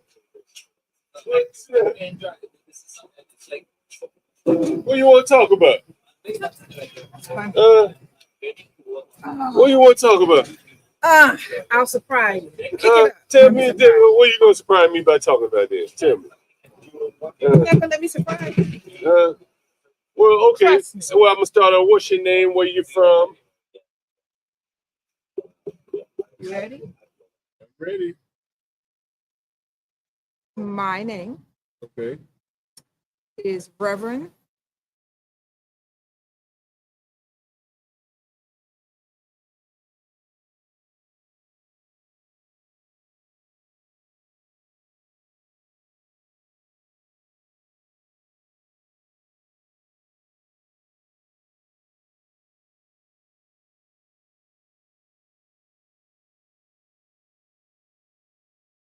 Yeah.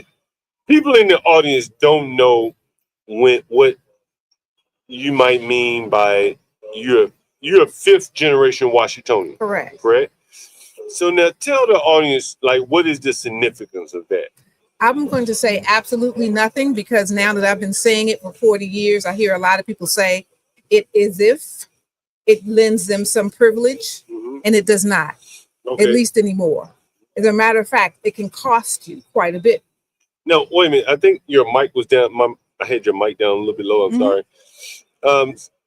Can you start off again? Repeat your name again. What's your name and your My title? name is Reverend Tanya Butler-Truesdale. And thank you for giving me an opportunity to start over again, because actually some people know me as Adejoke. That is my Ife name. What is Ifa name? Ifa name. What is Ifa?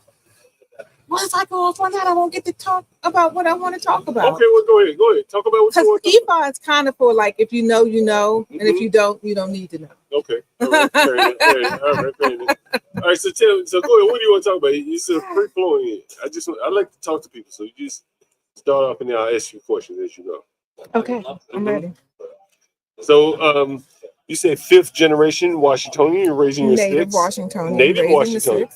And you were saying that doesn't mean anything like it used to, or it doesn't mean anything. It doesn't. Why doesn't it mean anything anymore? I think it actually can be kind of dangerous, because people assume that you have connections and ties, and that you will use your influence against the new people who could be pirating. What do you mean by that? Pirating? I mean that the District of Columbia is a very unique place, and that many people come here for opportunities without an intention to give back to the community.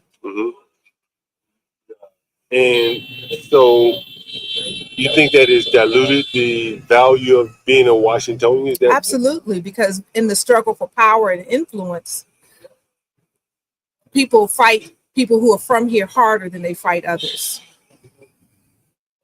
What do you mean by that?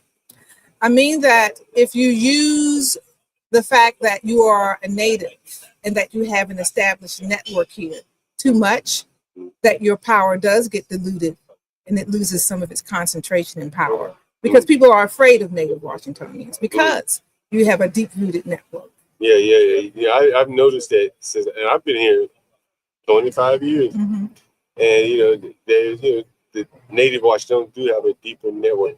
Have you ever? Let me throw you a curve. Go ahead, throw me a curve.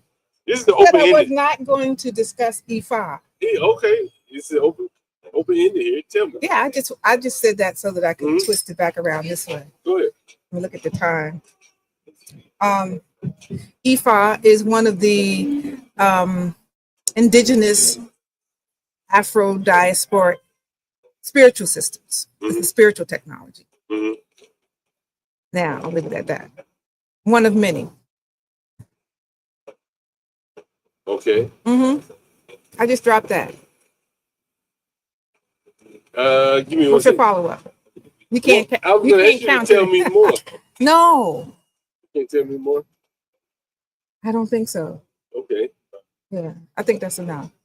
Give me 1 second. Let me close this tab out. Yeah. I can't do two things at once. Yeah, he looks very authoritative, like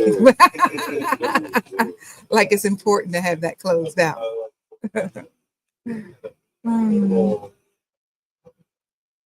Make sure I got it right for you. Let's see, 1, 2, 3, 4. That's funny. Oh, you reading the chat? Yeah, somebody said, I don't even know what that means and I'm afraid of it. That's comical. That's funny. Cute and funny. Thank you, my man. All right.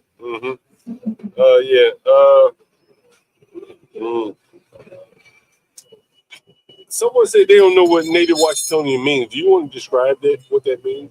I mean, it should be self-explanatory, but sometimes. Well, let's give it another twist. Okay, give it to us. Given that there's really no such thing as Washington, nor is there really such a thing as the District of Columbia, because this is the native land of an indigenous people called the Anacostas.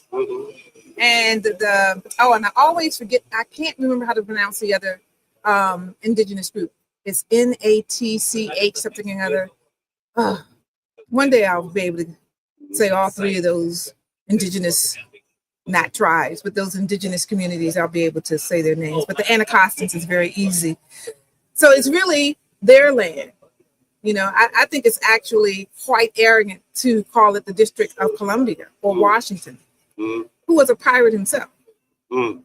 Many people do not understand that Congress was very angry at George Washington because the coffers didn't look like they were supposed to when he left office.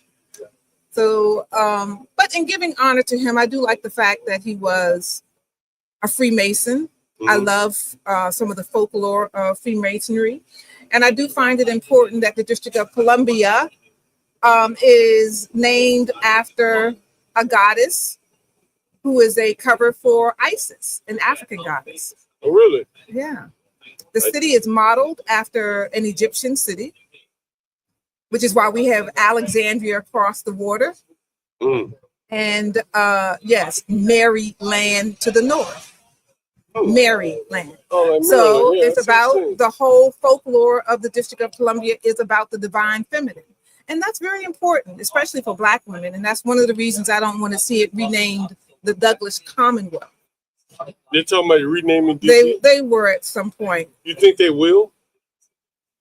At some point, it was there was an initiative to try to get it renamed to Douglas Commonwealth. Really? Yes. Like Frederick Douglass? Yes. And you didn't want it named after a Black man? No, because he did not. He wasn't able to find, even at that time, I think he could have found a Black woman to make his queen. His second wife was white. I didn't know that. Yeah. Well, what was his first wife? I think she may have been of African descent. I'm not sure. Oh, okay. But no, I like the divine feminine history of Columbia. Wait a minute. So you don't want it to be named, what did you say, Douglas of Columbia? What was it? The Douglas Commonwealth? The Douglas Commonwealth. I love the Masonic folklore. Fake law. But you don't like to marry to a white woman. No, I think people should marry whoever they But I'm saying you don't want DC named after him. No, that to erase the divine feminine principle of Freemasonry is very important to African history. People just don't know about it. Okay. Yeah. Yeah. It's deep. It's beautiful. Yeah. We got all these African queens walking around here not knowing that this city was built to model, guess what? The African womb. The diamond, because the city was originally shaped as a diamond, is the Masonic symbol for the womb. Okay. Actually, something a little south of the womb, but yeah. The Masons, they love that.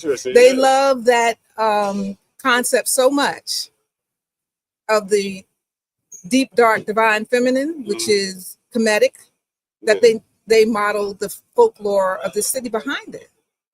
So why do you think we know about Uncle Sam, but we do not know about Columbia? Columbia was a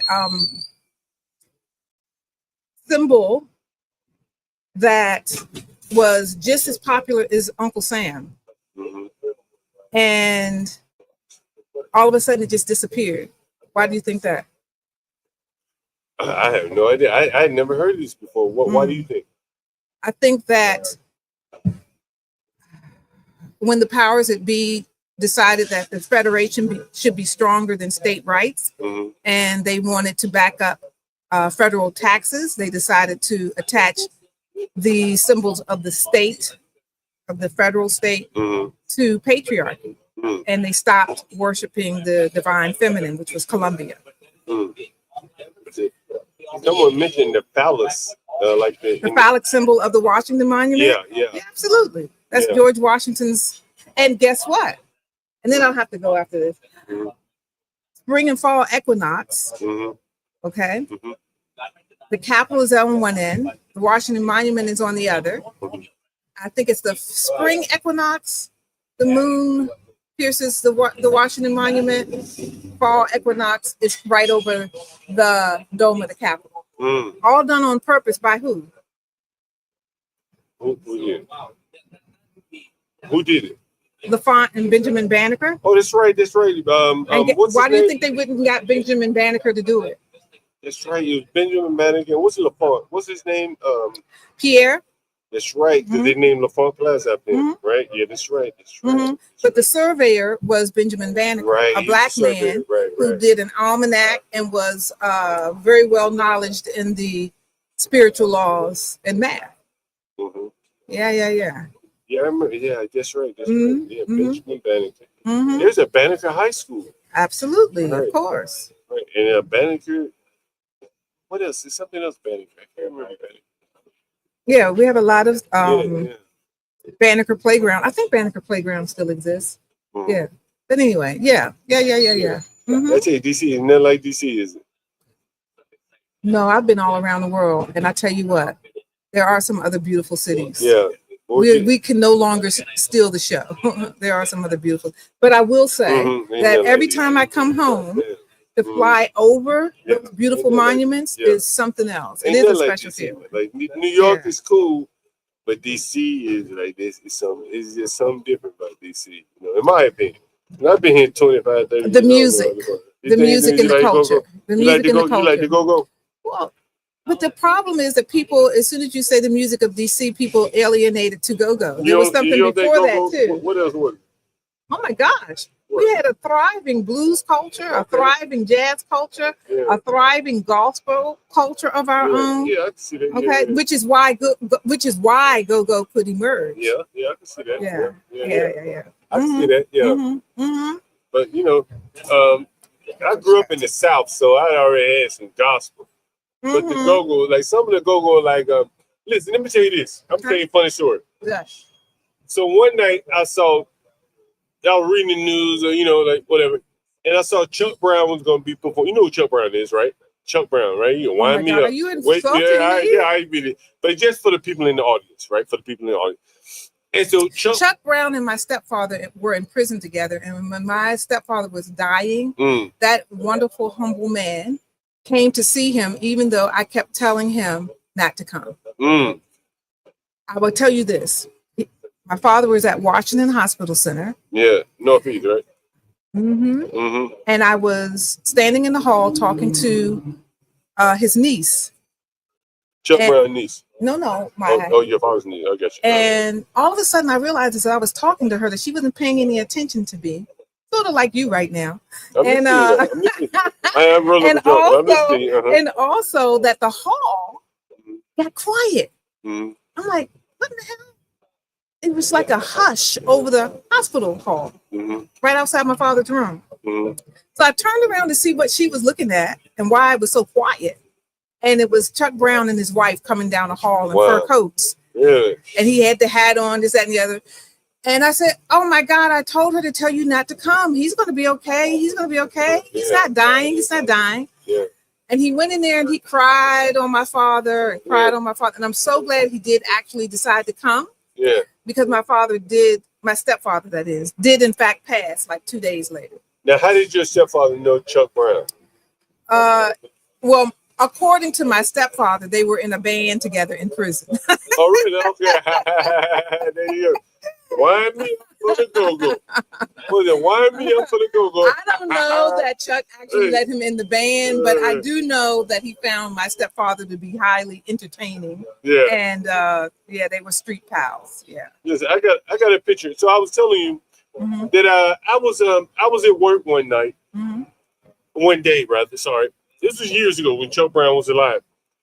And I saw that Chuck Brown was performing at the BB King in New York. And he was performing that night. So I'd never seen him perform before. I'm from Alabama. I'm like, whoa, this Chuck Brown. Oh my goodness, what part of Alabama? I just got back. Northeast, up by Birmingham, right? Oh, I was in Birmingham Okay, at I know UAB giving a speech. Okay, yeah. Oh my goodness. What are you giving a speech about? The speech was, oh my God, I really, oh my gosh. Tell me about it. Okay. The speech was on how psychedelic, excuse me, I can't even say it, Like can weed. heal. No, not like weed. Like mushrooms and all that kind of shit. Yeah, I got you. Okay. How mycology, what uses mycology might have in healing minority communities. Yeah, it was hosted by the University of Alabama at Birmingham. Oh wow, okay, yeah, I know you like Second Avenue North or something. Have you been to the Joe Mentor? No, I don't think I've ever my heard of that. God. What is that? What is that? It is a sculpture park that some Black elder named Joe Mentor has built on these acres that he owns. That is absolutely, you must Next time I'm in go. Alabama, I will Yes, you must go. Yeah. So yeah, I was telling you. So I saw BB King. I saw Chuck Brown was going to be performing at BB King's. I said, "Damn, I got to go see." Because he's up in age at this point.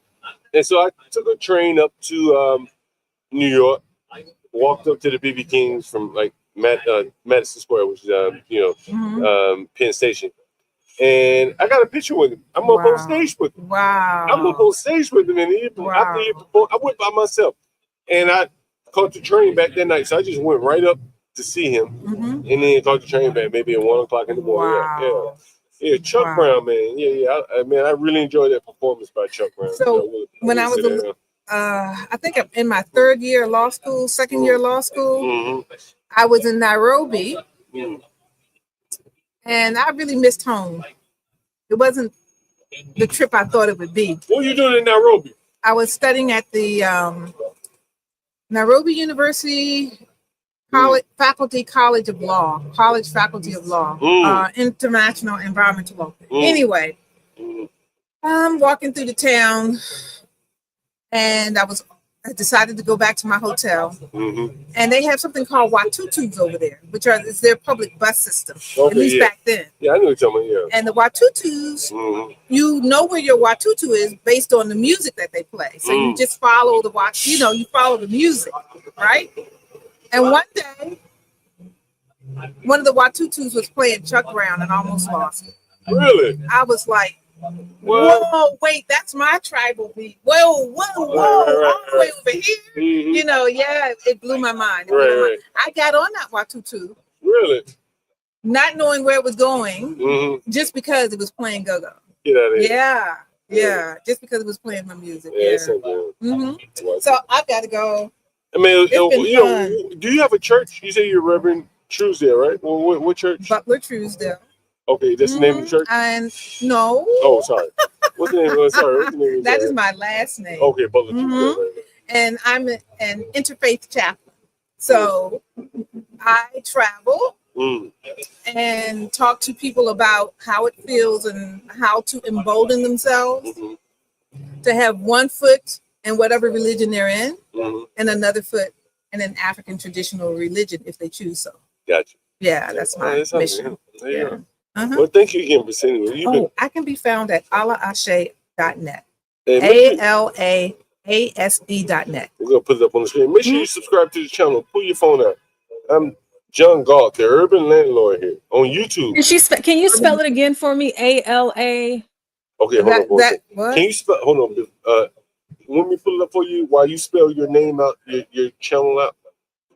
Yeah, you could spell your ALA. What is it? A is an apple. L is in Larry. A is in apple. Ashe. A is in apple. S is in Sam. E is in Edward. allahashe.net. So you call yourself the Urban Landlord? I am the Urban Landlord. Oh, I work for the rent administrator. Who? The rent administrator. What rent administrator? DC? Wait, a little bit too much synchronicity. Let me get to my meeting. Let me get to my meeting. Yeah, Yeah, it's a little bit too much synchronicity. John Galt, yo. Yeah, you got you don't want your tenants and rent motherfuckers showing up in front of me talking my name for. Well, I'm a third party neutral, you know, and at the rental accommodation division, he laughs. He coughs. He almost I cough and I laugh at the same time He because there is no third party here. Everybody got to pick a side. Third party neutral. No. Oh, who pays No. you? No, who pays we you? implement the regulations of the Rental Housing Act. Who pays you? Who pays your organization? What does your organization get the money? Taxpayers. There you go. So business tax. That tells you whose business side you tax. on. You know whose side you on. Income tax. Come yeah. Come here for a second. You got to take your seat. Come here. That was fun. Thank you. Thank you. What's up? No, you're going to have a lot of fun. You're going to have a lot of fun. How are you? Well, I'm doing better and better every day. What's all this? What's all this? What's your name? My name is Tamika. Tamika. Yeah. Tasha. Tamika. Oh, her name was Sasha. Nah, I'm just saying. What is the song? It was a song where the guy said the name Tasha Tamika. Anyway, how old are you? Like you're a little girl. I'm 23. Yeah, a little girl. Are you from DC? No, I'm not from here. So I'm actually from Richmond, Virginia. What are you doing here? My man lives here. Yeah. So what are you doing here? I'm visiting. Yeah. Okay. By the way, so before we get into this, you own with John Galt, the urban landlord here. Say it again. You own with John Galt, the urban landlord on YouTube. Why don't you pull us up on YouTube? You may be able to see yourself. Why don't you pull us up on YouTube on your phone and give us a subscribe here? Yeah. John Galt, the urban landlord here. And so you don't live here. Your man lives. I like your hair. I like your hair, by the way. Thank you so much. You know, I like it natural, man. Like shit. You know, I try to keep it that way. I try to present myself as authentically as I can. These fucking weeds and that baby hair, sweetie. I'm telling you, it make me sick to my stomach. Tell me about it. Nothing but that fucking baby hair make me sick to my stomach. I tell you. I'd rather see a woman bald head than that baby hair. Right, honestly. You know, be yourself. Yeah. Okay. So live. Oh, I see. Yeah, somebody said I frequently. see myself. You can see yourself right there too. Okay. But anyway, give us some subscribe here. So you live here or you just came up to visit your man? I just came here to visit. We're trying to figure out living situation because I do want to live up here. So I've been trying to find a job, trying to, find a place to stay so I can really be here for the long time. But what kind of work do you want to do?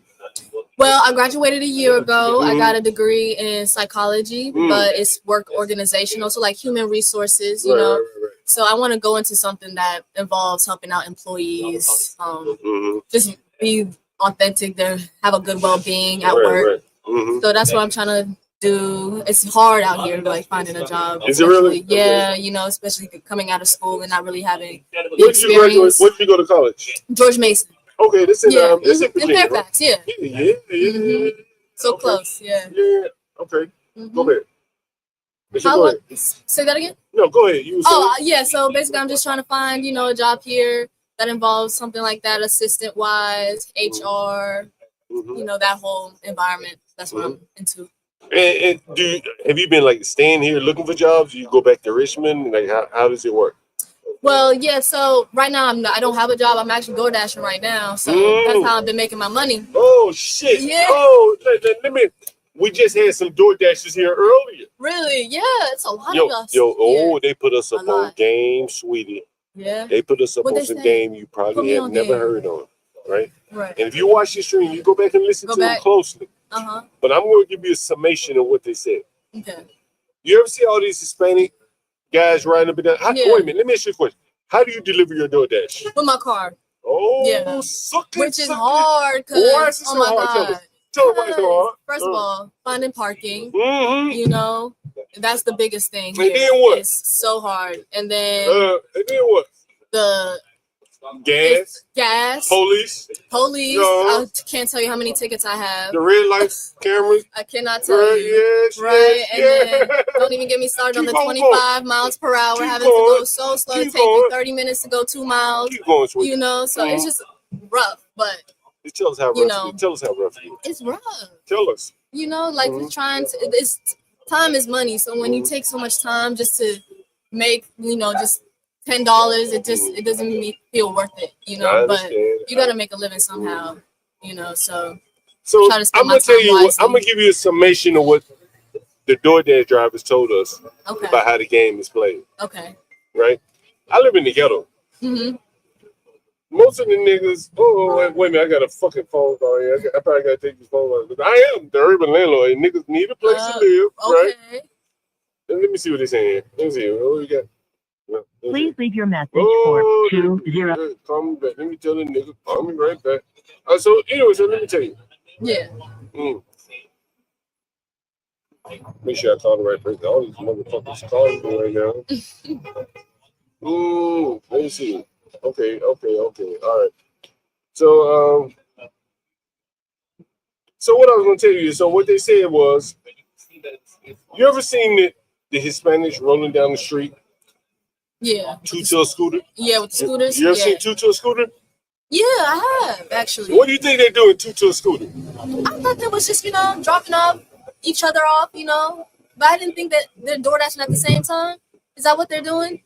Ladies and gentlemen, we're teaching them how to dope get sold.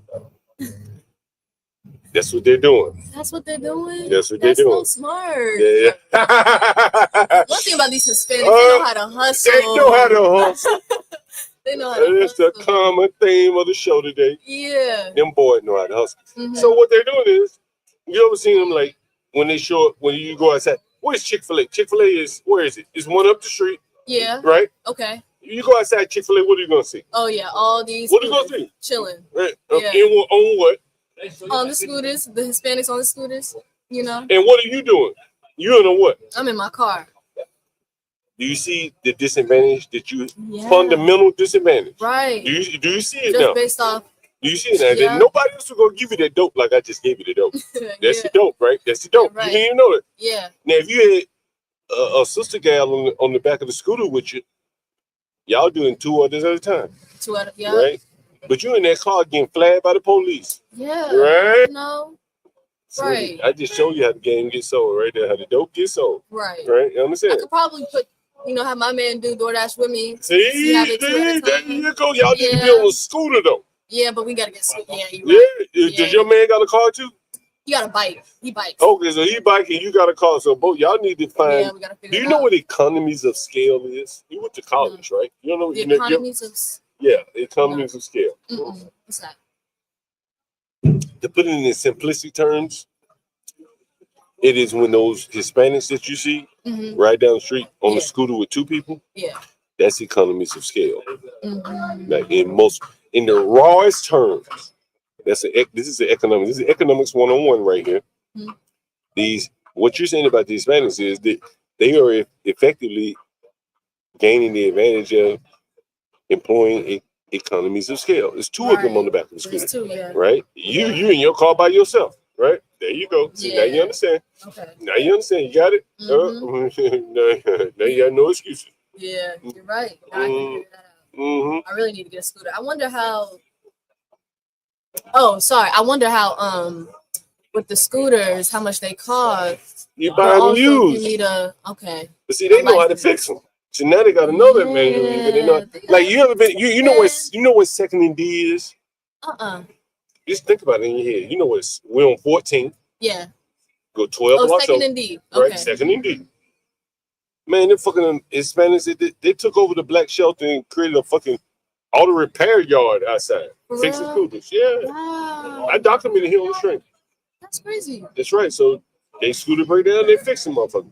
Yeah. Don't buy that scooter. That's my scooter. Don't buy that. This is nice though. Don't buy that though. They list pretty. Yeah. But you can't work on that. You need gas. Don't buy into what the liberals. See, the liberals will tell you to buy electric. Yeah. That's electric. Yeah. Then you gotta do that. With gas up in 30 seconds, you keep rolling. Yeah. So don't listen to the liberals and buy an electric scooter. You get fucked up. I'm telling you. Buy gas. Okay. Right? You gotta do it this way. Like at this point in your life, what I would tell you to do, honestly, how you say how old? 23. Oh shit, I'm using real world advice here. You guys stop listening to the news. Oh yeah, been there, done that. Okay, now you get that's the first step. Now you got to figure out who you're gonna watch. Yeah. Right, with your eyes and ears. I ain't talking about TV. Yeah. And look who's winning, and look how they're winning. Mm-hmm. And you look at the ingredients. Every fucking immigrant group I've had come up here. Right? Yeah. Everyone, you know what they said? What? I asked them, I delved deeply into it. I said, well, what is the secret sauce to your success? You know what they said to me? When I kept digging, what they said to me was unity among their group. That is so true. You understand? It's so true. And I know it is, because I am that nigga. Hold on for a minute. Hold on. Hello? Hello? Yeah, hey, what's up? How's it going? Good. How are you? Oh, doing well. You come to look for the room? Yes. Is that northwest or southeast? Northwest. And are you there now? No, I didn't have the address. So Oh shit! Let me see. I'm gonna send it to you right now. Okay. Okay. My bad. Sorry about that. Niggas want that dope. I got that dope. Real serious dope. I got that dope. Nigga, I don't even have to get down on the block with this dope. You know, and see, you had a motherfucker calling me dope. Like, if you would have, you gotta subscribe to my stream. Niggas be out here, like, using my name to sleep with women. Can you believe that shit? What? I got a video on the stream where nigga used me to sleep with him. He You said, got the sauce like that? I am that nigga. And I've been that nigga for a long time. Yeah. I have been that nigga for a How long long time. have you had this podcast? Not that long, but I've been that nigga for a much longer time than that. That is very true. That is very true. Yeah. And so we had an Ethiopian here, we had a Salvadorian here, we had a Mexican here. Mm-hmm. They all said the same thing, like, you know, like, what's that secret sauce, my nigga? Everybody willing to work.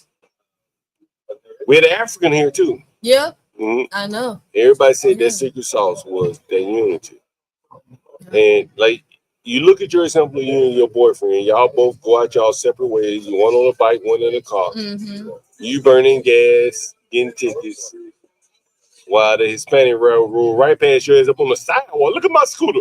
Nigga, I ride up on the sidewalk, everything. I don't give a fuck about no traffic law. Police. Right. I ran. Look at the motherfucking scooter right here. Yeah.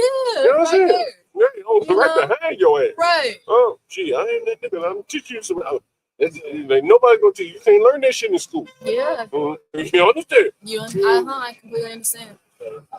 Isn't it crazy how our people are the only people who can't unite, though? Isn't that sad? Because nobody ever give you that game like I just gave you right there. Nobody ever gonna tell you that. They're gonna tell you to go to school. You need to learn something new, something different. Yeah. Or learn more. But shit is very simple, I promise you. Yeah. Things in life are very, very fucking simple. You're a young lady.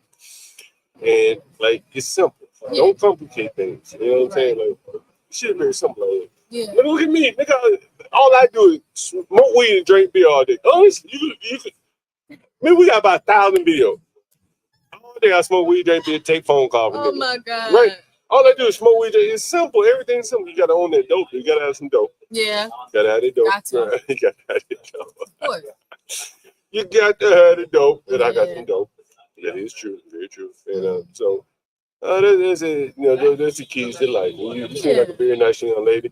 I love your hair, by the way. Thank you so much. I really do appreciate that. I appreciate this shit because I don't like look at that fucking weed. That shit make me sick to my stomach. Same with my man. He Close hates my it. fucking eyes. I hate that shit. Right? Oh my God. The more people we can wear their natural fucking hair, the better off we are. Yeah. Look, you subscribe to me, by the way. I will subscribe right now. Right. You anytime you want to hop on the panel, we talk about anything you want to talk about. You stay around here? So you live around here? I'm in the hood though. I live in Southeast. Oh, Southeast. I could live You up here. came far. No, I got a house right around. I got some house right around the corner, but I like living in the hood. I like living around Nickel. Yeah. I do like living around Nickel. I could live right around the bullet though. Right. You know what I'm saying? But even when I come up here, I'm like, man, I feel like staying up here. I'm going to the hood. Yeah. With your people, that's just you just feel a little different. Yeah, you know what I'm saying? Of course. All this gentrification. Yeah, ain't no niggas. And you know what's so crazy? I'm telling you this. Yeah. Where you live? He lives right up, right off 14th. Okay, yeah, right up here. Hey, my man, can you bring me a beer? I know you about to sit down and smoke one.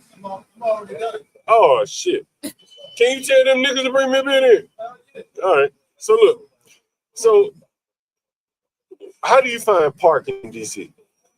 I just pray to God that I do. You know, like right now, I was just like, I hope I find parking right here, and I did. So, you know, that's how I did. You know what's so crazy about this? Just want to tell you about like living in the hood. Yeah.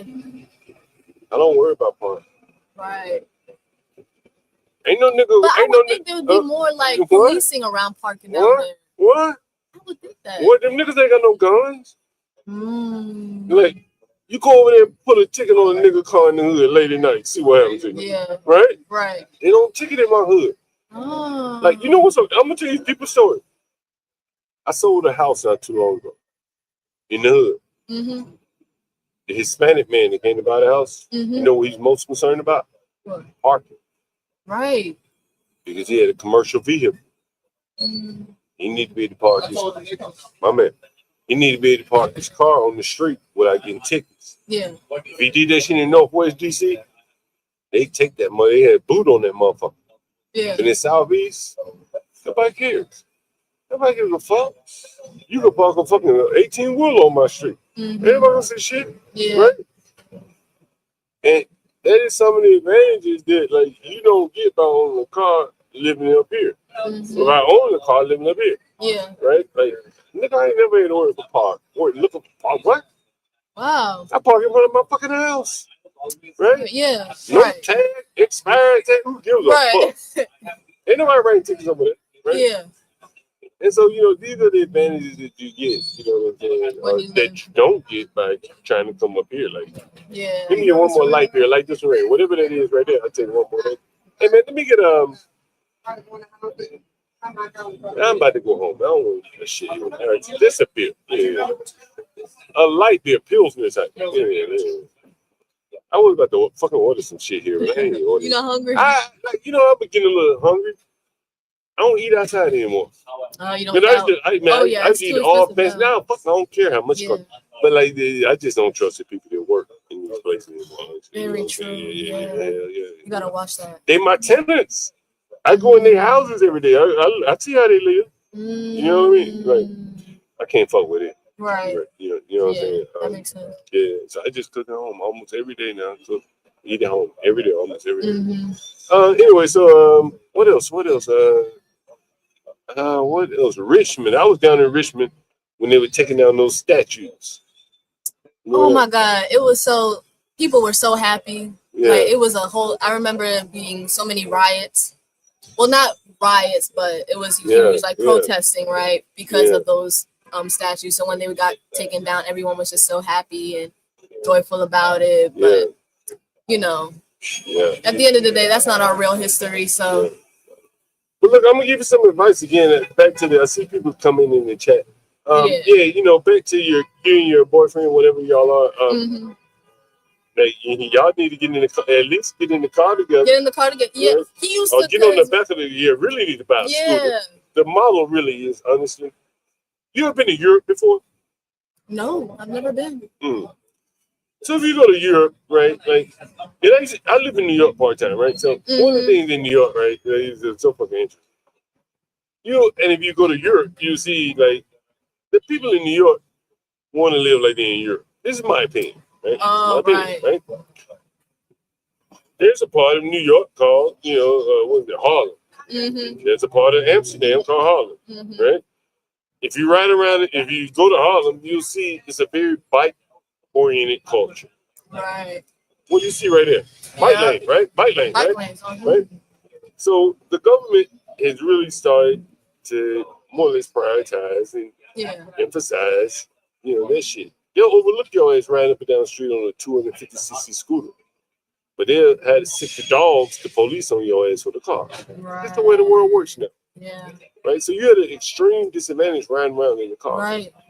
From parking it to riding around that motherfucker. They got cameras, all kind of shit that can capture your ass. The scooter niggas, exempt. Right. So they have an extreme disadvantage over you. Yeah. Right? Advantage over you. Yeah. And then the other bigger thing is that I'm a software developer. Oh, nice. Right. And so ultimately, like, I would write software to prioritize people that can get there faster. What did you say earlier? The speed limit in DC is what? 25. How fast do some of these scooters go? Probably Man, 65. what? Yeah. Right? And so what does they do? They can get there faster than you. Get there faster. Which means they can deliver more orders than you. Right? And so you're at a disadvantage in your car, I promise you. Right? You're absolutely right. You're gonna have to figure something out. Like you're trying to climb uphill with that fucking car. You know what I mean? Like, I bet you spend a portion of your money that you make on tickets. On tickets. Yeah, I know. It's so. I'm a landlord. I see all the motherfuckers coming into the house. Right? Yeah. A man today gave me a ticket. I was coming right into the car, and he gave me a ticket. Yeah. I was like, I'm right here. Yeah. I'm right here. Yeah. And he gave me a ticket still. Yeah. That's the way it goes. Shit like that. So. Yeah. That's the way it goes. Yeah. Did you just type in the chat? Is that you? ALAASE? Is that you? It must be someone else. Nope, I didn't type. I don't know who the fuck that is. Anyway, so yeah, so you got to figure it out. That's your key to fortune there. That's your key to fortune there, honestly. And it applies to everything, not just Uber Eats, honestly. Right. And it's not about race, honestly. It's about finding someone that you click with. Yeah. And y'all find synergies. You know what synergy is? Yes, okay, so you find synergies from someone, and then that way you get some economies of scale. You should go home and look up economies of scale. Okay. And that way you'll know kind of how to look at how to go about life. Yeah. No one's going to teach you that in the classroom. Man. Right, you're right. I know I'm right. They don't that nigga jerk off, they man. don't give you what you're supposed to actually learn. You're absolutely right.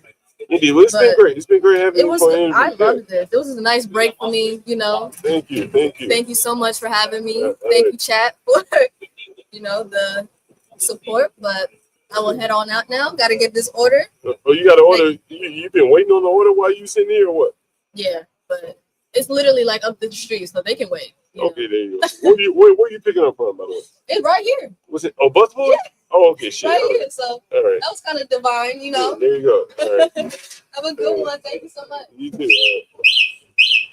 And don't get fucked up. Don't get too close. All right. Oh man, that's pretty good there. Pretty good there. That was pretty good. I like the young lady. I like the hair and everything. Anyone want to come up before we get the next person up here? I'll put the link in the chat. We have about 30 more minutes. Anyone want to come up?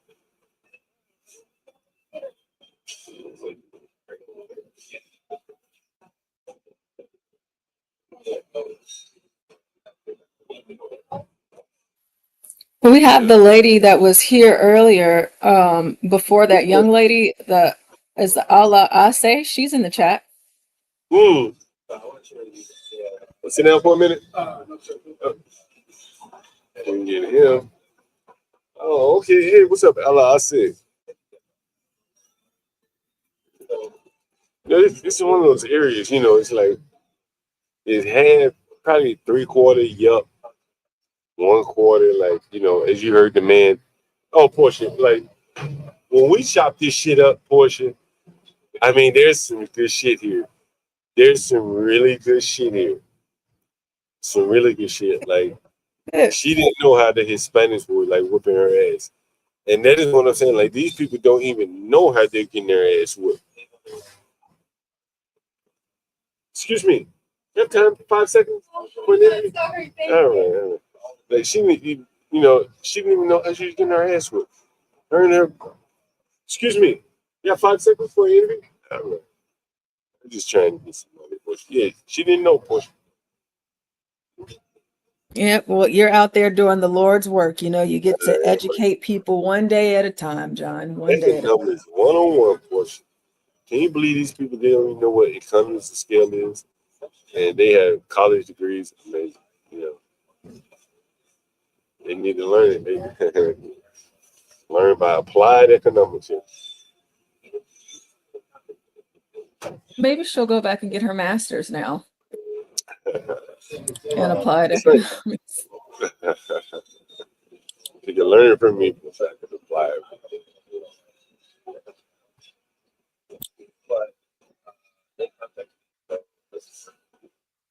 Let's see. Who else is coming up the street? That's DiCapriano says interview a homeless person. He wants to know what the homeless think about dope and landlords. And Sin says, see, there goes that black customer service. We just hit. Oh, let me see if I get this later. Excuse me. You have 5 seconds for an interview. You have 5 seconds for an interview.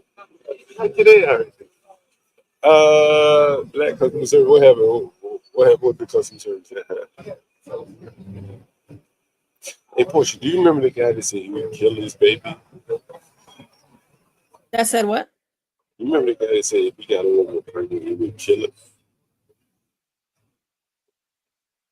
I don't think so.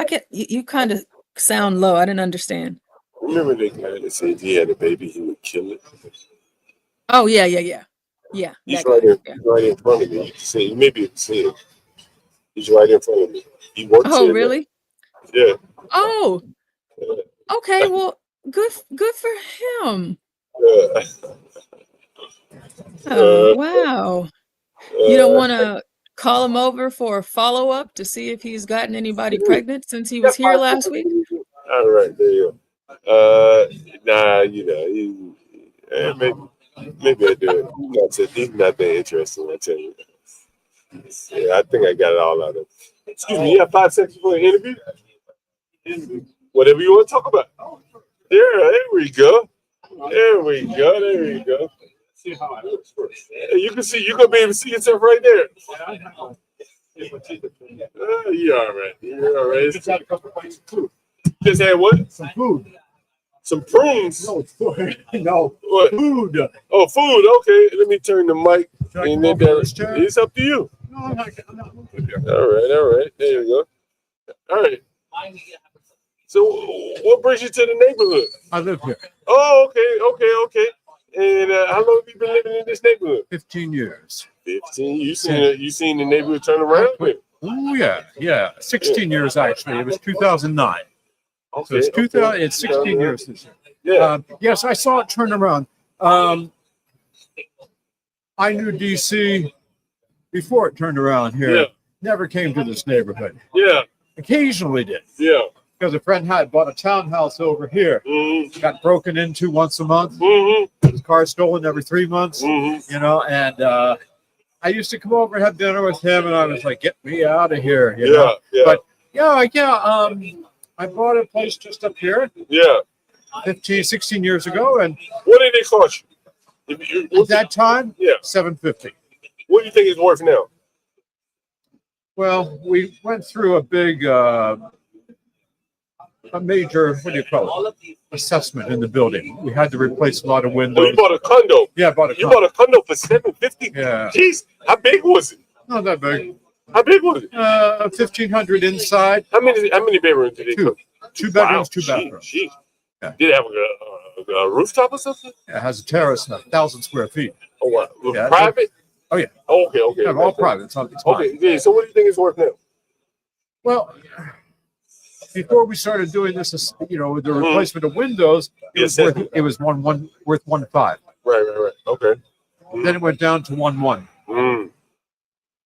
You still up though. You still up, but Well, I'm still there, but I mean, I lost over a third of the value because of the project. Yeah. Now the project's finishing now, and hopefully the value will come back. Yeah. Let me ask you this question before you get too far in.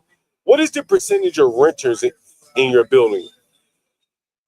Well, it's all owners, but there's a certain percentage of owners who buy to rent. Okay. It's investment. Okay. We have, I think we cannot have more than 30, it's either 35 or 37%. And anything over that is not permitted, because what happens is the banks will say, wait a minute, you've got over 40% renters in your building. We're not going to loan you money. Right, can't sell it. Yeah. So, what was I going to ask you? So it's now worth 1.1. What was I going to ask you? Okay, so what brought you back to the neighborhood after your parent experienced all those? Well, I moved out of the country. Where did you move to? To London. Okay. And I moved out for 12 years, came back in 2009, saw this place. checked all the boxes except for two. I wanted a gym and I wanted a fireplace. Didn't get either one. Right.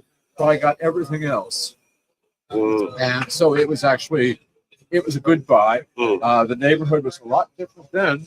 Better now. It didn't look like this. Very high end now, yeah. Oh yeah, no, I had buyer's remorse at first, and I said, "Yeah, you were scared. You were a little afraid." What did I do? No, I'm not scared of the neighborhood. It's no, just, I mean, you're afraid that your property value might not. I looked at the neighborhood. I said, I don't like the way this place looks. Right. But then it got a lot better. We got some great restaurants Yeah. on 14th Street, and Yeah, some great yeah. stores, etc., etc. Then it went down again. Yeah. Then it went down again, and across the street over there, there's a club there. Now it's better now. I think they closed the club, but there was a shooting every weekend. Yeah. And they used to shoot, and the bullets would come through my building and through the windows. Oh yeah. Really? Oh yeah. Oh yeah. Damn. Up here in Northwest? I live in Southeast. I never had a bullet come in. That happens Southeast. It happens here. Well, I can point out the windows. Same with this building right here above Plus Point. Oh yeah, I've heard about this place. They fight like hell right There here. was a lady sitting reading a book in her chair, and a bullet came through her window and right over her head into the wall. Absolutely. Yeah. Wow. Anyway, that club is gone. Things are different because the city said, "Wait a minute, we got to deal with this." Yeah, and they did. Yeah. Yeah. So let me. What type of work do you do? I'm retired.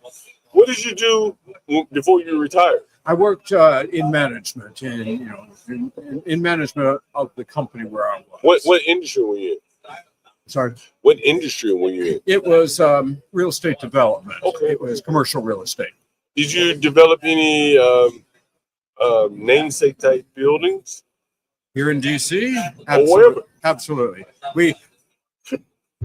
The developer that I worked for had at one point 26 buildings downtown, all office buildings.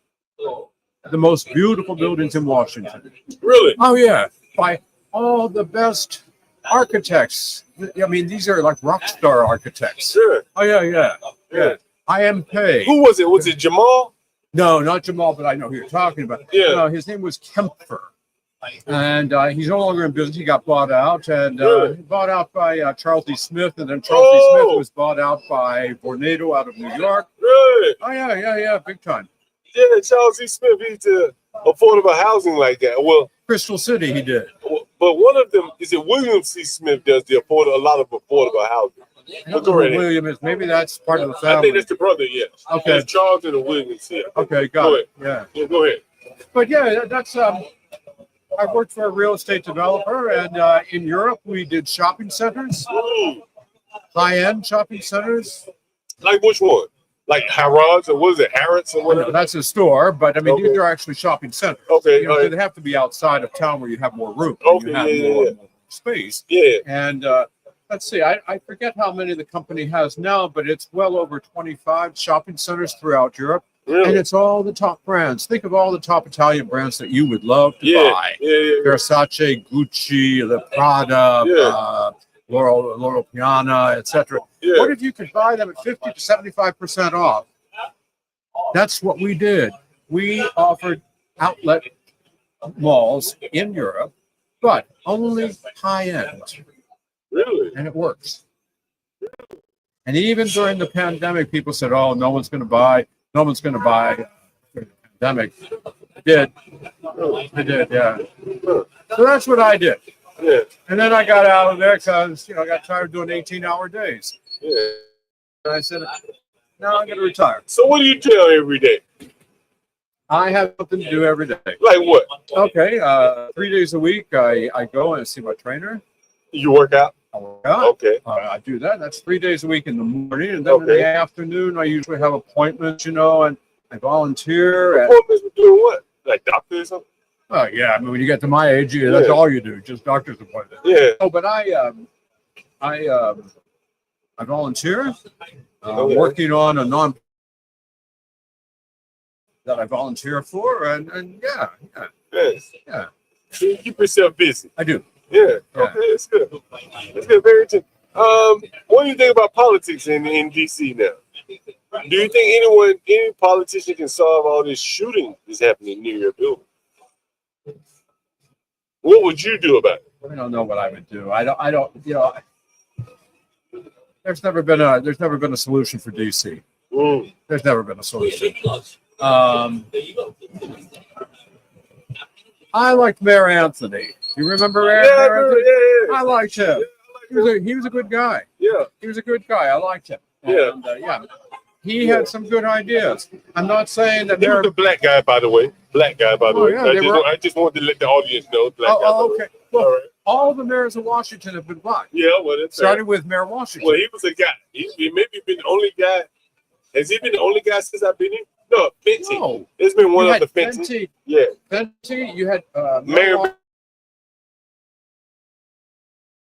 My man Marion. Yeah. My man Marion. That's what we said. You like Marion Barry? Oh yeah.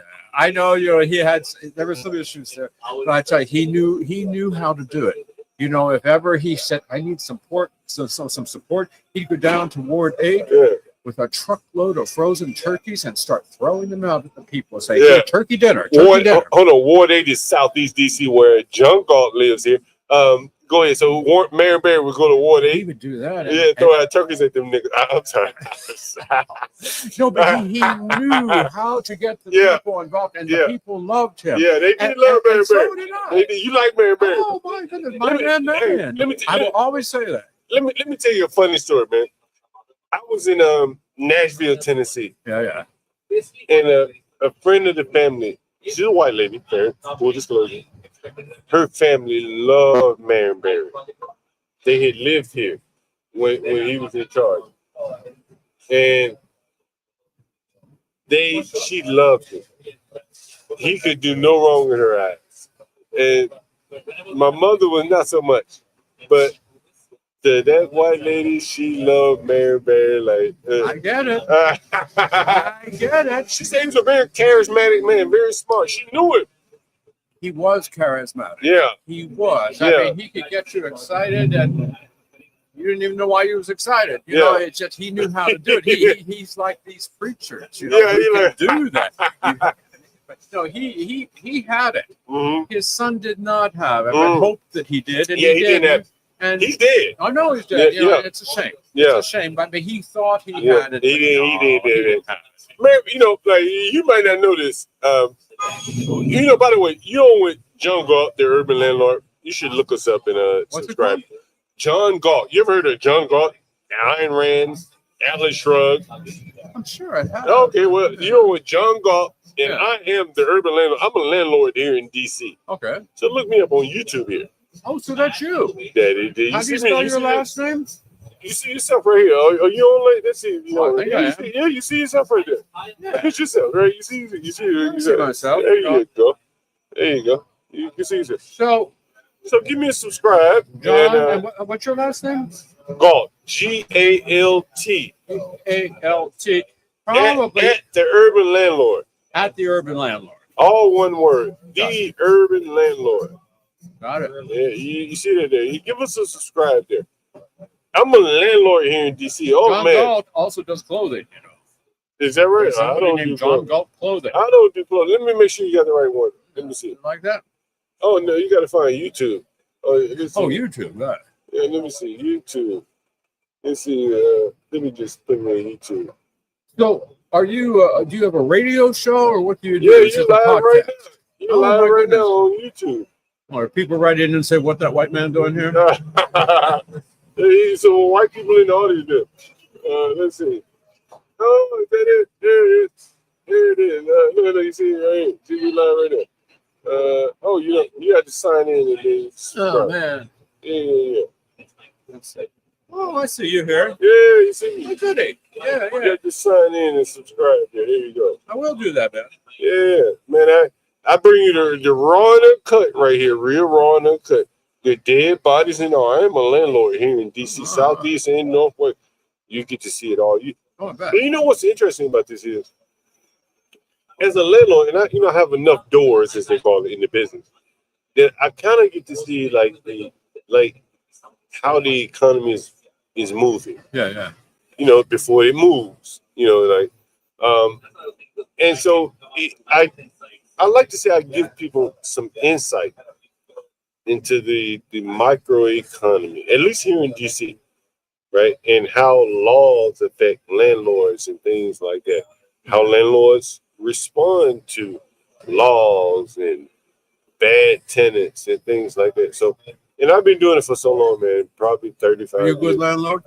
I'm a great landlord. Okay. I've been doing this There for are a long. bad landlords out there. There is no bad. There are very few. I think Yes, there I think are. what it really is, the majority are bad tenants, and they get depressed. I'll agree with that. Right. I'll agree with that. And that's all I want you to agree But with. you know, Right? if you go to New York City, is not D.C., but New York City has some really And bad. you know who the worst landlord in New York City is every year? The rich people.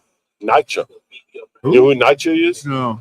New York City Housing Authority. Oh, Every year, NYCHA. yeah, Yes, every year they're rated as the worst landlord in New York City. I believe that. Yeah, see, there you go. And who is that? That's the government. Well, of course, That's the government. Yeah. It's not John Galt. Yeah. It's the government, right? And I bet you if you were to look at the worst landlords here in DC, like my places are nice, better than the government ever will provide. Yeah. Right? Now maybe it's a little bit more expensive, but I have people that move out of government provided housing to live in my places and pay more. Right? The government can't provide what the people want. Now I like to say I got the dope that the people want. They need it. They need it injected right into their vein, right? And I got it, right? And so I take a lot of phone calls here where people call in and they, okay, I need a place to live, like ASAP. And in many cases, listen, I had a man, it's a white guy. And it's on the string, you can hear it. He was walking down on the mall and he got a pebble in his shoe. Okay. And he lost his foot or whatever, some toes, diabetic. Oh, it must. Oh, right. It must have festered and all of that. Right. Yeah. And so he was looking to rent an apartment. And in DC, you have to make, I think, 40 times your rent. Right? Sounds about right. Right? To qualify for it. Right? So if the rent is $800, you need to make, what is it? $32,000 a year. $32,000 a year, right? That's correct. And so he was $8 short of that. Right? So all the landlords, the people who use formulas, algorithms to rent to people. They said no dice. So he called me, right? And he was able to make a deal. He was $8 short, right? But he probably got a nicer place. It was furnished. They wouldn't have gotten anywhere else. Yeah. But the bigger point is, here's a guy, he's somewhat like disabled, and he needed, someone like me to rent him a place. And, there are a lot of stories like that. I think you're right. I know I'm right. Well, it's sad. There's nothing sad about him. He's very happy. He's an honorable man. He wanted a place to live, and he just was $8 short, and he still wanted a place to live. I see him every time I go in and out the property. There's nothing sad about that. Honestly, he's a man with dignity. I guess what I meant was what's sad is that those who have not found a decent place and those who are still dealing with city housing that is not safe or it's got vermin or whatever. Interesting. Interesting. Oh man, I have some interesting. This is real life here, man. Real life, man. There's some of the dead bodies and all, bro. Oh, dang. Some of the shit you can imagine, man. Some of the, like I had a dead guy. Well, he's dead now. But he called me before he was dying. I knew he was dying. Right? He called on the string. I knew he was dying. Yeah. And he rented a room for me. Okay. And he was shitting all over the place, honestly. And he eventually died. And I walked in on him. He's dead. So I got the police call, or the police called me. I got me walking in on him dead. I got his family member calling me and say, hey, can I get a copy of the last phone call that you had with, which is also on the stream. So it's a real live, like human interest type channel. I would say, man, like it's some real deep shit on it. We bullshit a lot, but it's some raw and uncut shit. I am that nigga, John. I've been doing this shit a long time. I mean, it's a circle of life, and man, I've had people killed in my business, raped. Man, I had a woman get raped one time. Listen, it's a funny shit. Not funny. I had two, but I'll tell you the story. I never told the story before. I don't know how this guy got in the house. So it was a white lady living in the ghetto. She was a lesbian living with a black woman. She was dating a black woman, lesbian. And so she was living in the basement. And he walked down to the basement. I don't know how he got in. Maybe the lift door. He walked down to the basement, and she thought he was a roommate. And she said, "Hey, you know, whatever." Told him to go back upstairs. And for whatever reason, she followed him. He followed her up the stairs, and he stabbed her multiple times in the back. Oh right? no! Yeah. Damn near killed, stabbed her and her girlfriend. Right? No bullshit. And I got her name because she still gets mail at my house. There's a white lady and a black lady. He stabbed both. Damn near killed both of them. That's crazy. That's yeah, crazy. yeah. Did he kill them? No, he didn't kill. No, they weren't killed. They weren't killed. No, But still, they were terribly injured. Yeah. She moved shortly there. I've had women raped and don't move.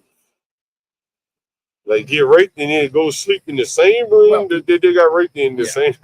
No, I was just reading about something about Harvey Weinstein, who I'm sure you know Harvey Weinstein.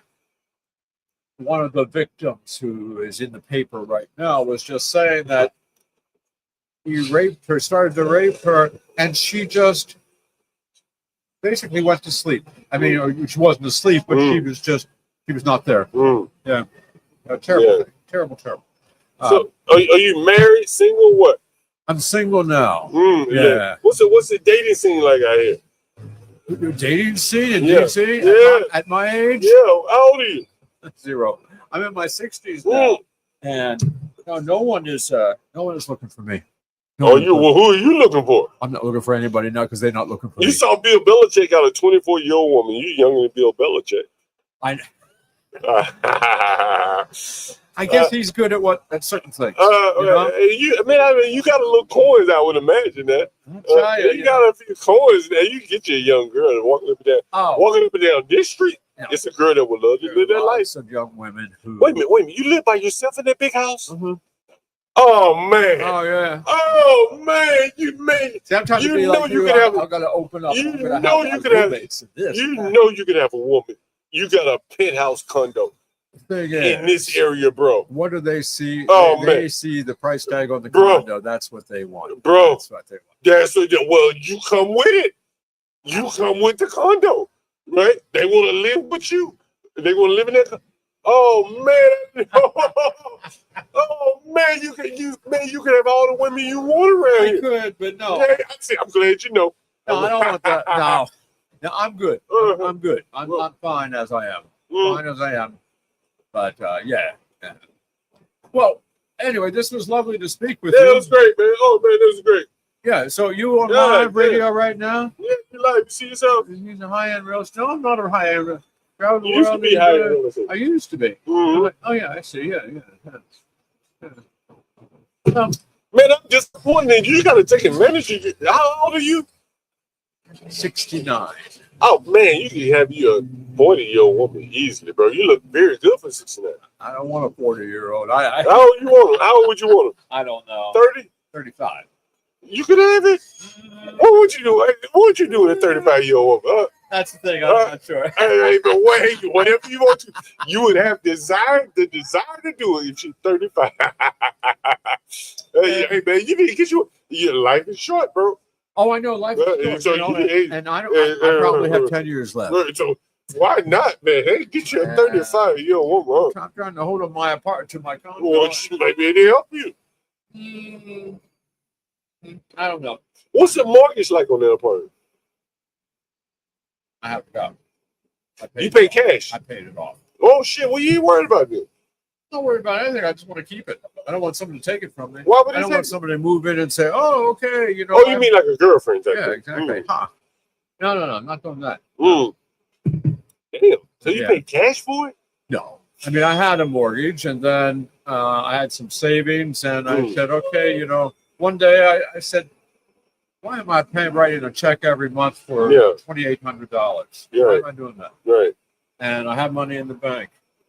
I'll just pay it off. And now, of course, you know, I'm a little disappointed I did pay it off because I could have had that money and be making interest on it, which is the smart thing to do. Right. I know people who have hundreds of millions of dollars and they have a mortgage. Right. Because it's the smart thing to do. Right. You know? I got mortgages. I'm sure you do. Yeah. That's the smart thing to do. I'm I know. not necessarily smart, but I just got tired of writing a check every month. Mm-hmm. It just seems stupid. So I said, no, I'll pay it off. Yeah. And now I can't afford anything. But I own my place. So. But anyway. Hey, you got any advice for young men or women? You've had a successful life. Life. Give us some advice here. And I'm going to try to flag her. Excuse me. You have 5 seconds for an interview when he's done? You have 5 seconds for an interview? Thank you. Go ahead. You have some... Gee, there's advice for the young folk these days. Yeah. My goodness. Yeah. Like you led a very successful life. I did. Right? I did. So tell us about it. Tell us, what would you tell your son or daughter? You have children? No. What would you tell your son or daughter if you had children? Oh, golly. I mean, golly. There's so much. I mean, don't get involved with this, don't do that, et cetera, you know. But what's been the keys to your success? It's hard work. Really hard work. And I'm an honest guy, and I treated my job. I was very loyal to the company and to my boss, and who started the company. And and I think that will shine through eventually, because I mean, everyone says, "Oh, I'm a good guy. Oh, I'm honest. Oh, I'm loyal. Oh, I'm loyal." But you know what you want to do is if truly you are a good person, you're working hard, and you're loyal to your company and your boss, that will show eventually. It will. And I think that's what it was. And I spent 25 years at the company. Really? 25 years. And I'm still friends with the owner, who has a place here in the Washington area. Go ahead. People don't respond, do they? So they do. I did. Yeah. But anyway, a lot of people do. I think just as I said, you know, if you're honest and you're good and you're serious about what you're doing, it will show, and people will recognize it. Let me ask you, I'm going to ask a more hard-hitting question, if you don't mind, right? Maybe a couple, depending on how much time you have.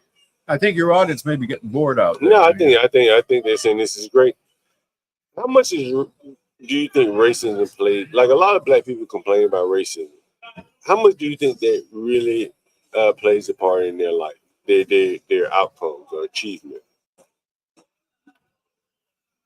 I think it exists. No, I don't think it exists. I know it exists.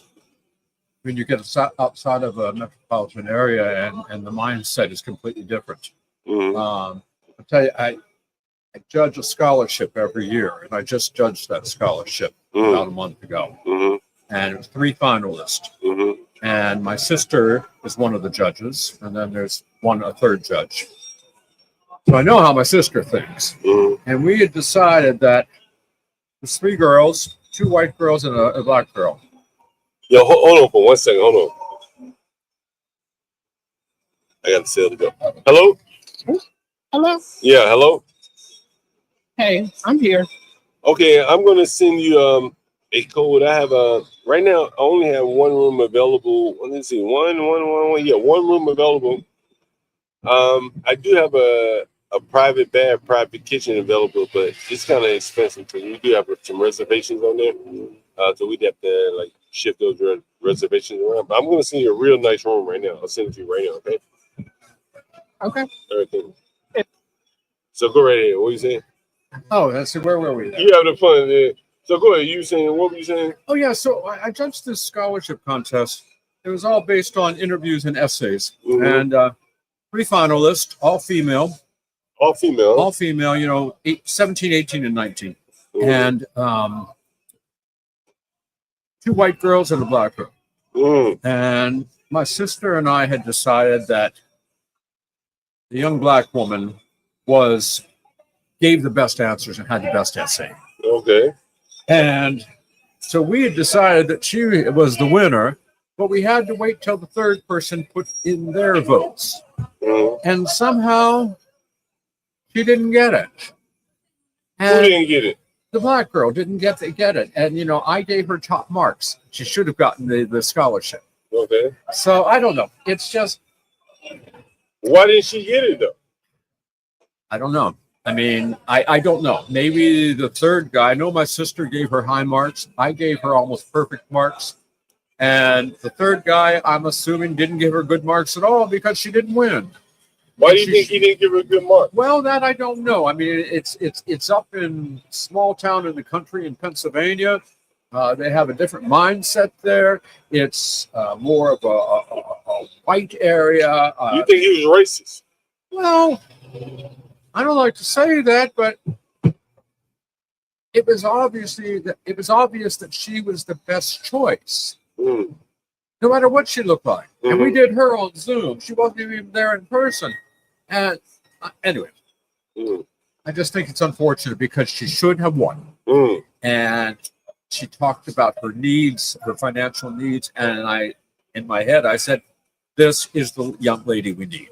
So anyway, now how I brought that up, I'm not sure. But anyway, that's what I've been doing most recently. No, it's interesting. Very interesting. There's always a hot topic. People like to talk about it. What does exist? Of course. No. Well, what was I going to say to you? I'm not sure. I said, should we have? Well, where was it? Where was this incident? In Pennsylvania. Oh, I don't want to say what town because someone's asking, was it Johnstown, Pennsylvania? No, it wasn't. It wasn't in the West. It was South Central. Okay. Yeah, it was South Central, and I don't think he was racist. I don't know. I don't know what his. I didn't see his score sheet, so I can't say. But it was obvious that this young woman was very good, and not only was she good, she skipped her last year of high school and went into her first year of university at Towson State. What does that tell you right there? I mean, she's a bright young woman. She should have won. Anyway, but that's just me. What do you think about Donald Trump? Let's not go there. Well, tell me. I don't want to get kicked out of the country. Like, dislike, I don't care. What's your thought? Don't care for him. Okay, fair enough. What do you dislike about it? Not going there either. I've already told you I don't care for him. Fair enough. What else? Someone said he'll send me to El Salvador. Say what? He'll send me to El Salvador to that prison. What will he send you there for? I mean, why wouldn't he? I just said I didn't care for him. The poor reporter from ABC yesterday said, I don't trust you. Well, that guy's dead. Oh, what? He had an interview with a well-known reporter from ABC yesterday. And during the interview, Trump looked at him and said, I don't trust you. Well, that guy's finished. He's finished. Oh, you mean his career is finished? Well, maybe he's not his career, but he's. Oh, I thought you were fucking dead, like dead. I'm like, oh my God. No, but I mean. Hold on a minute. Hold on. Hello? Yeah, hello? Hello? Yeah, hello? Yeah, should I just walk in here? Yeah, go right in. Oh, okay. I sent you the code to get in. I sent you the code to get in, right? I didn't get anything. You didn't? Wait a minute. You didn't? Wait a minute. Yeah, you're moving too fast. Check your text message. I know I sent it to you. I sent it to somebody. Well, baby, it wasn't me. It wasn't the 202 number. 202, was it 92 is your last two digits? I'm sending it to you. 6092? Yeah, I just sent it to you again. Check it out. It's 4905. Yeah. Okay. Okay. All right. Where's the room? Room number 4 upstairs. Man, I gotta sell that dope, man. Like, I gotta sell it to everybody need a place to live in here. It's like selling dope, man. That's what I equate it to. These motherfuckers be as desperate as any drug addict. I get it. Any drug addict, they be as desperate as a drug addict. I'll tell you that I had to move the dope. I do have to move it. You understand it. You're in real estate, so you understand it. But yeah, so what were you going here? Man, you've been a great interview, by the way. What is it? Well, thank you. What is he? Who does he think? Who do you think is going to run in 2028? Someone wants to know. Fair. I wish Kamala would, but I don't think that will happen. You want her to run again? Yeah. Okay. I would like that, but I don't think it will happen. I don't know. I don't know, someone mentioned somebody the other day, and I thought, oh, that's not a bad idea, and I forget who it was already, so maybe it wasn't a great idea. But I don't know. It's too far away right now. And besides, President Trump has decided that he will have a third term. So, really? I don't keep up with this. Is that possible? Anything's possible. You can change the Constitution if you want, and he's already done it. All right. Yeah, it's crazy. Oh yeah, he can change the Constitution. Damn. That's crazy, man. I didn't know that. I just saw like a headline about it, but I didn't know that that's. Like, well, wait and see. Wait and see. Wow, that's good. Anyway. Yeah, man, you've been a great interview. What's your name again? I'm David. David. Done.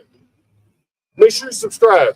I will. No, I got you here. And we're gonna find you a young girl like Bill Belichick's. Oh God, young girl. She might be available very soon. Hey, you got a place you can shack up with her. You got a nice place up there, bro. Yeah, I don't need her. Oh, well, you got someone like She's her. 25 and no. Okay, I'm 35. I'm good, you know. 30. How about 35? 35 works. How about 40? 40? Okay, all right. And they have to be able to cook. All right, fair enough. 40 and cooking. I think you can find that. We'll see. Anyway, it was nice speaking with you. Same here. Yeah, I like your program, and I'll check you out online. Indeed. Thank you very much. Yeah. Thanks again. Oh man. Oh man. What we got here? Oh, he's a nice little young lady. Let's see if she's stopping. Excuse me. Yeah. Time for like a 5-second interview. All right, sit down. Here. What's your name? You have to talk directly to them. Can you hear me? We can loud and clear. This is perfect. My name is Coleen. Coleen. And tell us about yourself, Coleen. I live in DC. And yeah, I graduated last year. I'm just Where'd you graduate from? George Washington. You can see the chat right there. People. Oh, cool. I don't know if you can see it, but yeah. Yeah, I can see it. So you went to GW? I did, Oh, yeah. what did you major in GW? Political science. Ooh. And what do you want to do what are you doing with the poli-sci degree? You'll be a spy. You Perhaps. definitely spy. I was in the federal government, Okay. but I recently left. Why did you leave? I kind of was asked to, or there's all these policies, federal government worker layoff. Was it Trump? Yeah. Oh, Trump. Oh, man, so I guess you're not very fond of Trump. No comment. What? What do you think? Well, you don't like Trump? I mean, I don't care. This is not a political channel. I'm just, people want to know, like, most of the people in the audience are not from DC. So, so all that Doge stuff you think affected you? Yeah, Oh, for really? sure. Okay. For sure. And what government agency were you working, if you don't mind me asking? It was a federal financial regulator. Really? Okay. Yeah. And damn, so Trump is cutting down. So let me see what. So you live in the area? Yeah. Are you working currently? Yeah, I got a new job at a tech company. Oh, so you're doing better. I guess, yeah. Oh, for some think people. it's better? Do you think it's better? It's not what I studied, but it's interesting. So Like- yeah, it's better. Like, is it different from what you're doing in the government? Yeah, yeah. Like in terms of what? And can you give us like what were you doing in the In government? terms of in the government, I was doing like research. Okay. And then now I'm doing like software operational development. Oh, so I'm a software developer. Are you really? doing software? Yeah. I'm not actually. I'm doing like more of the business operations Oh, you for like a the BA? software Are company. you like a BA, like a business analyst, something like that? Yeah. Okay, cool. All right. And are you contracting with the government now? No, Oh, it's really? a separate, private company. Oh, really? So you like a private sector? Yeah, yeah. Oh, really? So how long have you been living in DC? 5 years. Oh, really? Yeah. How do you like DC? I love it. Where did yeah. you move from? Indiana. Yeah. Close to Chicago or what? No, like Indianapolis. Oh, so okay, like okay. 3 hours. Yeah, okay.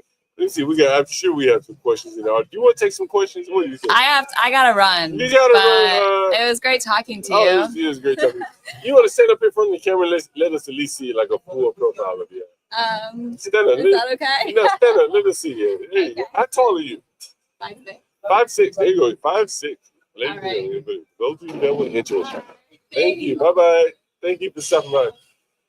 Hey, excuse me. Another interview coming up. What's up? How you going? Sit down. Take a seat. What? I want to talk about? Whatever you want to talk about. What you say? Whatever you want to talk about. Like what? Whatever you want to talk about. It looks like a news station. No, that's not a news station. What is it? It's I'm a landlord in DC. So the stream. Yeah, so the stream is called The Urban Landlord. Take a seat. It's called what? The Urban Landlord. Take a seat. You can see it right there. I don't want my face. You want me to cut the camera off? You just want to talk? Yeah, but I'm a fan. Just sit down and cut the camera off. Look. No, I'm not going to do that either. All right. Now, what I'm going to tell you is that. You got to talk into the mic at least. They can hear Why don't you sit right there? They can't hear you. Okay, let me tell you something. Why don't you talk to turn the mic towards? Listen, baby. Turn the mic towards. Ain't no restaurant to me. This is a restaurant. Okay? And What? if you want my information, you got to talk to the mic. You don't force me to talk into it. When I say I don't want to be on TV, you got to respect that. But you got to talk to the mic. You actually got to go to Sweet Brown, Dead Bellevue, ship your ass to St. Neves on homicide.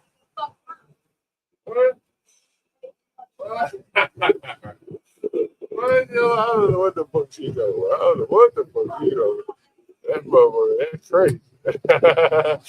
She was crazy, ladies and gentlemen. She was crazy. What are you doing? There's a bunch of crazy ass people sit out here. And you bitch don't come back to stand me. Little nigga. Little nigga. Just come back and stand me in the back. I know, that's what I'm looking back for. Excuse me, ma'am. You want to sit down for a 5-second interview? Okay.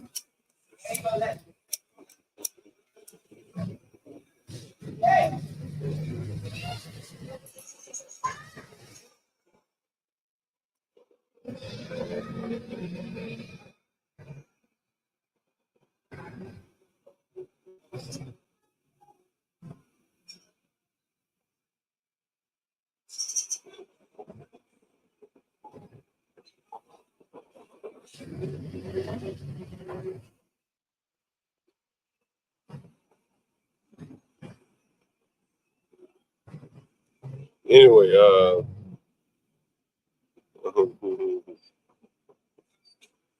that black woman, she was out of her mind. I couldn't fucking believe that shit.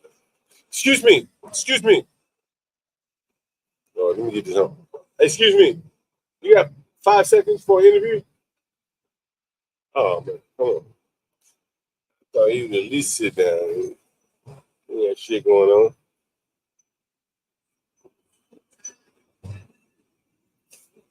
Someone said they want a homeless person. A homeless person? Why a homeless?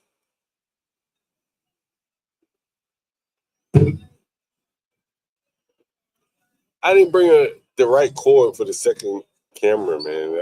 I got it hooked up, but it's not connecting or something. I don't know what the deal is.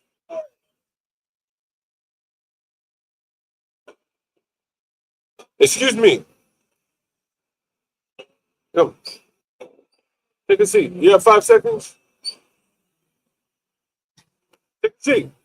Yeah. Take a seat. I don't really want to make a statement. No, take a seat. You have to make a statement. What's your name? Bob. Don? Bob. Bum? Yeah. Where you from, Bum? I'm from here. You're a Washingtonian? Yes. How long have you been living here? All your life? No. I've been in the area for 50 years. But I was in the suburbs. What are you doing in the city? Moved here 12 years ago. Why? Why? Because this is where the action is. What kind of action you looking for? Museums, art. Oh, okay. you know, just walking places. If you live in the suburbs, you got to drive everywhere. Yeah, I know what you mean. So you've been living here 12 years. Where do you live, around here? Yeah, just up the street. Oh, okay, man. It's wild up here. You like it wild, huh? Yeah, I like action. You like? I like a little action too, Bump. And I get where you come from. How old are you, Bump? 82. Get the fuck out of here. Get the fuck out of here. You 82 fucking years old? Yeah. God damn. I never would have guessed it, Bump. Well, that's good. Damn, Bump. So where you headed to? I was going to go here. Oh, you better come in? Yeah, but I'm so early, I was going to look in and see how busy it was. Well, you come in and look at the women or what? No, they've got a presentation tonight. What kind of presentation they have today? What's today, Tuesday? Wednesday. Today's Wednesday. Okay, Wednesday. Well, what do they have tonight? Well, what presentation they have tonight? They have a Palestinian and an Israeli talking about talking about what's going on over there. Which side are you on? I would like to be on both sides. Right. Which side are you most sympathetic to? Well, I'm kind of Jewish by marriage. Oh, you're Jewish, okay. By marriage. So I'm very unhappy with the politics in Israel. Yeah. And what they're doing in the war. Yeah. Wow, man, you're 82, man. You like 52. Hey, so are you still married? Oh yeah. Yeah. How long have you been married? 46 years, going on 47. What's it like being married 47 years? Well, this is a second marriage, okay. So it's good when it's the second one. Yeah. There you go, man. So you're going to hear listen to they have a discussion, I guess, about Palestine. Why he's talking about his books. Who's speaking? The Israeli is Peter Bernhardt. Peter Bernhardt. Okay, yeah. I never heard of him. Okay, that's cool. Yeah. So he's got a book. I'm sure he's selling the book. Yeah. Okay. In addition to. You have to have tickets to get in, or what? Yeah, but it's free. Okay. I think they so you have a ticket do the tickets just to see how many people are crowd. coming. Right. Get you. Okay. That's pretty good, man. That's pretty good, man.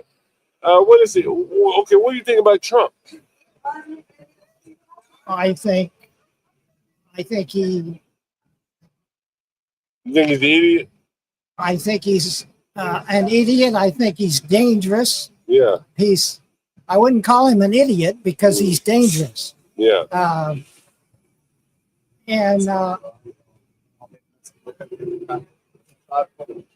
What's that?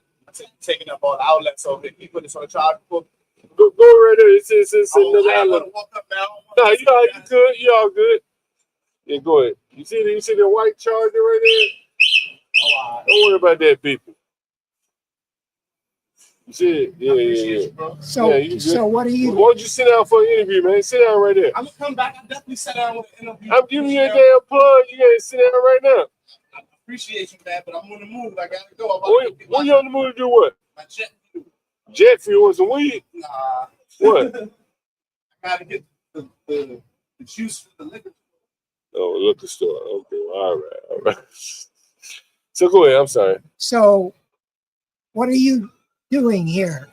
It says live chat. Yeah, live chat. Yeah, my name is John Galt, and the channel is named TheUrbanLandord. And so we're just interviewing people who live in DC. And what are you going to do with it? Well, you just broadcast put it to the world. Put it online somewhere? Yeah, it's already online. We're live right now, yeah. Oh, okay. Yeah. So anyway, you're not a big fan of Trump. Were you a Kamala fan or a Biden fan? Well, I voted for Biden. Voted for Kamala too, but I think Biden made a big mistake, or his advisors did. What was the mistake you think? By not not saying he wasn't going to run. Oh, I see. He should have said it much earlier. Right, right. Yeah, that would give me Kamala a better shot, right? I also, if you want my pet peeve about the Democrats. Are you a Democrat? Yeah. Okay. Garland, you know, the Attorney General under Biden, he should have begun with Trump and the higher ups instead of, he spent years, first of all, before he started any investigation. And then when he started with the low down people, the people who actually went on Capitol grounds and all that stuff. Mm. He should have done it the other way around. You think he should like going after Trump? Well, yeah.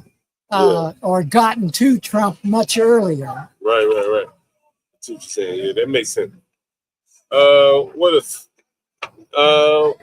you say you live around here? Yeah, just up the next block. Is it expensive? It's got to be pretty expensive to live around here, huh? Yeah. Yeah. Yeah. Do you rent? You own a place or what? Own a condo. Oh, really? Okay. And what is it? Mortgage, the condo fees and all that? Oh, the building I live in doesn't have a lot of amenities. Mm. No exercise room, no swimming pool, nothing fancy. So the fees you would think are high, but they're not high compared to other places. Yeah. So, what do they generally cost? People in the audience want to know, what does it cost, with the fees and all that kind of stuff? Well, I think the fee now is around $800 a month. Wow. It's quite expensive, no? Oh yeah, this is an expensive place to live for sure. But at the same time, for condos, at least the prices are not rising that much. Why not? And I don't know exactly, but they're gonna go down more because DC with all the federal people being let go and probably moving out. It's going to be rough the next 4 years. Yeah, I think so. That's interesting. That's very interesting. So you're retired now? Yeah, I've been retired many years. Yeah. Oh, really? Okay, wow. So what do you do with yourself every day? I mostly enjoy the city. I walk around. And, you really? Yeah. That's a good exercise there. You got to walk up this hill, right? And the Y is right across the street from where I live. So yeah. That's a nice Y. Yeah, it's very nice. It's a real nice Y. Yeah. Well, man, it has been a pleasure. What's your name again? Bob. Bob or Bum? Bob, B-O-B. Man, I'm sorry, I called you Bum. Short for Robert. Robert, yeah, I made a mistake and called you Bum. I didn't mean to call you Bum. Robert, Bob, thank you. Again, this is the Urban Landlord, and I am John Galt here. It has been a pleasure interviewing you. Man, you are a spry 82? Yeah. You have any advice for the young people in the audience here?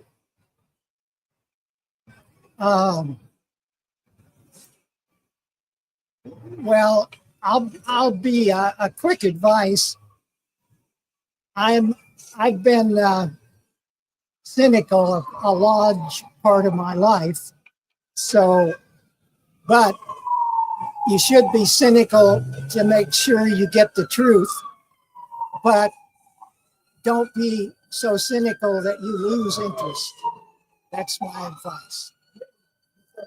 What have you been cynical of? Mostly our political leaders.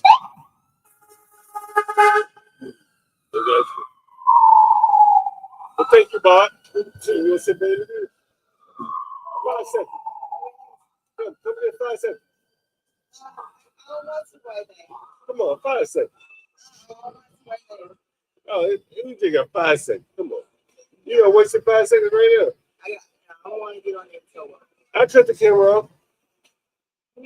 So do you have a card or something? I don't have a card, but you can find me on YouTube at The Urban Landlord. Oh, on YouTube. Okay. Yeah. Thank you. And they got the ticket writers out here right now. You see the parking ticket people? I'll let you guys see the parking ticket people. They got right there on the scooter is a park. Thank you, Bob. They got right there on the scooter right there. Is about to write some tickets to someone. You probably already. Excuse me, you want to sit down for a 5-second interview? Oh. Yeah, so he's writing tickets to people right up and down the street.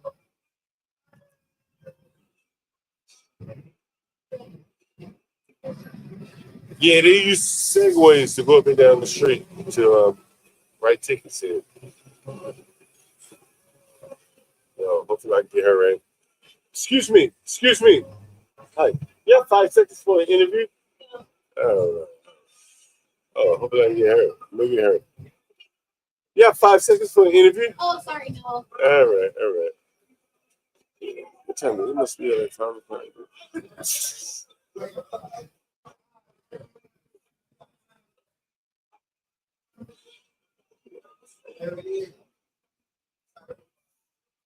That's it. What's that for an interview? That interview. What are you going to talk about, my man? Oh, they're right. Yeah, shit going off on your ass. Yo, I'm watching it. My man, sit down for an interview with me. Sit down for an interview with me. I know you got social media or something, bro. I know you got social media or something. Pictures. All right, well, sit down for an interview with me. Come on, guys. Shit. What else you talking about? My nigga. Ain't no sig. My nigga, what's going on? Cool, man. Cool. Yeah, what's your name, my man? What's your name? My name Q. My friends call me Q, but my name Quan. Okay. You know. But yeah, from Northeast, DC. What you doing this side of town then? I know people all over. Okay. I'm all over. I'm good. Yeah. Yeah. How long you been born and raised this Yeah, year? born and raised. Okay, there you go. What you think about what's it like living in DC? What you think about it? I mean, it's good. But man, though I've been here all my life, it's like I be wanting to get away. I be tired of saying the same stuff. All that I'm 23 years old. But, you 23? Yeah, I'm 23, but I did everything. Yeah. I did everything. So it's like now I don't even be want to do nothing. It's just born here now. Yeah. I be trying to take trips. What you drinking right there? Oh no, it's just some wine. I got, might go get some liquor in a minute. But It's just some wine for right now. That nigga turned up on a Tuesday. Wednesday. Today was it? Wednesday. Turned up on a Wednesday, man. How about that? My man right here, he shoot podcasts. Oh, he shoot podcasts too? Podcasts. Yeah, I can see my man. Yeah. What's up? Talk to them people, bro. Yeah, what's up? Talk to them people, man. Yeah, you see what's going on right there. Hey, so what y'all be doing every day? Like what y'all do every day? Working, we got different. Yeah, tell me I that. sell drinks. I just started a brand basically called GSM Jungle Juice. Shit before you drink out of this. Oh yeah, for sure. I got cups too, so you wouldn't even have to worry about There you nothing. go. So, Well, put me some of you this hear me? shit before you drink.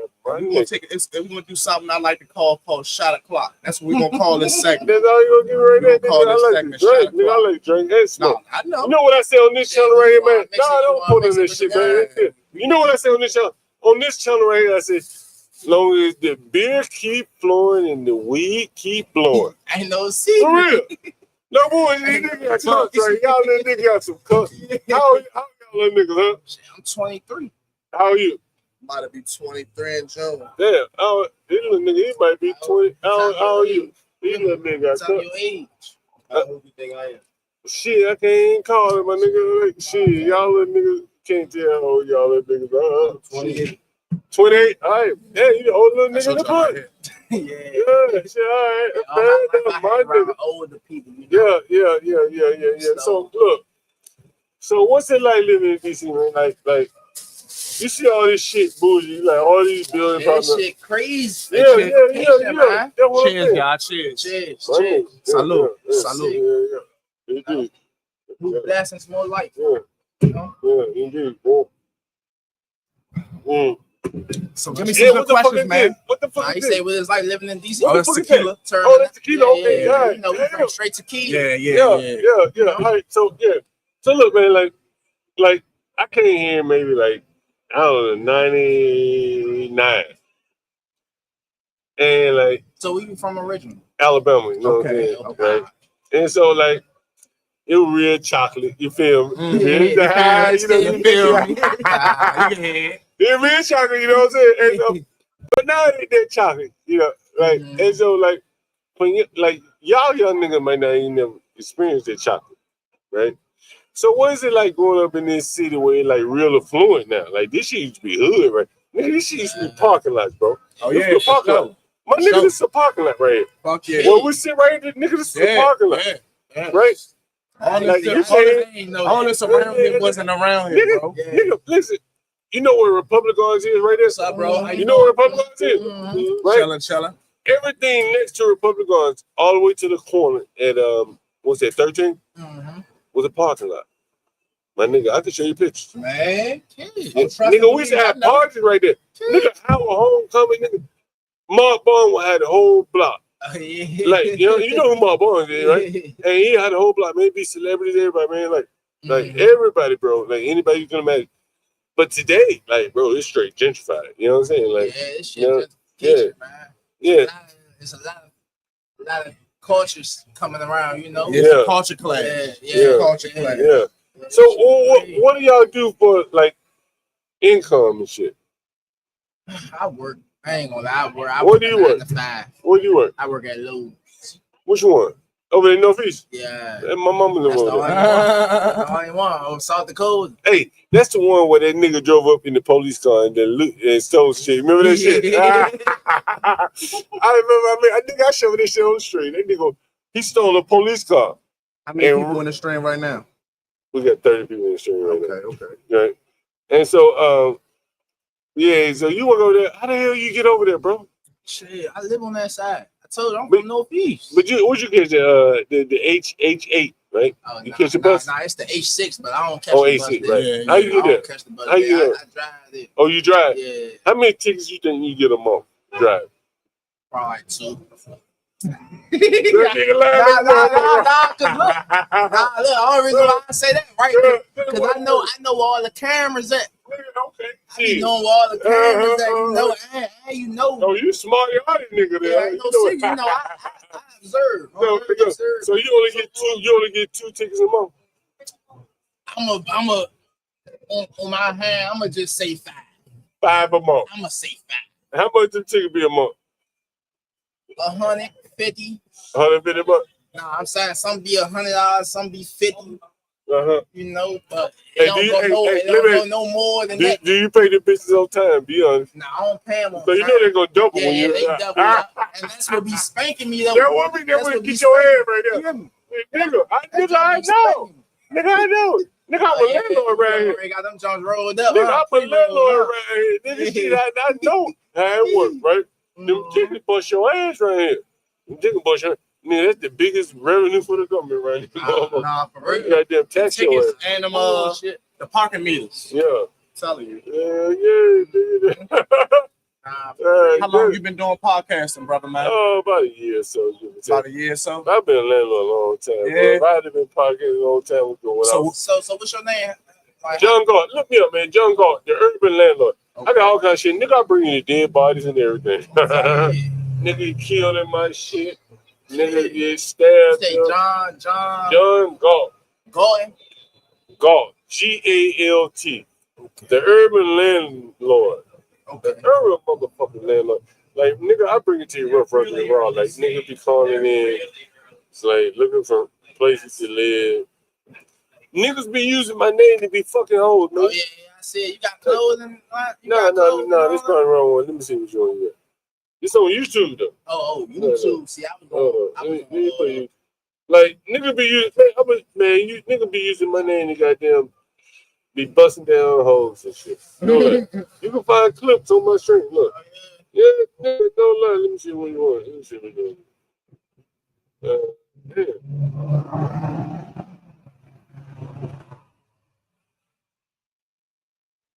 Yeah, you got some little subscribers. Oh yeah. My man got that John.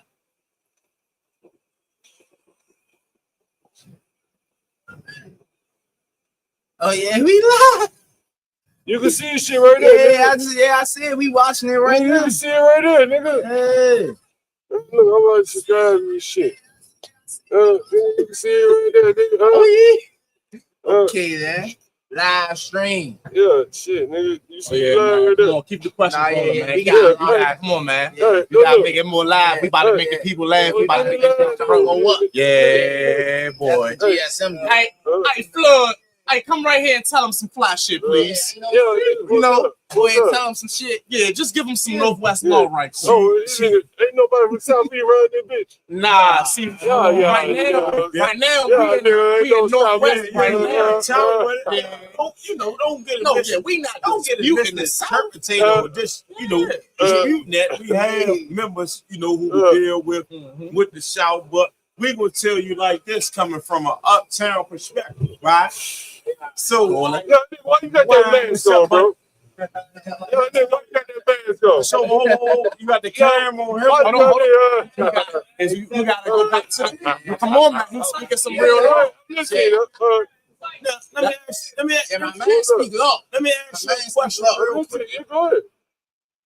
So when you ask that question, it's nothing. We ain't got nothing against the South. We deal with the South too, certain members. You know what I mean? But right now, we up top. So I'm gonna say this to you, right? Yeah.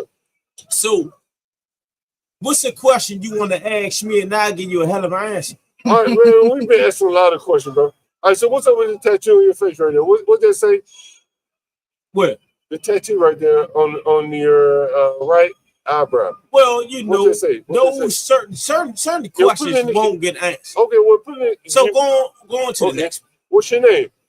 What's my name? Yeah. Certain questions won't get answered. No. So keep going. So are you from DC? Yes, sir. Born and raised? Yes, sir. Okay. And you live around here? Yes, sir. Okay, cool. And so I asked, how old are you, by the way? Say it again. How old are you, by the way? I'm 45. Oh, man, you look young as shit. Oh, man, I appreciate it. Black don't crack. Black don't crack like you do it. I'm gonna let you know. I thought this little nigga was young and a white and all that shit like shit. That's why I always shit on you, right? Hit me out real quick though, buddy. That's why I always say you the white head, nigga. Hit me out real quick though, buddy. Hey, hold on one second. What one y'all little nigga think y'all get when these women come on here and interview?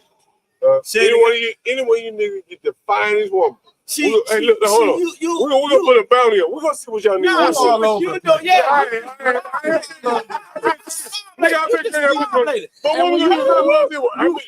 Let me say this. Go ahead. I want you to finish though. But go ahead. You have a format.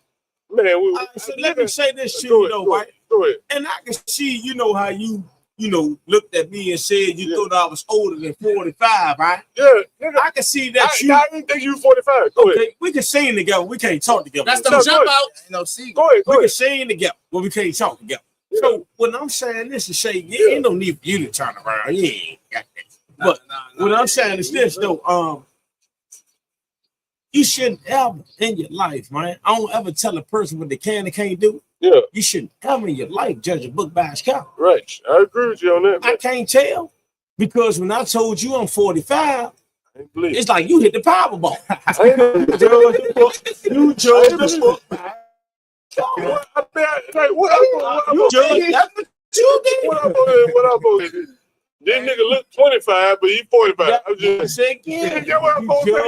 You want me to say, right? You want me to say, yeah, he looked 25, but I'm gonna say he 45. So what fucking sense is that, man? You told me. No, you look 25 years old. So listen, once again, the situation will be so small, but it's a pressure. So basically, make a long story short. Yeah, go ahead. You shouldn't ever assume. See, everybody entitled to their own opinion. That's why I asked you. So bro. your opinion was I was 25. I thought you younger. Yeah. Of course, using the keyword thought. Right. Yeah. I assume. It's a better word. It's a better word. Assume and thought is the same person. Yeah, okay, fair enough. So what I'm saying to you is, right? Mm-hmm. Let me ask you a question real quick, though, buddy. Go ahead. What made you come out today and do interviews? Man, I do it all the time, man. No lie. Okay. If you check my stream, bro, like you see a lot of live stream. Like, I ain't disputing that. No, yeah, I'm just telling you. Yeah, It's all little content. Y'all nigga recruit some of these fine ass women out here. But go ahead. Y'all nigga recruit, nigga. This one hop on the stream. Yeah, y'all nigga recruit, nigga. So, but go ahead, my man. Yeah, go ahead. Sound like, I'm gonna get a little simple question. Yeah, I thought this shit was tequila, nigga. I thought this was wine. Go ahead. Say it again, so. I thought this shit was wine. This nigga got tequila in my glass. Oh, okay, well. Nah, yeah. Hey, Soldier. What I'm gonna do is I think I'm gonna ask the questions because I'm a podcaster. Yeah. And you don't have a format, right? Man, so hold on, you just free. No. He freestyling. He doing what he do. But you know, smoking. Let me ask you this: What's your biggest fear? What's your biggest fear, Soldier? That's a good question. I don't know if I think about it. You got it in your face. I think, man, you know, like I want to say, like, I want to say, well, like, you know, I want to answer your question. That's a good question, man. Like, that was a good question. Yeah, that's a good question. I mean, I can tell you got some intelligence, but you know, I would say like underperform. Yeah. I mean, I go hard, man. Like, you know what I'm saying? Whatever I do, you know what I'm saying? I was a software developer, like, you know, 20-something years. Well, I still like to say I am. And I still study, like, even. So you telling me you pick? Say it again. Say what you pick. You said you pick underperformance, right? Yeah, I think maybe just off the top. Okay, all right. So if you pick underperformance, then are you sure if you jumped off a building, you wouldn't be scared of that? You're saying you picked that first, bro. That'd be my first fear. That's my first fear. I wouldn't jump off a building. Like, no, not even jump, but fucking falling on accident. Well, I'm just putting it in perspective for you, bro. Well, I don't think about accidents in terms of being afraid of. All right. Fair enough. Okay. Right? All right. So let me put it more in perspective. You riding a roller coaster, right? Yeah. Seatbelt undoes. You hit the loop. You fly. You're not gonna be scared. Yeah, but I don't ride roller coasters, so I wouldn't have taken that into context. So yeah, I get what you're saying. Roller coaster At that point in time, I'm just trying to find a certain scenario that matches with you. I'm gonna find it though. You probably have to find something in the context of where I am right now. Yep, I'm gonna find it. Like, you know what? Like, we're gonna come back to that. You know what? I would answer your question is I think about it more. Maybe like, what was the question again? So just to make sure I answer. It probably be honestly. It probably be more related to my kids right now. You know what I'm saying? Like for me, man, like anything can happen, nigga. I don't give a fuck, right? Nah, but my kids, like you know what I'm saying, like losing your kids, or like anything that happened to my kids, like if you had to ask me, probably that'd probably be what it is. You know what I'm saying? Like, I don't give a fuck about it. Can I you know ask you a question real quick? I live a good life, my nigga. No, it's all good. Can I ask you a question real quick? Yeah. All right. Now, I don't want to, let this question go over your head. Go ahead. I'm just coming a little bit closer to the mic. Go ahead. I don't want to let this question go over your head, right? Yeah. So you know, I want you to answer this question the best of your ability. See, you know, everybody has their own ability to answer things and do things. The best of your ability, right? So my question to you right is, here laughing like shit. You said your biggest fear is with your kids, correct? Far as your kids, correct? I would say okay, hold on. One step at a time. No, so go ahead. We still climbing up the ladder. Yeah, go ahead. So what is the biggest fear as far as your kids? You saying that to say what? That's another question. You know, I would say probably the uncertainty. You know what I'm saying? Say it again. the uncertainty. You know, like explain that word you just said. It's like the unknown. You know Like what I'm anything saying? can happen. Anything Like let me give you a better example. You know, I'm 49, bro. Like I ain't disputing that. I ain't. My question was never your age. I'll give you some more. I mean, like. Like you're almost my age, so I'm cooler. I ain't Drew. My mother done lived her life. You know what I'm saying? So Yes, sir. if she, you know, however in between now and whenever, I ain't getting too sentimental. But with my kids, they haven't lived there, like so. There's a lot of uncertainty. Oh, so you got youngins, right? Real So young what's kids. You understand? You got so like you know, you never know how it may turn. like 6, 7. Yeah, you know, so you understand. So you never know how things like that may turn out. Versus your mother, she's already lived her life. You understand? You understand what I mean, right? Well, I ain't gonna say let me. May I ask you a question real quick? What's up? Yeah. So when you say your fear is with your kids, right? Yeah. Man, I lost my sheets. That's what you said. That's your biggest fear, You right? didn't want to rock home, man? Yeah, go ahead. Yeah, that's all I can name. No. Listen, I ain't disputing that. Yeah, go ahead. So when you say your fear is with your kids, right? Yeah. I'm gonna tell you one of the main things when it came to the word fear that I would have said is Allah, it's God. You said your kids. Hold on. We can sing together. Can we talk together? We can sing the same song right now, and there won't be no discombobulation. Now I don't want to talk over talk. Just come a little bit closer to the mic if you don't mind. Oh, excuse me. Yeah. Now don't pull it closer to you because it's I ain't gonna close shooting. I'm just go ahead. Yeah. But you know, setting it up straight. Yeah. But you know, one of my words. You smoke boot now. It's all good. Good, man. It's all Come get on camera, homeboy. Come get on camera, man. Want to get on? I'm gonna let the brothers rock though, but if I come, I'm a pop though. You know, I'm like pops though. Just come out here with some knowledge. Come on. Drop some bars and shit. That shit washed up like a Tahoe. And oh man, just go ahead and keep pushing. Take your shower, sweet. But anyway, you know, I'm just saying, you know, everybody entitled to their own opinion. So one of my, once again, name should have been God, Allah, whatever I you agree with you, believe. my man. Right? And I ain't disputing you say kids. I mean, I ain't disputing that, but think about how your kids got here. Think about how you got here. Now, you might not be religious. I don't know. And I'm not disputing it. Right? So what I'm saying to you is, if you was to have your shoes untied, right? Right now, and you been over to tie your shoes, and you know you spell run backwards. What would that say? Say what? Say one more time. You spell something backwards. Say it again. Say it, and I ain't hear the last part. Say that again. Okay. Yo, why don't one of you guys let him sit right here so he can talk right into the mic? No, I'm close to the mic. No, okay, go ahead. So I feel like you're talking loud enough they can hear. That's what I'm saying. You people in the comments. You should maybe not hit. Yeah. So if you was your shoes to be untied, hold on. I'm in the interview right now. I'm in the interview right now. So what I'm saying to you is though, right? You said what you said, you know, everything ain't for everybody, right?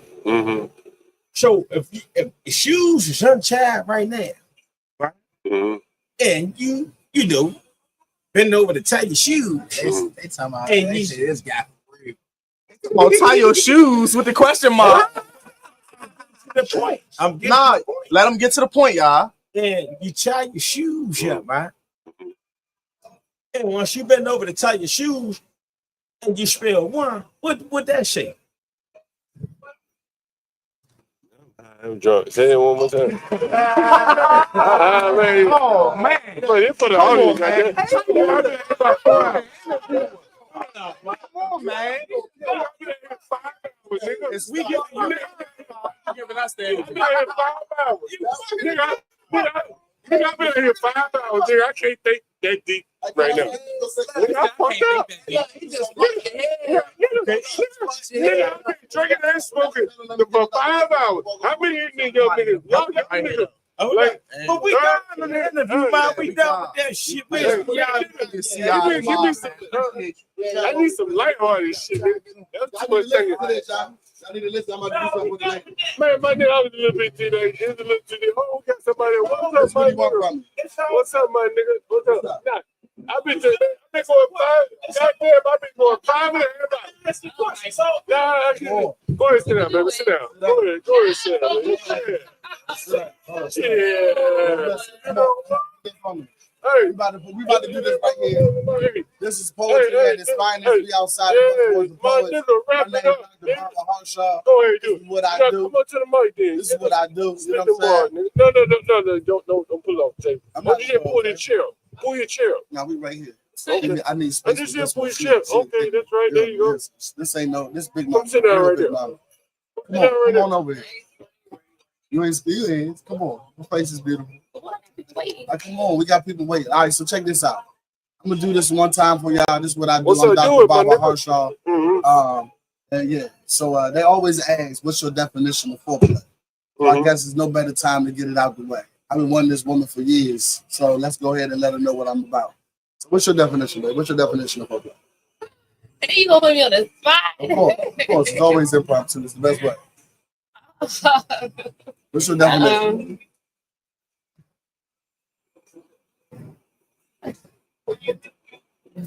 Go ahead and spit. What's your definition? You gotta give me something that sound bite, something small. Come on. Definition of foreplay. You got to be able to fuck me mentally before you can fuck me physically. Oh, fuck me mentally before she can fuck me physically. Okay. So she be watching me take my clothes off one piece at a time. Sexual healing is when I posing, but Marvin is steadily on rewind. So if you ask her why her clothes on, I'm addressing it with my mind. See, this type of foreplay is always understated, starting with the text of 4, telling her to meet me in the basement. So when she gets to work, there's flowers on the desk, so I'm always on her contract. And that's to hold the powers in her chest, the delivery of some chocolates. Since that's the natural aphrodisiac, I know she getting wet. When she texts me back, I let her wait about an hour. And then I hit her back and let her know I'm in the shower. You know, just the type of shit that drive her fucking crazy, like keep her mind distraught, not to get her lazy, like don't text her no more or return her calls, just to get her shaking. Then she hit the door and she ready to start blaming. But the roses hit her nose and it's music going slow and it's pedals on the floor leading to the basement. There's a note up on the door telling her that I love her. So when she hit the floor, her legs are just like rubber. Lights there, Marvin's on just to heighten the heart some more. So when she hit that lazy boy, I'm pulling out these crazy toys, dildos, lubricants, handcuffs, booty whips. Let's not forget the honey, strawberry or the chocolates. You know, things that make you kinky, money on the mattress. See, now I'm ass naked and the music just fast.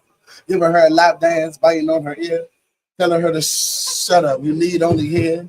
Hands moving all around, button down her blouse, chest rising, sheet panting, breath fully around. Shirts all bras and slap hands pulling it down. Body fused, breathing hard, sucking on her neck, licking on that chocolate over, and I'm tugging on her slacks, biting on them panties just to pull them back. Now she butter bones, so I'm letting her relax. And if you want part 2, you can come and play the kid. My cash app is 66PLS, please. Hashtag 66PLS, please. It will come up as Harshaw Candy Cocktails. You can get a drink anytime on U Street. This is what I do for Fool's Thing. I'm out here with the baddies on U Street. Thank you. 66PLS. Cash app. Thank you. Dr. Baba. Y'all say hi to the baddest motherfucking security on U Street. Y'all give it up for it. Make sure y'all hit our cash out as well. Security? I do. Where do you work security at? A couple clubs all right here on your street. Which clubs? So 2K1s, which is District Eagle, Bunker, and you got YOLO regular club, and then you got what's her name? Alice as well. Okay. Yeah. Okay, damn. Okay, you work security at the Couple club. of them, I'm all over. What about you? Me, I'm the doctor. Come to me for your herbals. Come to me for your healing. Oh, you got that weed. You got that weed. I got a little bit of everything, but I'm a massage therapist. I'm a psychologist with a concentration in kinesiology. I do massage therapy. We got a guy on the channel that's a psychologist too, man. Yeah. HU, you know. Oh, you in the yeah, y'all with both y'all with the HU? No, You I just went to HU. You know, that's why I'm out. Man, what you got in that job, nigga? There ain't no water. What I would What's like in to that? say, What's in that bottle? what I Ain't would no like water. to say is not too much because I'm Dr. Baba Harshaw. What's in Thank that? you guys. What's in that? 66 PLS on the hashtag 66 PLS, and I'll be back. I just got. Nigga, what's in that jar? There ain't no water. What's in that jar? There ain't no water right there. My man, What's in that jar right there? Ain't no water right there. What's in that jar? I'm gonna have to go to the house. Hey, what's in that jar right there? Hold up. Let me get your information, bro. Let me get Look, let me up. Put me up on the stream, bro. What's in that jar, bro? That shit ain't no water. Oh, no, you ain't got no phone. What the fuck is that shit in that goddamn jar, bro? Oh yes. Oh my God, Aaron, I thought you were just gonna come. Look, Aaron hit me. She like, you still up for the open mic later on tonight? We gotta get our bitches back to us, baby. Come on, hoes, come through. Fuck with the motherfucker, bye. What the fuck is in that jar, bro? What's up, everybody? Where you at? What's in that jar, bro? You should still make your way to me now because the open mic is not for a few hours. Yo, where the open mic at? Yo, where the open mic at? That's you know where why the open I mic needed is? a little later. Where the open mic at? Where the open mic at? Okay. Put the bus. Yeah, I know. Put the bus boys and poets in and come to me now. Hey, they got open mic right here, bus boy and boys. Yeah, I'm there now. I'm not at that one. I'm not at the one we're going to. I'm at the one we were at last night. So meet me here, and then we'll go from here. I'm still with I think Sierra's going to meet up with us later on as well. Okay, no problem. Man, what's in that? What's in that fucking bottle, bro? You put some whiskey in there. Okay, no problem. I'll see you soon. All right. No respect when you talk to the Baba brother. I was on the phone. Yeah, my this bad. is high octane. What the fuck is that? Was it whiskey? 1, 2. How are you? Let's meet each other. No, you can't never think my man sitting down. You got to stand up. Oh, I'm sorry, my man. John. John, that's I love what you're doing right here. Yeah, I love to partner with you. Man, what's in that bottle, man? Consecutively and continually. What the fuck is in that bottle, bro? Nah, hell no, I got tequila right here. What's in that bottle? Oh, you got drinking shit. Okay, all right. There you go. Man, you gonna tell me what's in that bottle, bro? No, I'm not gonna tell you what's in the bottle. All right. But I will say this. Shit 100. Some things you gotta hold to the vest. Right. You know what I'm saying? You can't let the world know everything. Don't let the left hand know what the right hand doing. That's how a lot of you young niggas get backdoored. Right. That's how a lot of you niggas is getting your shit fucked up. People running down on you and shit. You know what I'm saying? Hold something, man. Hold something. You know what I'm saying? Hold something. Even if it's just the slightest thing, you know, show something so that you can hold something. Somebody can bite you some places. You feel me? Right. Yeah. Yeah. Let's talk. Why you niggas ain't sitting down at the right table so you can't take over a block because you can't get no plug. You know what I'm saying? The soccer is not trying to hear that dumb ass shit. If you want this shit, you gotta really be able to like put something, you show something. You feel me? Right. Y'all ain't showing nothing out here. Y'all youngers ain't showing nothing. Y'all YNs out here, y'all not showing shit. The kid boys, honey, but y'all not showing shit. That shit look fun. That shit lead to jail time and a lot of motherfuckers paying to your parents. Yeah. That shit look fun. That shit ain't fun, nigga. You hear me? You know what I'm saying? For real. Get you a motherfucking education, man. Get you a reading ability, writing ability. I ain't saying college is for everybody, but I'm saying that get you a trade or something, because you see these police riding around, they got a place for your young ass, and trust me, it ain't out here. You ever been in jail before? All that. Where you weaving down there? I choose not to speak about. Yeah, I feel you. You know what I'm saying? Certain things over the internet, but just know we talking to. The speaker is a kindred spirit. Right. I've been there, I've done that, I got the t-shirt. I touch the stove for you youngins. You ain't gotta touch it. It hurt. That shit hot. I'm letting you know that motherfucker hot. Right. You ain't gotta touch it. I'm letting you know that motherfucker hot. Don't touch it. Yeah. You know what I'm saying? Say the fuck all these blocks, this shit ain't for nothing. It ain't worth dying over. And do me a favor, black people. Man, woman, child alike. Do me one favor. Remember that we come from all different walks of life. On phone now. On phone, you say on phone now? We come from all different walks of life, Walden. We come from all different life, B. Kill, man. With your bitch ass. Did you say on phone now? With your bitch ass. All I'm saying is for those people who know where I just went all around the world with what I just said. Yeah, on phone now. Yeah. Listen, This is what I'm talking about. You feel me? We come from different walks of life. So black people, remember that we can agree to agree. Right. We don't always have to agree to disagree because a lot of times we saying the same shit, but we just saying it differently. So don't kill your brother over something that he actually agreeing with you with. You know what I'm saying? And learn how to agree because I think a lot of us on to something. We just missing it because we talking different. Pay attention. The last date I'm gonna give you I think a lot of niggas pay bitches, a lot of niggas pay bills, a lot of niggas forget to pay attention. So play that first. Bye-bye. Hashtag 66PLS. Hashtag 66PLS. It'll come up as hot shot candy cocktails. Excuse I'll me, shout ladies. you out if you send something. You got 5 seconds for an interview. 5 seconons. Whatever you want to talk about. Come sit down. Yes, and I got to pay. Hey, nigga, your time is up, my nigga. Come sit. I cut the camera off you. You want me to? I want to put you on the camera. Come on. I won't put it on you. It's gonna be facing the streets. Okay. Camera's not on us no more. Yeah, but look, I need to get at least somebody on camera. Oh, I'm sorry. No. As pretty as you are, baby, you No, are. I'm sorry, All no. y'all so pretty. What's the question before? Actually, no, I It's can't whatever. do a It's whatever you want to talk about. It's Hey chat. Hi chat. Can I at least show the chat? Initially, I'll wave, perhaps. Okay, all right. Okay. So I'm gonna show you. But like, put it back. Okay. You ready to wait? Y'all ready to wait? Ready to wait? My lovely ladies, lovely ladies, lovely ladies. All right, y'all already been on the camera. I don't know why you don't want to just keep it on. Oh wait, we look cute. We do. You see that? Why you don't want to just sit on It's camera? okay. Because we gotta figure out the question. Why you want to? This is open ended, honestly. You can talk about whatever you want to talk about. Seriously. So I guess hold on. Yeah, I gotta sell the dope first. Yeah, okay. I got some dope to sell. Hold on. One second. Hold on. Hello? Hello? Hello? Oh, can you hear me? Yeah, loud and clear. Who is this? John, 49 basement. Okay, can I give you a call right back?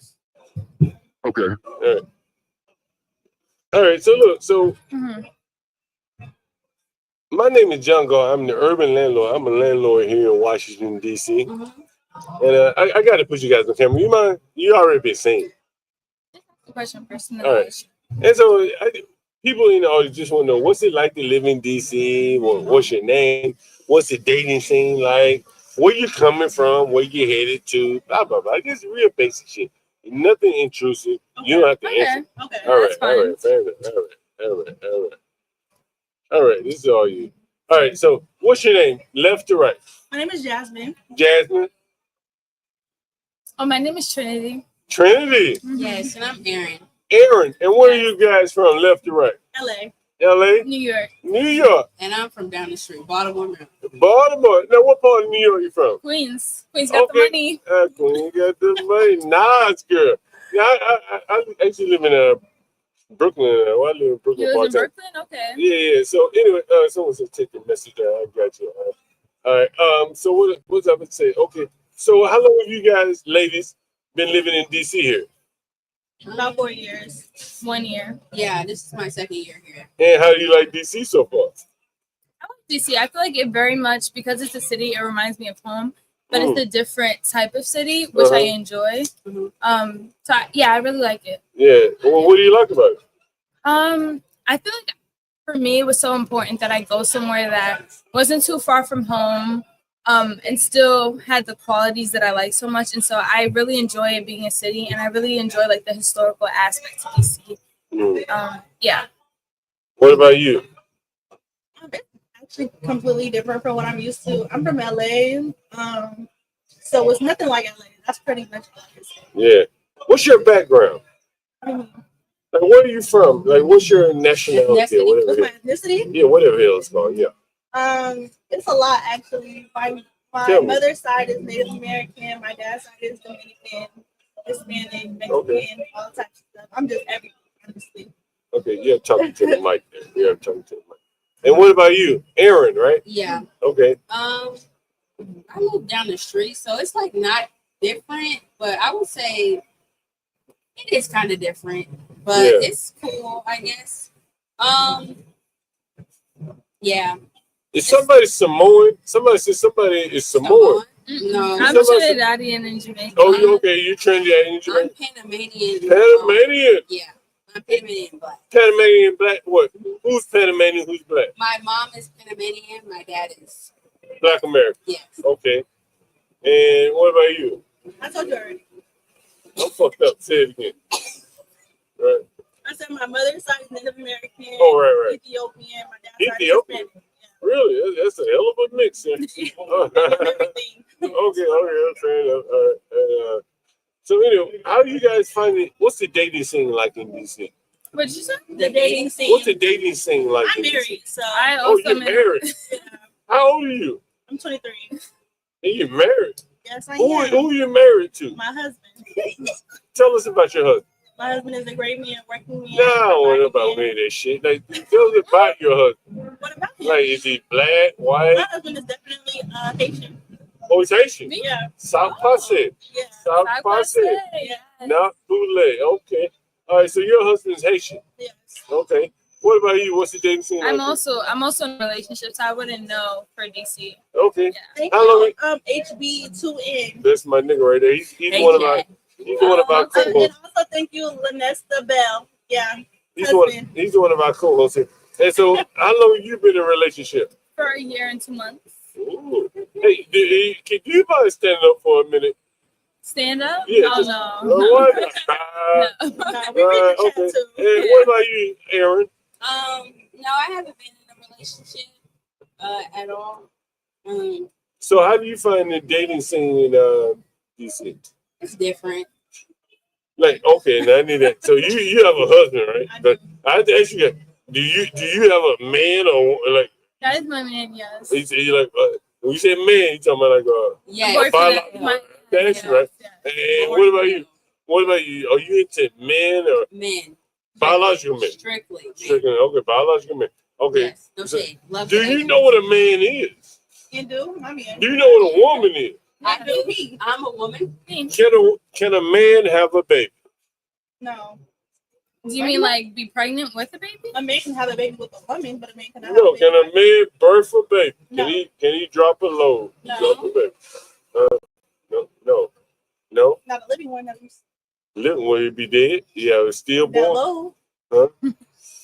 So a man can't have a baby. No. Okay. Do you guys envision having any children? Maybe. Yeah, perhaps in my future. Go ahead. I guess. Yeah. Yeah. Yeah, maybe like two They or talking three. about birth of baby. That's a lot of children. That's a lot of children. 2 or 3 is a lot of children in today's time. Do y'all live around here? Y'all live in Columbia Heights? You sure? Why would we be transphobic? That's insane.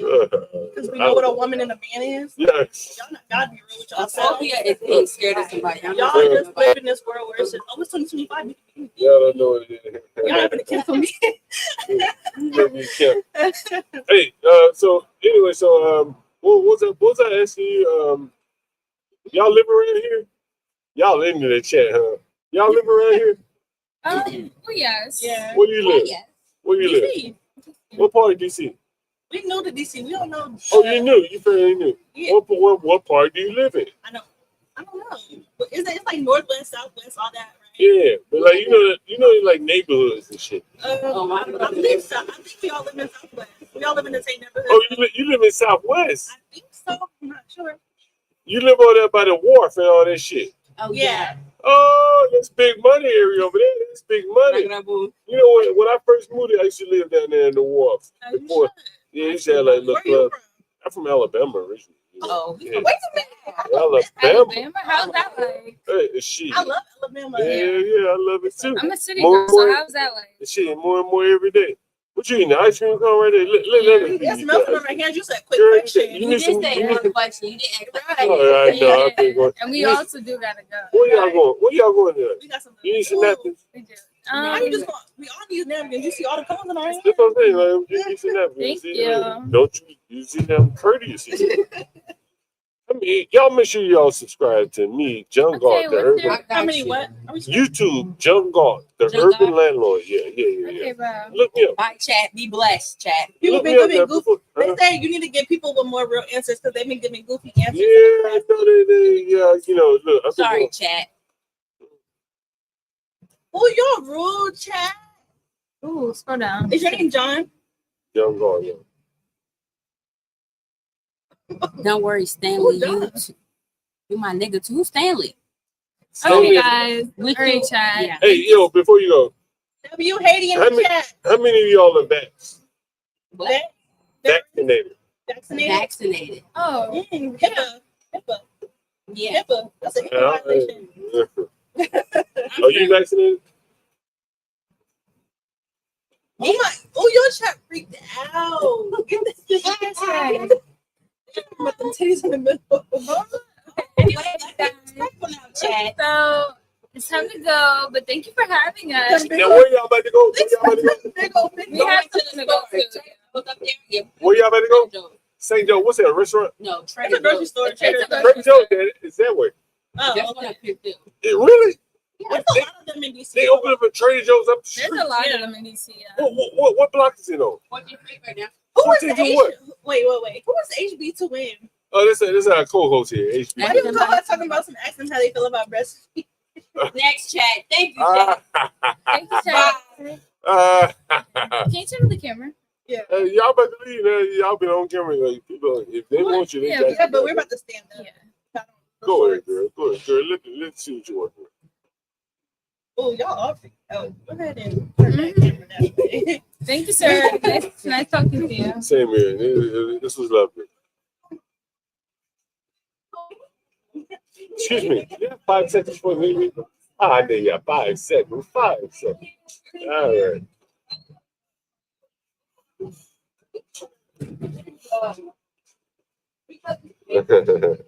The sisters. I hope you feel the same way too. Sisters. Oh man, DC, I tell you. I wish you could see across the street. Let me see if I can zoom in. Across the street. Yo, what the fuck? All these men like just hanging out doing nothing.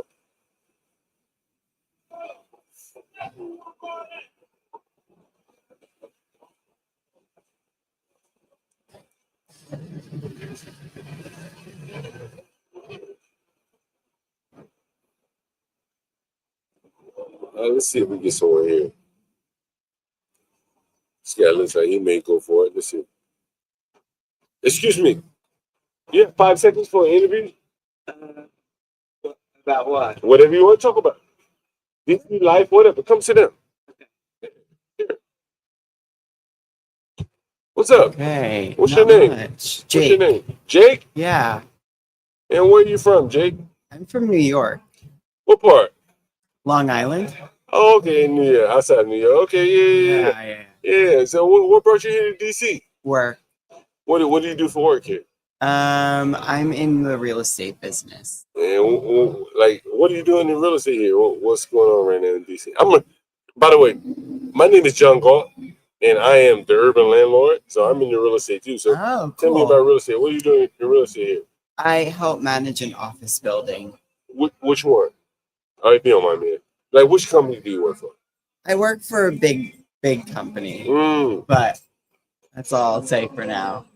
How did you end up here? Just I got a job application and I got a job and yeah, I took it. What did you go to school? 2019 I graduated. No, where did you go to school? Oh, where? Virginia Tech. You were in the area then. Okay. Yeah, I was. Okay. What do you think about the DC area?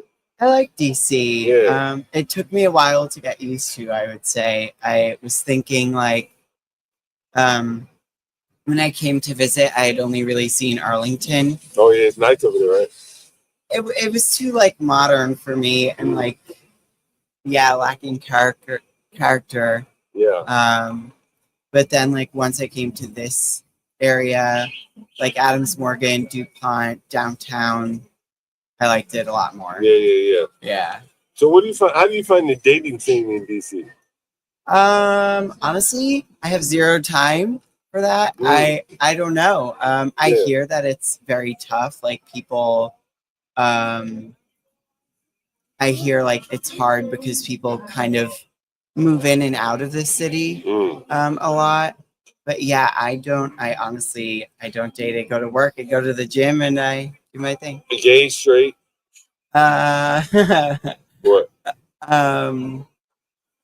Yeah.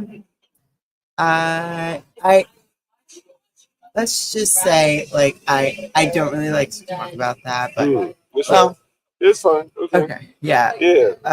But yeah, like you said, like it's it seems like it's kind of tough for young people here to find a stable relationship.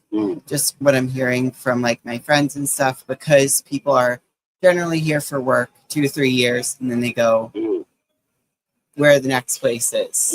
Yeah. That's very interesting. So what did you say you do for work here? I'm a property manager. That's right. Yeah.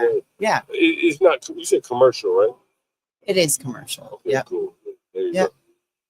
Well, I'm trying to think. Any other questions for him, guys? What do you think about what's your rent like? What is the rent? My rent is pretty good. What's your rent? Like, give me within a range. I will say like it's less than what I was expecting. Okay. Then again, I kind of stumbled accidentally into a rent-controlled apartment. Wow, how did you do that? I was on Zillow every single day, making sure that I was on the listings like as soon as they were listed, pretty much. I had like every alert set up, and I found an apartment that was in my price range. I definitely below $3,000 a month. And so I found something in my price range, applied, and when I was moving in, they told me, "Oh, it's a rent stabilized apartment." Wow, that's a good look. Yeah, Good look. yeah, very much so. All right, man, this has been a great interview. Let's see if we have any other questions for you. Let me see. The chat is pretty rough, man. You have to pay no attention to the chat, bro. This is the wrong. Yeah, I mean, I don't know. I tend to be pretty guarded with personal What do you think about Donald Trump? Oh, Donald Trump. I think he's super divisive. I honestly have a lot of doubts about him, as I think most people who live in DC do. And I think, the tariff stuff definitely freaks me out. I was not looking forward to that. And I'm seeing it's just tough. Like, it's tough. He's I don't know, and everything going on with Canada right now too. Like, I just feel like he's alienating a lot of people. Which is tough. Yeah, I've lived abroad too, so it's tough to see that because Where have you lived abroad? I lived in the Netherlands for 4 years. Wait, Amsterdam? I lived north of Amsterdam, so probably 2 hours outside of Amsterdam. Yeah, I liked it a lot. Yeah, it's a great country, man. Yeah, it is. Hoping to get back there. Really? Yeah. Yeah, I like Amsterdam. Yeah, if I can get a job transfer, I'll do it. Really? Yeah. Well, anyway, man, it's been a great interview. What else? Good. Any other questions? I don't think there's anything else, sir. Yeah, I think we're all done here, man. All right. Do you have any social media you'd like to promote while you're here? I run a fashion blog. Okay, tell us about it. It's Moron in Orange. I try not to take myself too seriously, so it's kind of like a riff on that. Yeah, it's just something fun that I like to do. There you go, Moron in Orange there, guys. Yeah, that's it. We'll post it to the back channel. All right, Okay. thank you very much. All right, have a good one. Definitely less than $3,000. They have what do they call it? A love show shit going on here tonight. Yo, there's gonna be some fucking women in here. I guarantee you, there will be women in here. Man, I'm so tempted to hang around and see. I am tempted to hang around here and see what the women look like. That is for sure.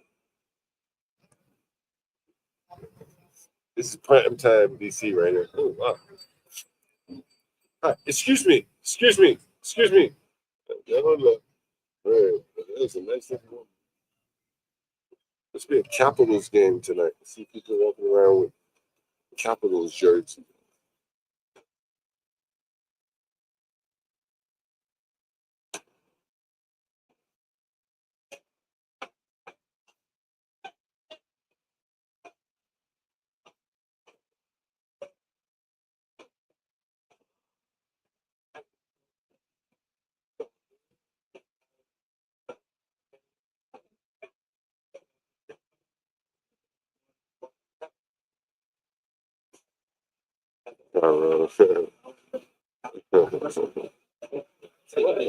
Not rusty, it's like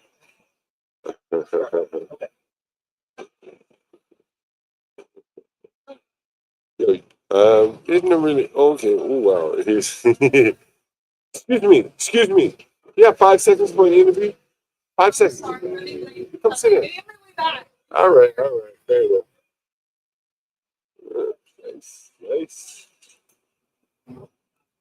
Nice. Yeah, all right. Maybe I'll go get this lady right here. I don't know if it. Hold on. Excuse me.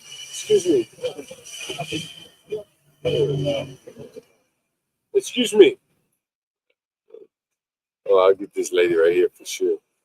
She looks like she wants some attention. Yeah, I definitely will. Maybe not. She's got a few people in there. The open mic is right inside the building here. Hold on. Excuse me, guys. You have 5 seconds for the interview? 5 seconds? Come.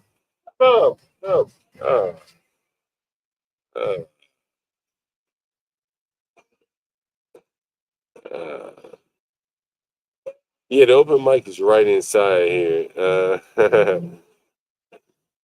don't know how much I can set up in there. Little girl right here. She doesn't look that interesting.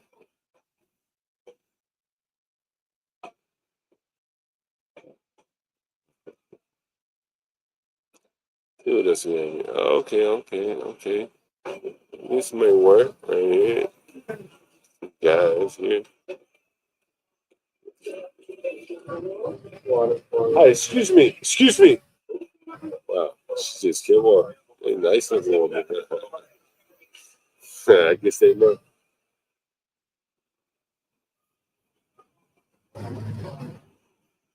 Yo, there's so many men across the street just hanging out. Damn.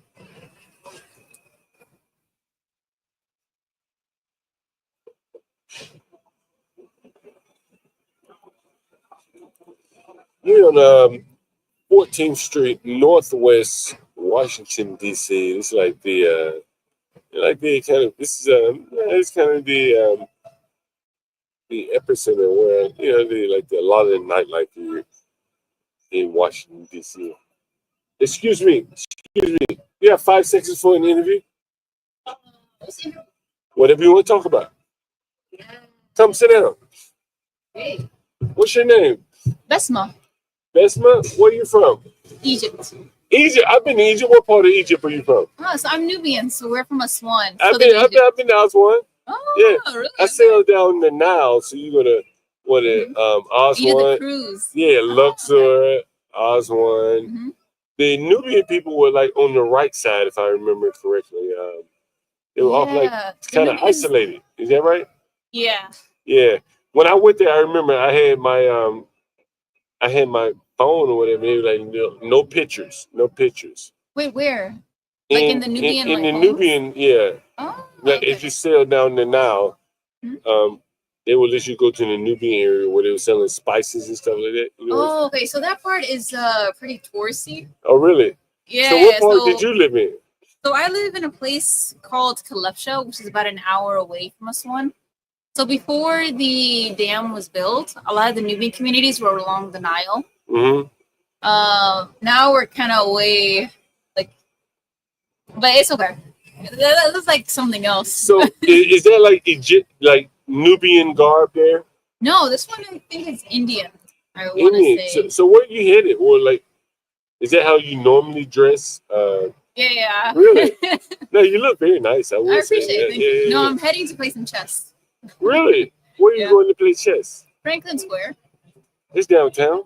It's not too far. It's like 25-minute walk from here. You want to walk down there? Yeah. Yeah. Mhm. And you gonna play chess with homeless people? No, it's anyone who wants to play. It's like homeless people will be down there.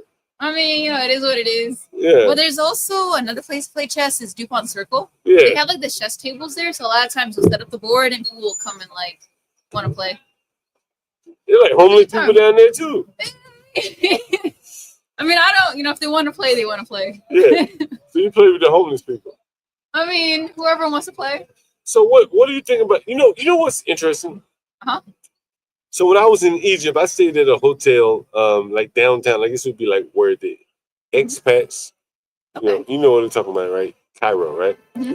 Right there by what's the square where they were, the whole Tahrir? huh? Tahrir Square? Tahrir, yeah, okay. How do you say it? Let me hear it in Egyptian. Say it again. Tahrir. Tahrir. Say it again. Yeah. Say it one more time. Tahrir. Tahrir. Tahrir. Kind of like rolling your tongue a little. Yeah, you gotta roll your tongue. Yeah. All right, so I stayed there, and That's a good place to stay. yeah, it's a very good place to stay. And so I went to the square and everything. I even saw Mubarak's when they burned it up or whatever. You know what I'm No, talking wait, about? were you there in 2011? I don't know what year it was. During It was the right after revolution? that. Right after the revolution. Yeah, right. So right you after- decided to go to Egypt right after Yeah, the right. revolution. You're like, this is a good time. I mean, I like that action, Oh, that's crazy. And so, one of the things I remember is they served me a drink. So I said, hey, I want a rum and Coke, as an example. They gave me rum and they gave me a bottle of Coke. They wouldn't mix it. Okay. Yeah, it was very interesting. Are you Muslim? I am, yes. Yeah. Is that why you like partially covered like that? I think I'm like pretty covered. Yeah, that's what I'm saying. Yeah. Like, pretty covered. do you normally dress pretty covered? Yes, I wear the hijab every day. Oh, really? Now, what's the difference between the hijab and the niqab? Niqab is when you only see the eyes, so it'll be like, Okay. like this. Oh, okay. And the hijab is what? And the hijab just kind of covers the head. Yeah.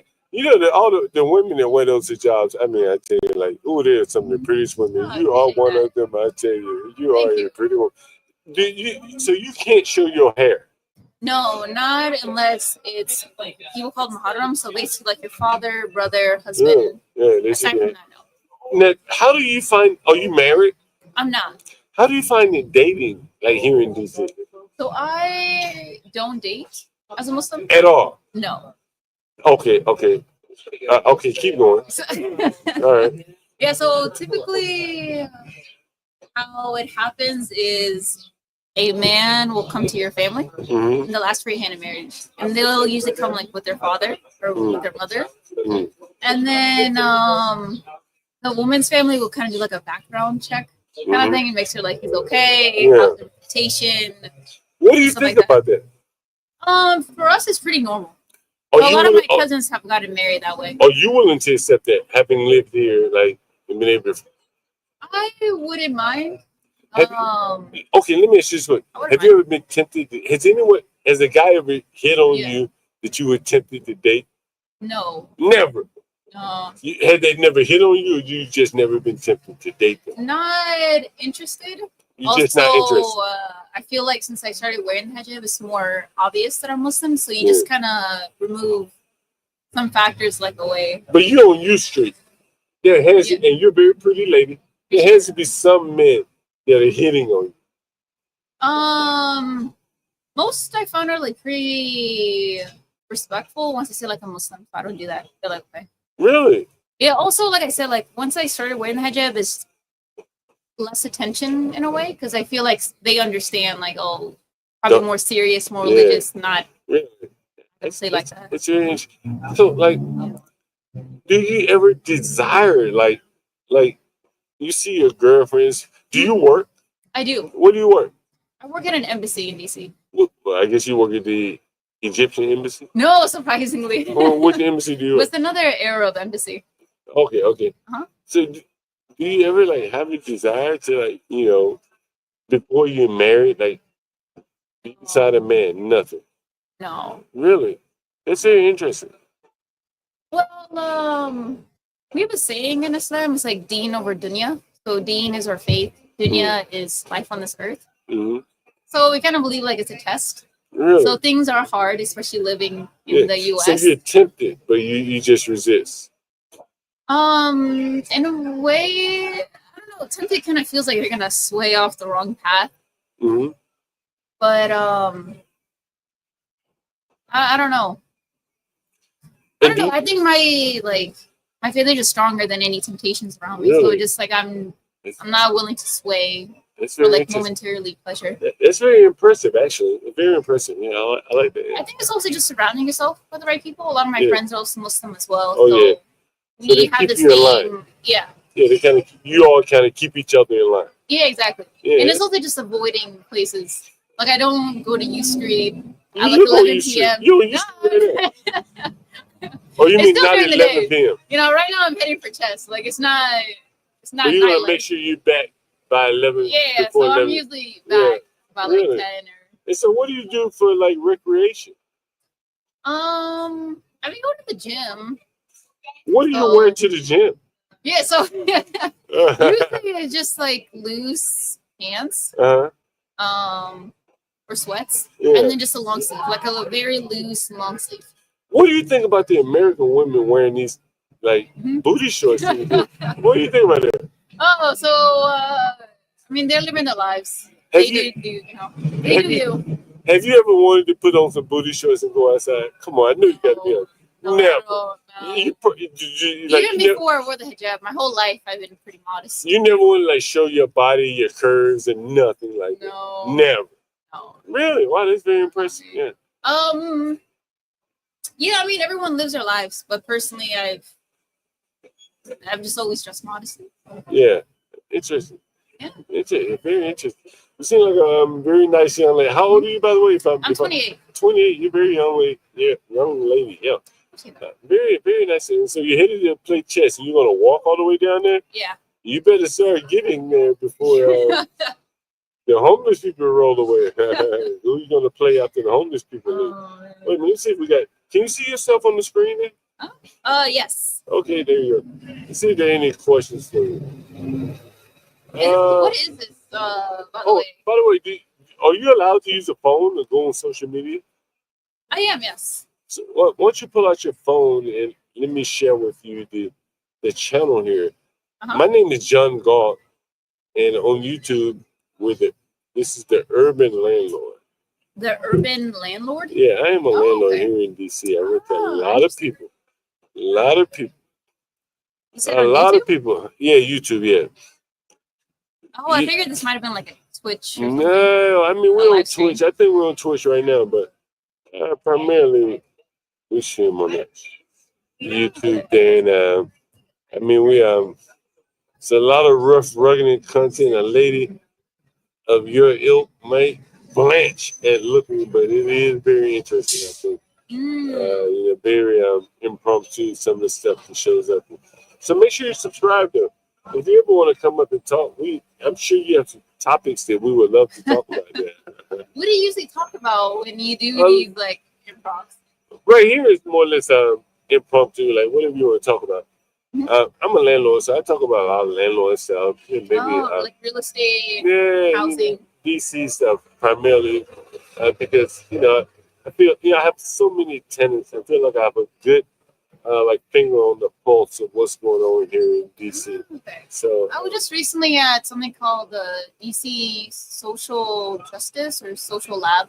Oh yeah, it was at MLK, Okay. and it was like a booth talk. Yeah, Yeah. I lived here. Well, I live in Virginia, but I still don't really know like Southeast, Yeah, Northwest. yeah. Like I'm like I should get it together. Yeah.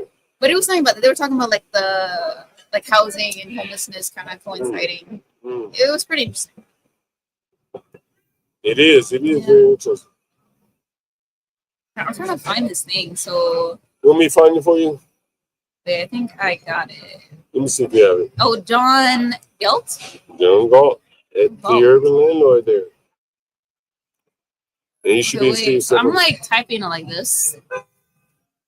Oh, let me type it. Oh shit, let me type it in for you. I don't want to drop your phone. Let me put it over the table so it's not. It's all one word. Oh, there it is. All right. There it is right there. Subscribe. Oh, okay. There it is. All right. There it is right Thank there. you. Yeah.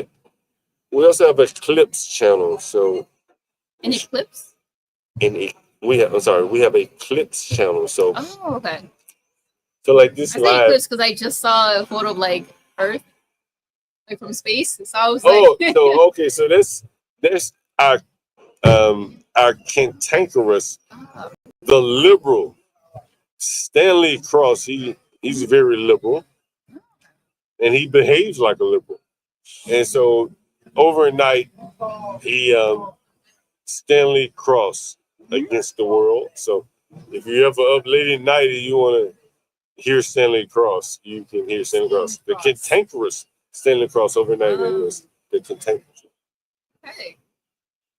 Wow, this was very spontaneous. I think that's the way to be, right? That's the way to go, right? That's the way to go. Yeah, that is the way to go. So Are you usually here? whenever I live stream, this is one of the places that is very, there's a lot of foot traffic, and it's a good mix of people. We actually play chess here on Mondays. Oh, really? Yeah, every Mondays we play here. Are you not going to you ever go to the Boom Shakalaka? They have it in the Boom Shakalaka in there inside. No. You know what Boom Shakalaka is? I was like, is that a restaurant? It's like Love Jones. You ever been in here before? I've been here before, but we play like right here. Yeah, like they in the have. middle. At night they have a poetry slam. Like you know what Love Jones is? Love and basketball. It's like like snapping your fingers in poetry and shit. Oh, what days? I guess they're gonna have it tonight. What's today? Tonight. What's today's date? What's today? Tuesday? Today's the 30th? No, I No, mean what's today? Tuesday? Wednesday? Okay. So I guess it's Wednesday. It used to be on Tuesday. It's that Boom Shakalaka, humming and shit. Oh no, I didn't know that. Yeah. And it's free. A lot of sister gals and shit. You know what I mean? Yeah. It's free. Yeah. Boom Shakalaka tonight. Boom Shakalaka. Yeah. Okay, interesting. Yeah. On Wednesday night, Boom Shakalaka. And it's right back there in the little back part right there. Yeah. If you like poetry and I'm trying to describe. You never watched Love and Basketball or anything, did you? No. How about Love Jones? Love Jones. Love and Basketball, that kind of shit. Where they're snapping their fingers and shit. Oh, okay. The poetry type. You know what I'm talking about? Yeah. Well, check it out one day. Yeah, one day. Yeah, since you live around here.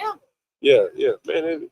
You have been a pleasure to talk to. I promise. Thank you so much. How old are you, by the way, again? Did you say? I'm 28. Man, you are a beautiful young lady. I appreciate that. Good luck to you. Thank you so much. And I hope you beat them homeless people to death down there in Texas, in Chester. Do you mind if I take a photo of this setup? Say what? Do you mind if I take a photo? No. How tall are you? Jeez, the Nubian people are tall. Yeah, Nubians tend to be taller. Yeah. Look at that. How tall are you? Yeah. How tall are you? How tall are you? Probably like 5'8", 5'11". Nah, hell no. You must got heels on. You don't need high heels on. No. You like damn near to the rafters up here. I know. I gotta wash my head. Yeah. Jeez. Let me take a photo of this. Have mercy. Yeah, everyone on my, especially my mom's side. Yeah. They're all really tall. Like my granddad is like 6'4". 6'4". Yeah. They're all pretty tall. Yeah. But then it's funny. My dad's side, they're all like shorter. Yeah. So it's a good mix. You are tall though. I tell you that much. You gotta be at least 6 feet tall. All right. Thank you very much. You have been a pleasure. Thank you so much, John. Bye-bye. Yep, John Galt. You got it. The same to you. I hope you win a chance against some homeless people. Oh man. Let's see. Here's a little sister gal coming up. I might get this sister gal. Let me see if I get this gal. Got a little puppy. Excuse me. You have 5 seconds for an interview? 5 seconds? She got a little punk ass dog with her.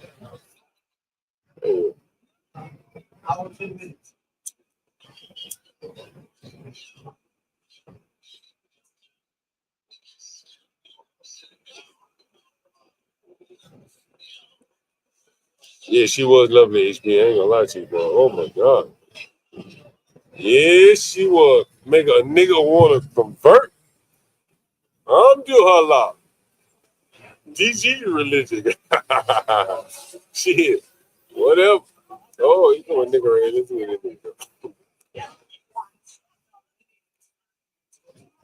Yo. Yo, what's that? Oh, man.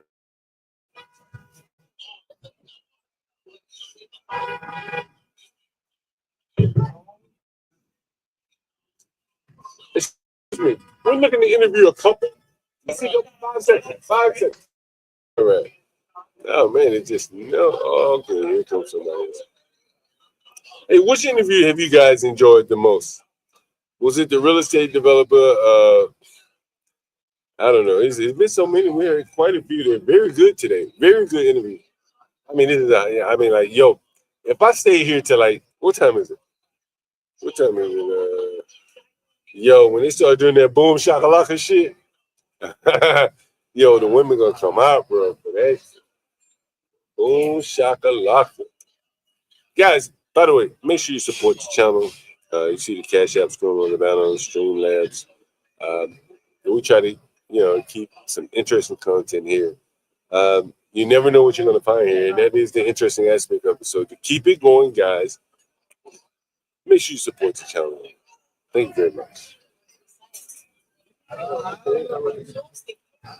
Excuse me, lady. Yeah, 5 seconds for an interview. 5 seconds. 5 seconds. Look at that. 5 seconds.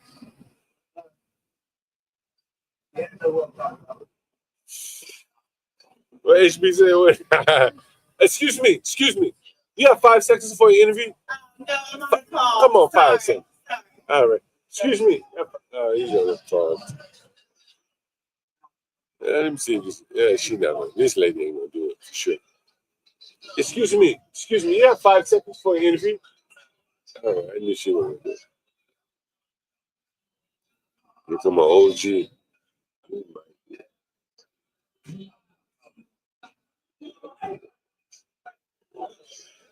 No, he not. I'm looking back. Excuse me. You have 5 seconds for an interview, sir? You have 5 seconds for an interview, sir? This shit right here is for 5 seconds? I knew he was Ethiopian. Oh, here, bro, man, right here, bro, man. And the space boots on. Yo, bro, excuse me. Damn, nigga act like he in here. Can you believe that? What? Nigga with the space boots in here. I really want a couple. That's a pregnant couple. I know they're not. Would you like to sit for an interview? 5 seconds? All right. I did a pregnant couple. Wasn't gonna do that shit. Hell.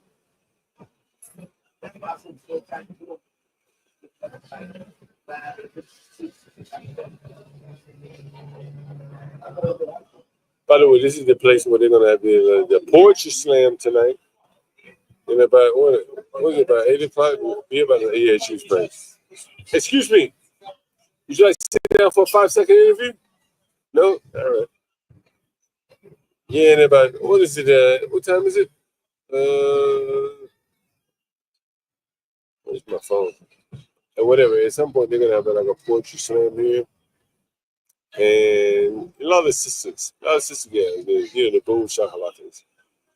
Poetry slam, snapping their fingers tight. This is Washington, D.C. There's a little bit of chocolate left in there, they're doing their poetry slam. Yo, okay, whoa, okay, look, yo, guys, the Palestinian people are showing up. Okay, here we go. I know they're gonna want to get on camera. Okay, the Palestinians are showing up. Okay, let me go see if I can get these guys on here.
He's a Palestinian, right?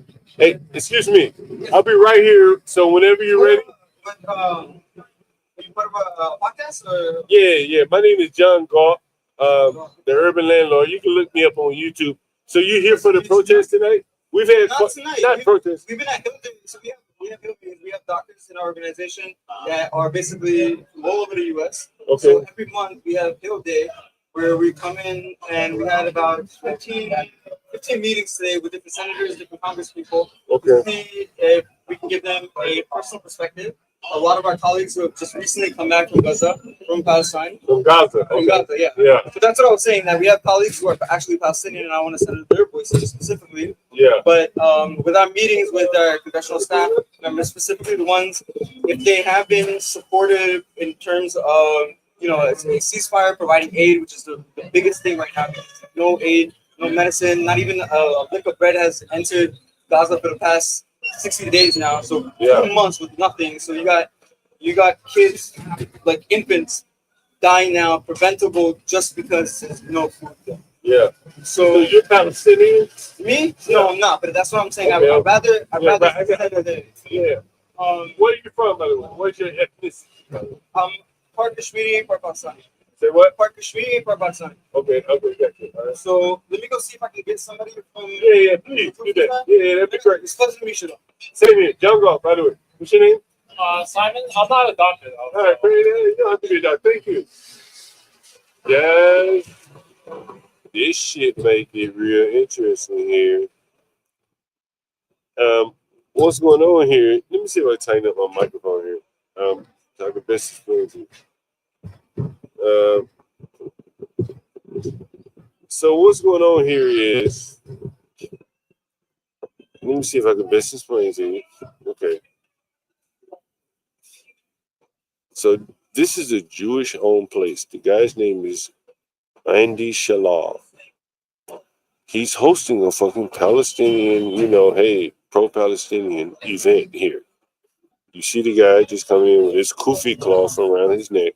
He's very pro-Palestinian. That's what the whole event is about here tonight.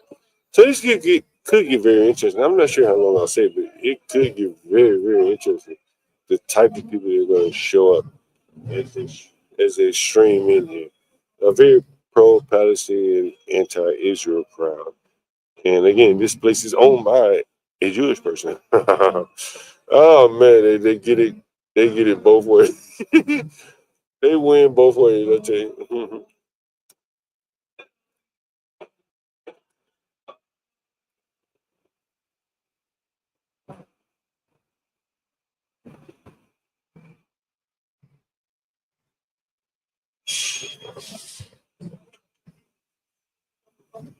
Yeah, very well. They're very, very much in this case. Very much. This is a Jewish-owned place, and they're hosting a pro-Palestinian. You have 5 seconds for an interview.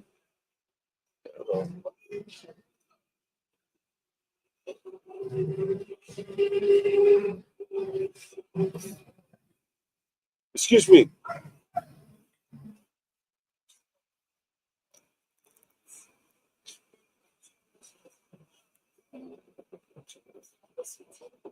Excuse me, you have 5 seconds for an interview?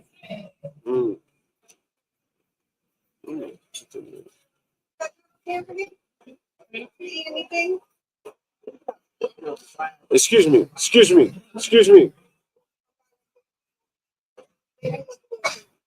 No. They stupid. They just didn't give me. Oh. Oh shit.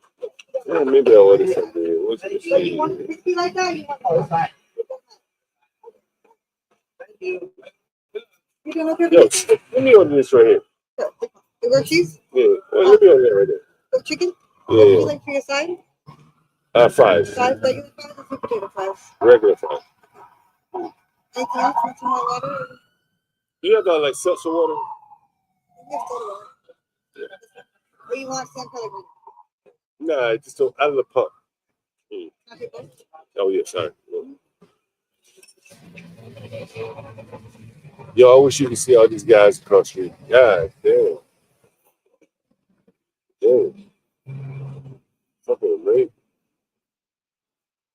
Fucking amazing.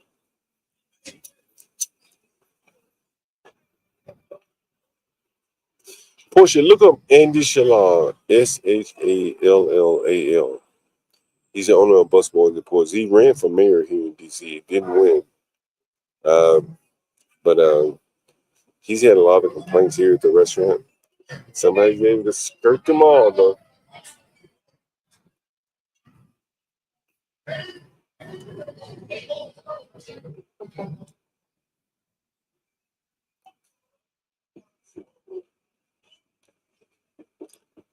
Excuse me. You have 5 seconds for an interview? Whatever you want to talk about. All right, take a seat.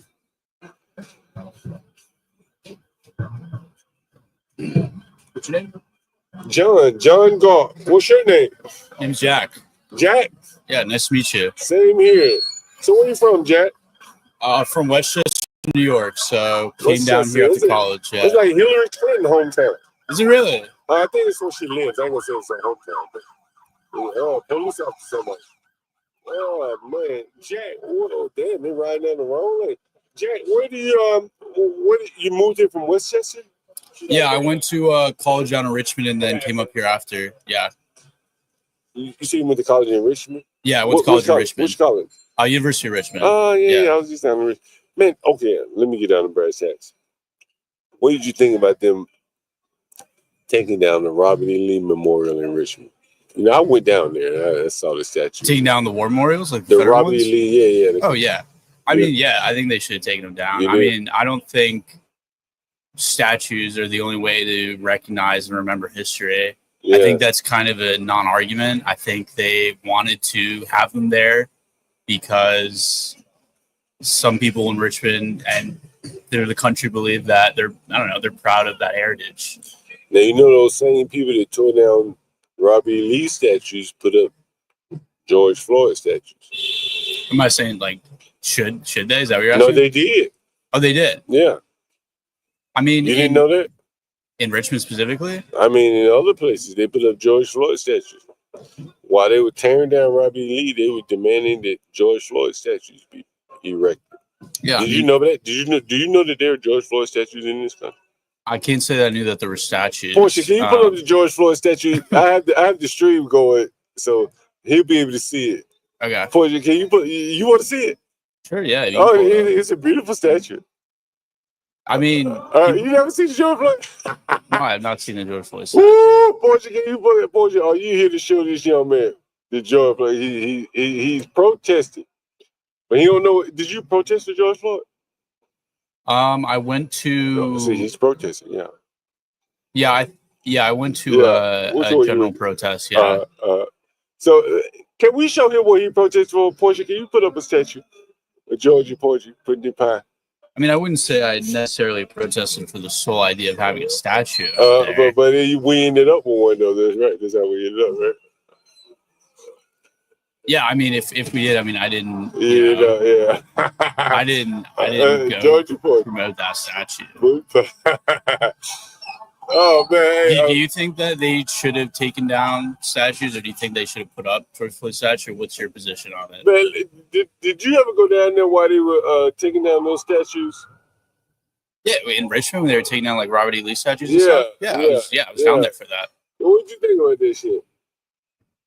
Yeah, I mean, there's no real reason to have them there. I don't think. Yeah, I'm gonna pull up some of the pictures that I saw while I was down there. Give me one second. Oh, I found one. Oh, I want you to. Oh no, this ain't the best. I want you to see one of the best ones. You be able to look right there on the phone right there. so you can see. Oh, it'll show up on the screen right there. Yeah, it'll show right there on the screen. Right there on the screen. Oh, woo, this is a good one here, ladies and gentlemen. Ladies and gentlemen. Ladies and gentlemen. This is what they were doing like down there in Richmond. Let me show it to you. Give me 1 second. Oh, ladies and gentlemen. Ladies and gentlemen. You see that? No, I'm not seeing anything on the screen. Right, Yeah, it's just a live stream. What do you see right there? What do you see right there? Like on the live stream, I just see the chat and then I think it's pulling up. You see that? Yeah, I see the image there. Look at that shit right there. What?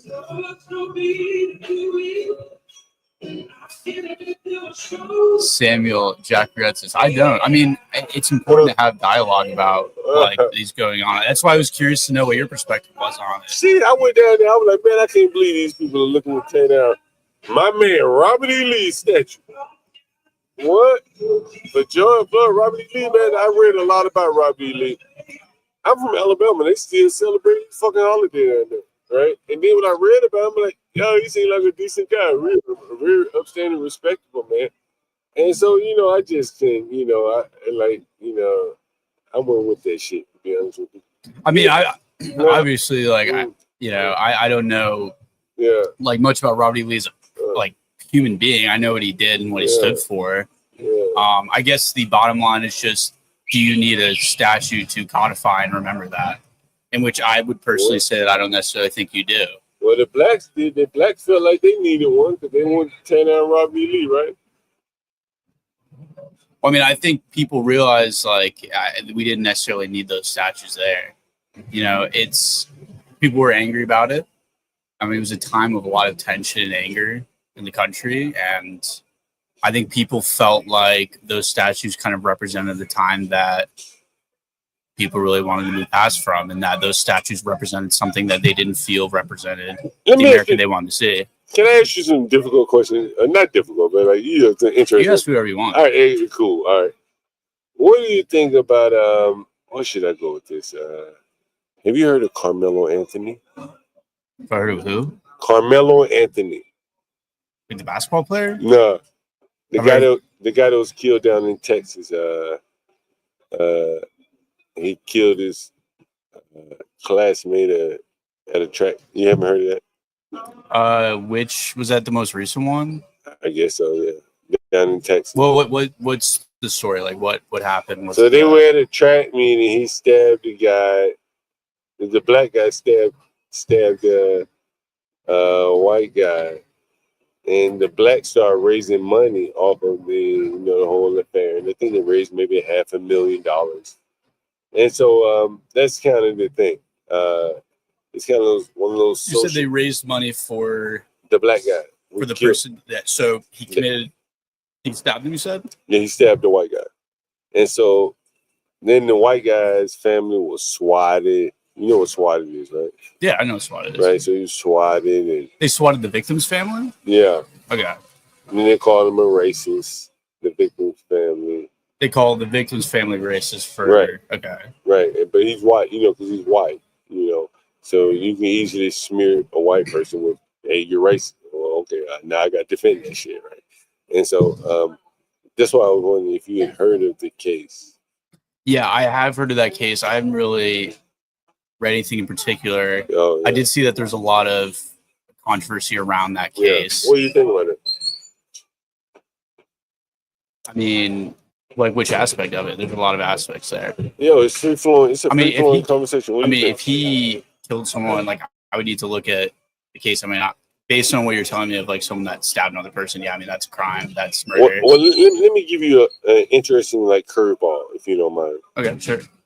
A lot of the blacks have been very desirous of finding reasons for him to have stabbed the boy in self-defense. So they can't get around the boy stabbing him with a knife. So one of the things that it says shutting down. I don't know if your phone might have lost battery. Oh, okay, damn. All right. So one of the things is he's supposedly he stabbed him with a knife. Mm-hmm. But no pictures have been released yet. So the blacks are trying to get around. You don't mind me saying the blacks. I mean, you can say whatever you want. It's a free country. So the blacks are trying to get around you know, the boy having a knife. Okay. Because that would be against the law. In Texas, you can't have law on school property. So what they're And saying, they're minors, right? yeah, They're minors. Okay. right. So what they're saying is the blacks are saying, well, maybe he didn't stab him with a knife. He stabbed him with a tent stake. You ever been camping? You have Yeah, tent like those, like a big nail. right. Or maybe he stabbed him with cleat sharpeners, right? Something to mitigate him having a knife. Does that make sense? I mean, did they find? I think this is where I think it's hard for me to have an opinion because I mean, I don't. Did they find a knife or did they? Well, the police said they found a knife. Okay. But the blacks are willing to say, well, that doesn't mean it was a knife. It could be a cleat sharpener. Mm-hmm. And so that is the big kind of one of the big, you know, points of contention there is the blacks are really willing to believe that it could have been a cleat sharpener or a tent stake to mitigate the boy having a knife, even though it was a knife described in the police report. Does that make sense? Yeah, I mean, I think what you're trying to get my opinion on here is a case of where teenagers, right? You said they were in high school. Yeah, teenagers. Yeah, two teenagers where this kid stabbed the other kid. Was there a reason? Like, why did they not like each other? I mean, no, they didn't know each other, but supposedly one was in an area where he shouldn't have been. He was asked to leave, and he ended up stabbing him. Okay. Right. The other guy was unarmed. Right. They didn't know each other. That makes sense. Right? Yeah. I mean, I'm not going to condone like killing, obviously. I mean, that's not, you know, I don't think you can condone killing. I mean, as a society, there are specific instances in which we do condone killing, like capital punishment, where if we view that you've committed a certain crime, that you should be killed for that. So it's not inherently, you know, there are reasons for why killing can be justified. If someone's trying to kill you, for instance. But I mean, if the case you're presenting is he stabbed this kid for whatever reason, then yeah, I mean, he should go to jail for doing that. Yeah. I mean, I guess, what's your perspective on it? You know, my honest perspective is, as I said, maybe I didn't say to you, I'm a landlord here in DC, and I deal with a lot of black people. And I deal with a lot of white people, and I deal with them differently. A lot of people don't like to hear that shit. It is what it is, you know. And so, if a black person, if I interact with a black person and he says certain code words like, I don't give a fuck, I know to back off. Matter of fact, I ain't gonna push him to the point where he says, I don't give a fuck. I think that's a cultural awareness that the white guy who was killed by the black guy just did not know. You live around here? Yeah, I do. Okay. So you probably see some shit around here that you probably can imagine wherever you're from, right? Yeah, I mean, I didn't come from a big city, so being in a city like DC, like one of the big cities, yeah. But you hear shootings. Yeah, right? absolutely. Fights. Yeah. Right? People arguing, cursing. Yeah. Right? You didn't grow up around there, did you? No, right? No. And so to deal with someone like that, many of these, like I'm a landlord, to these same people that you be like, what the fuck are they doing here? Right? Why are they cursing, screaming, fight? They live somewhere. They all do. And I'm one of their landlords. And so I've learned how to deal with these people in a way that so as not to get killed by one. You know. Okay. And also to make sure they keep paying the rent and not get bogged down into whatever bullshit that they have going on in their head. And so, like, with you, you're like, this is all new, you know, it's foreign to you in a way, right? Would you say this fair? I mean, yeah, I mean, specifically, shooting, fights, right? I mean, yeah, I didn't grow up in a big city, so. Nah, but you didn't grow up around people shooting and fighting. You don't have to be in a big city. People shooting and fighting in small cities. Yeah. Right? But I mean, in a big city, it's much more common because there's more people, more crime. But you hear, like, to be fair enough, see, this is a, what do they call it? That my shit right there?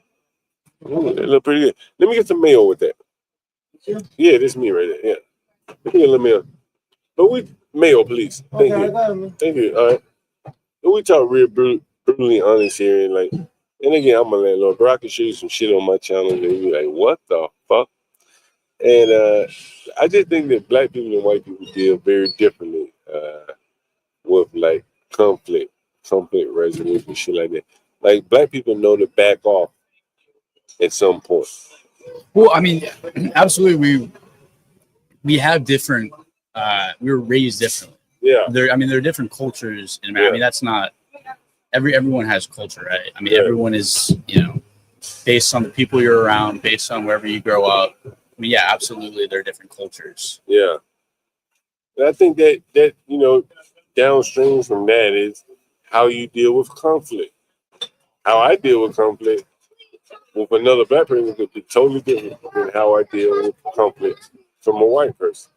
But if you haven't learned how to cross those lines, then you deal with all people the same way. And I think that is where like there is a big problem in that. Of dealing, there's a problem of dealing with people the same way, you're saying? Well, you take a boy out of the ghetto, right? All he knows is one gear. He's in one gear, right? How to deal with people in the ghetto.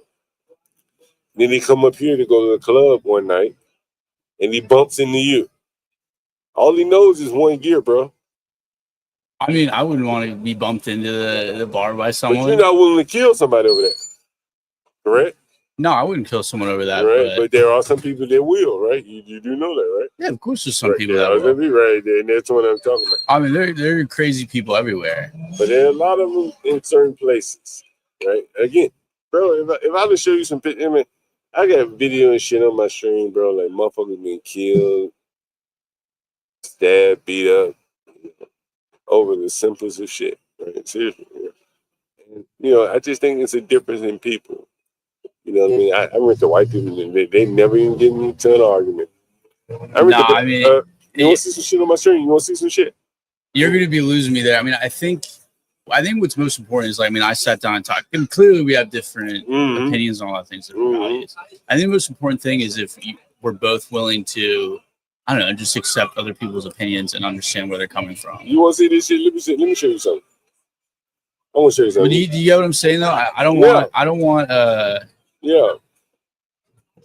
I want it to be a conversation between the both of us. Yeah. We're sharing our opinions. Yeah, I agree with you.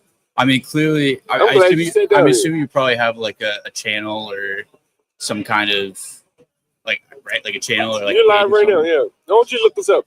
John Galt at The Urban Landlord. Look me up. What is it? John Galt at The Urban Landlord. On what, like YouTube? Sorry. Okay. I'm gonna pull up something for you while you're looking at that. I want you to look at this shit right here. I wish I could put it. I could turn the volume up on my computer, on my phone here. Let you see this.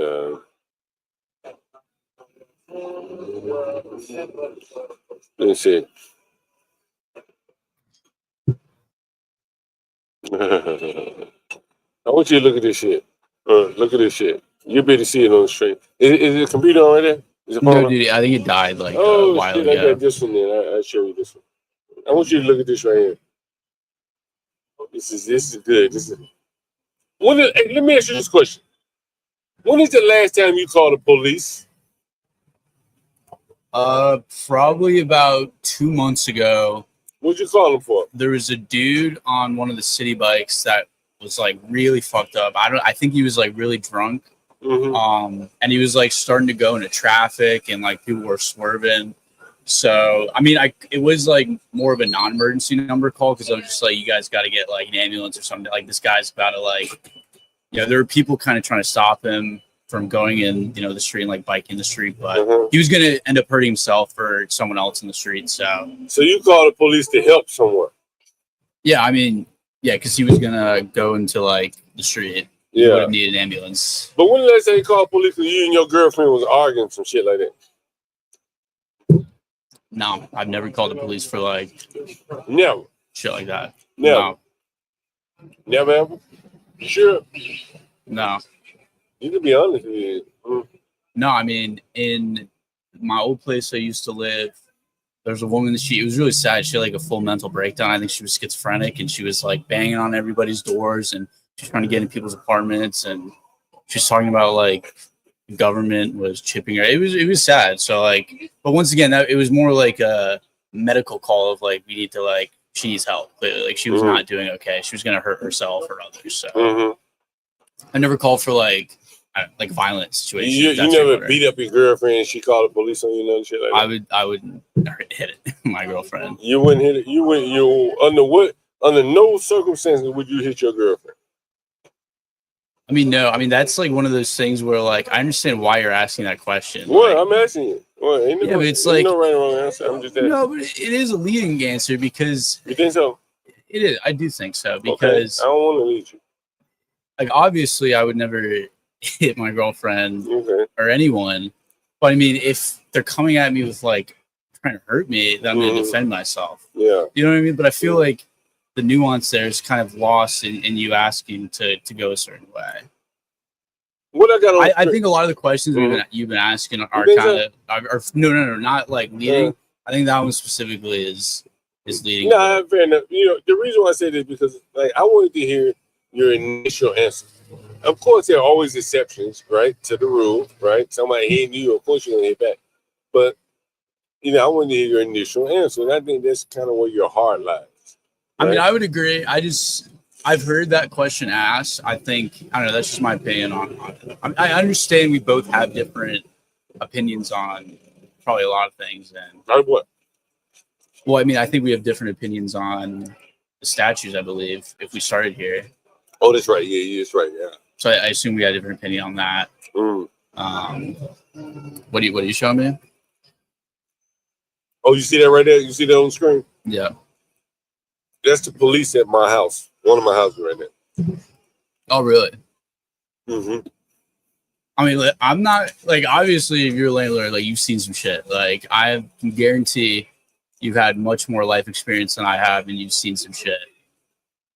But you never call the police to your house, like a domestic violence, huh? No. Who do you live with? I got a bunch of friends or roommates. You guys never fought over like Kool-Aid or no shit like that? Never called what? You guys have never fought like over Kool-Aid or? I mean, we never fight or like physically fight. Like nothing that would need us to call. But what about when you guys have women over? How does that shit work? Well, I mean, I have a girlfriend, they have a girlfriend. Like, even if we didn't, like, they'd bring someone over. Well, I don't know why that would cause a fight or contention. Is Universal Jones in the audience here? Did you just hear that, Universal? You say you don't know why that would cause a problem. In my situation, I don't know why that would cause a problem. Could you imagine it causing a problem in any other situation? I mean, if, let's say, for example, the girl was also talking to, like, my roommate, or, like, if, I don't know. I mean, there are other countless situations in which, like, bringing a girl back wouldn't be okay. So you said all of your roommates have girlfriends? Or how many of them? Yeah. At this point, everyone has a girlfriend. And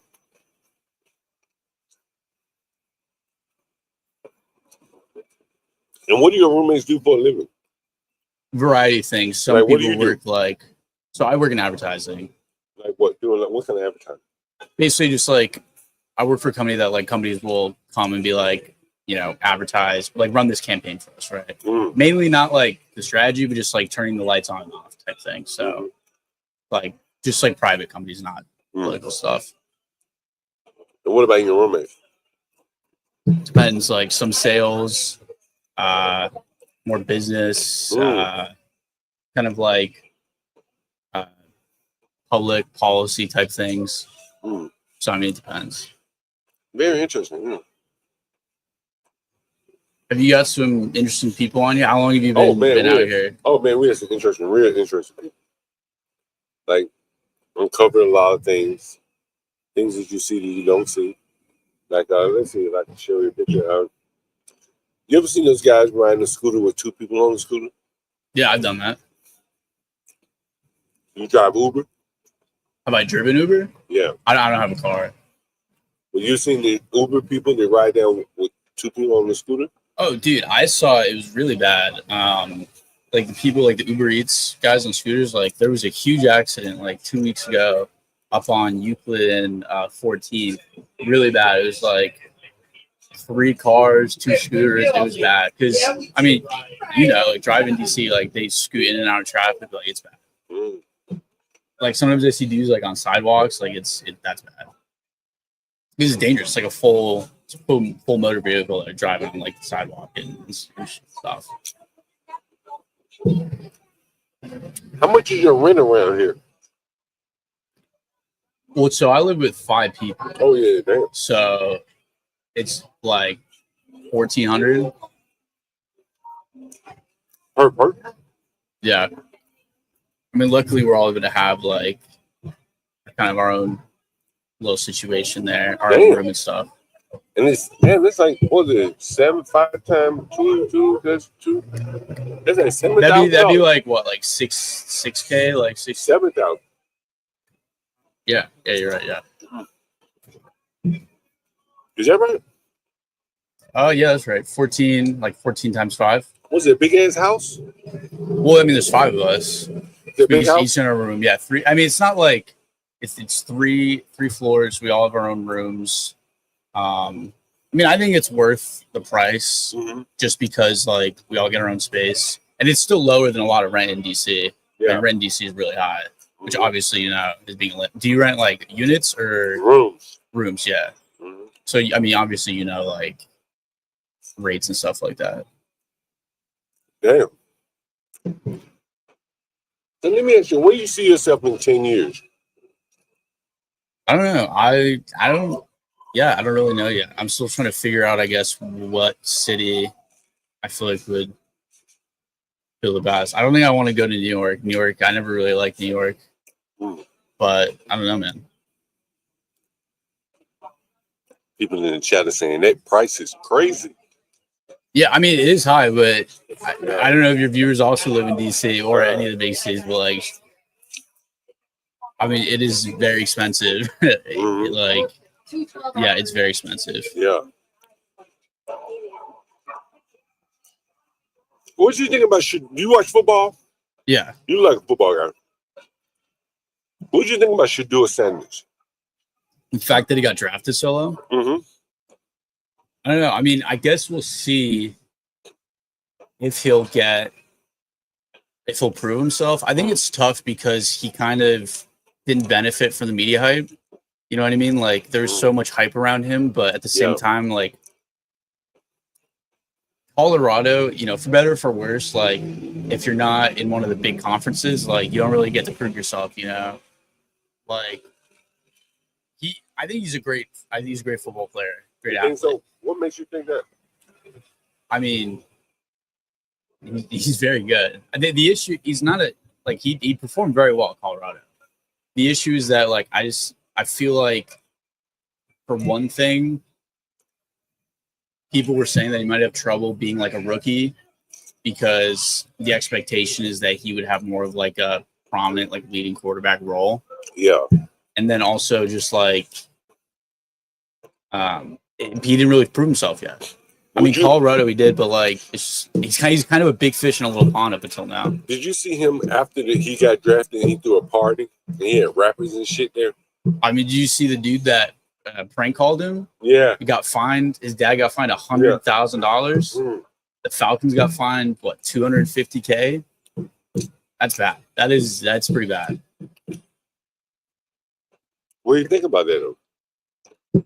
About what? The party? No, Shedeur throwing the party, having rappers and shit after he got drafted in the 5th round.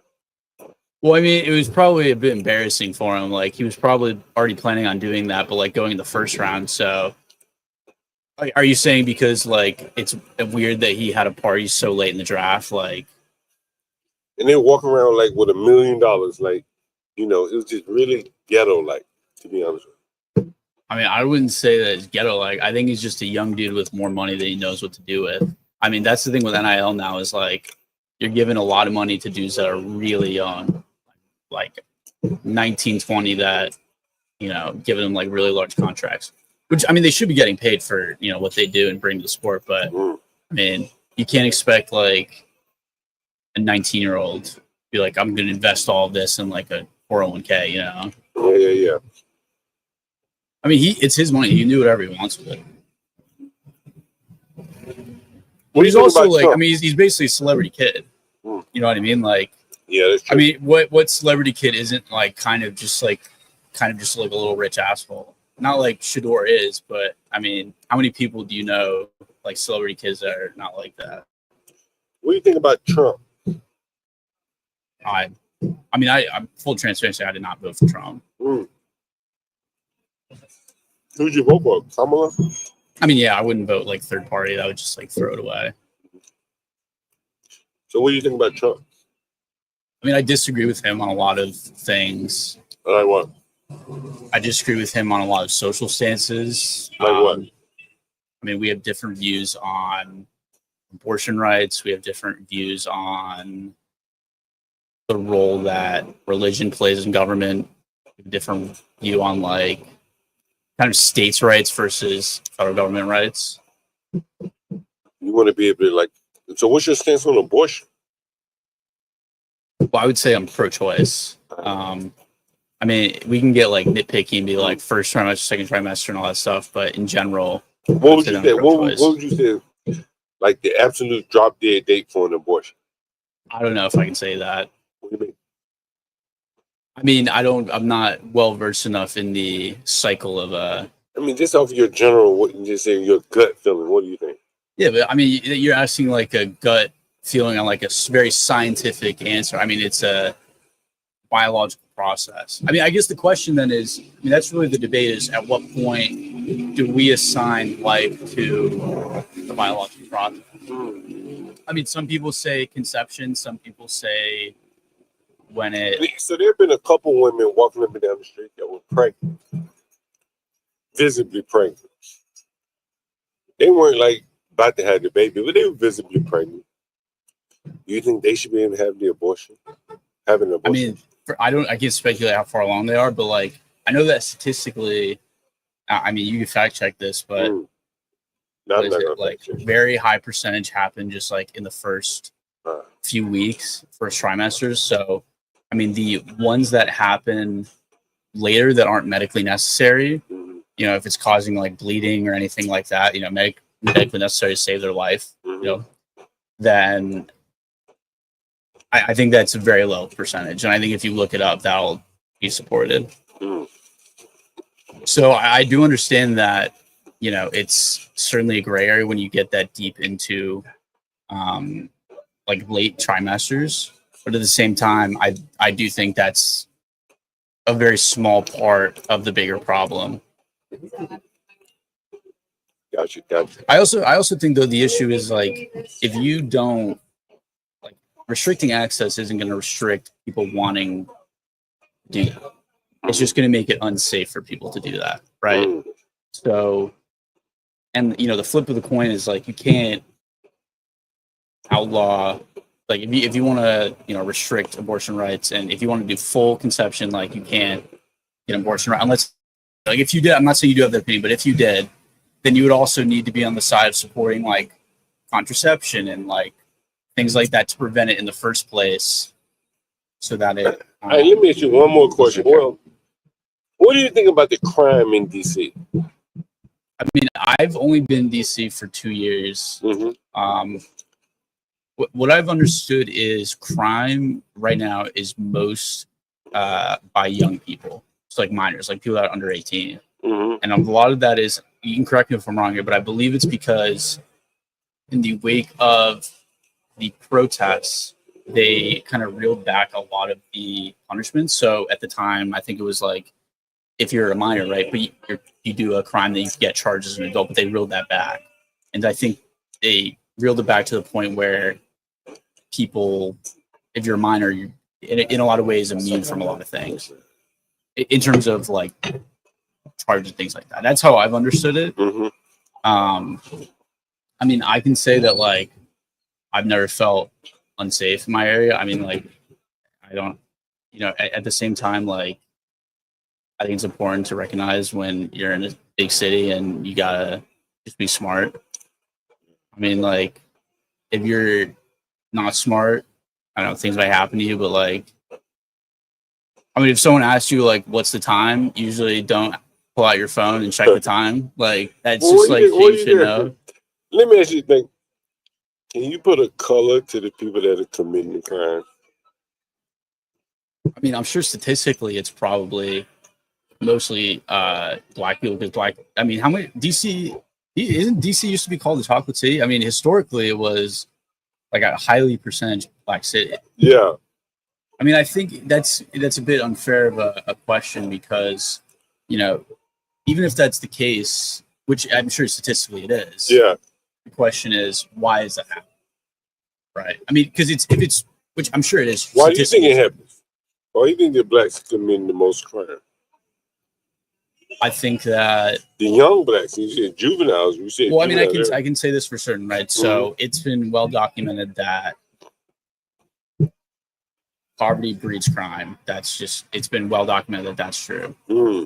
And so statistically, if black people have, you know, I mean, I can't say for certain. I assume if you probably looked it up, like black people statistically, most of like the highest percentage of a minority group are under the poverty line or in poverty, right? Right. So I mean, by that logic, it would make sense that that crime would be more prominent as a function of poverty equaling crime. I mean, I'm not going to argue that there's any kind of difference between you and myself that makes black people more susceptible to crime.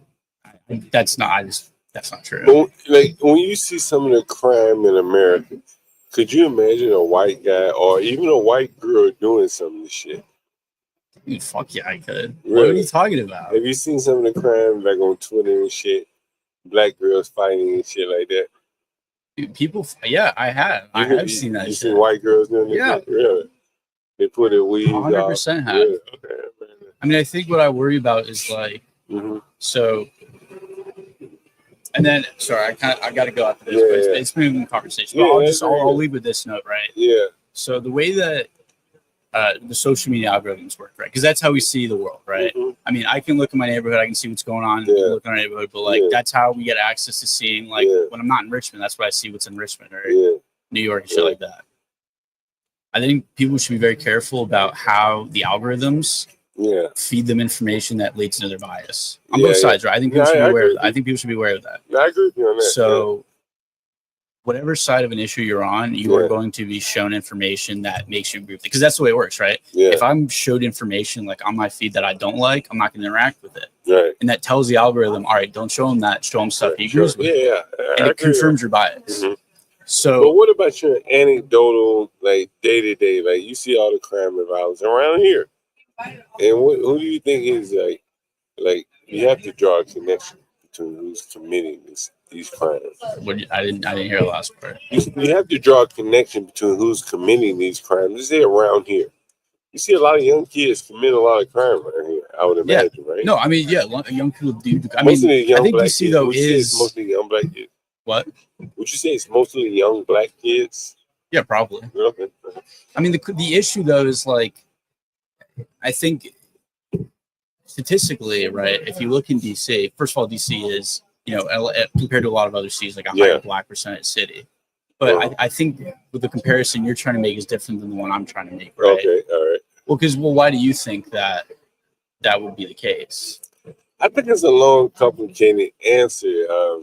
But it's probably, and I've been drinking a little bit too much. I probably can't give you a very good answer right now. But you know, I think people are different. You know, and the way people respond to certain things, you know, are different. You know, and that leads. I mean, listen, people are different, but I guess what I'm trying to say is if history was flipped, right? And literally every situation was flipped in which, in the history of the U.S., it was flipped where black people were originally slave owners, white people were slaves, and you literally progress that through all of history to get where we are now. I think you would see the exact opposite of what we're seeing now. So it's not a question of differences, like fundamental differences in race. We're all the same at the end of the day. Yeah. It's a composition of all the external factors of how we got to this point. So it's, you know, things like, you know, segregation, post-segregation. So not allowing, you know, black people to live in certain areas, not giving them economic opportunities. Like, I mean, it's fucked up. And like, so it's not like a fundamental difference. Like, what do you think is the solution?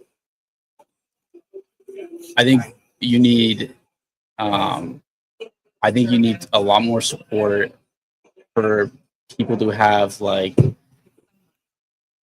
excuse me, I think you need more support. First of all, I mean, shit, if I knew that, I probably wouldn't be sitting here. I'd probably be at Congress and I'd probably figure it out. You're one man, so what is your one man solution? What would you say? I'm going to say, I think the first thing is that we should try to understand each other more on a larger level. Okay. You know, I think it's important to have these conversations, but to come at them with an open mind, right?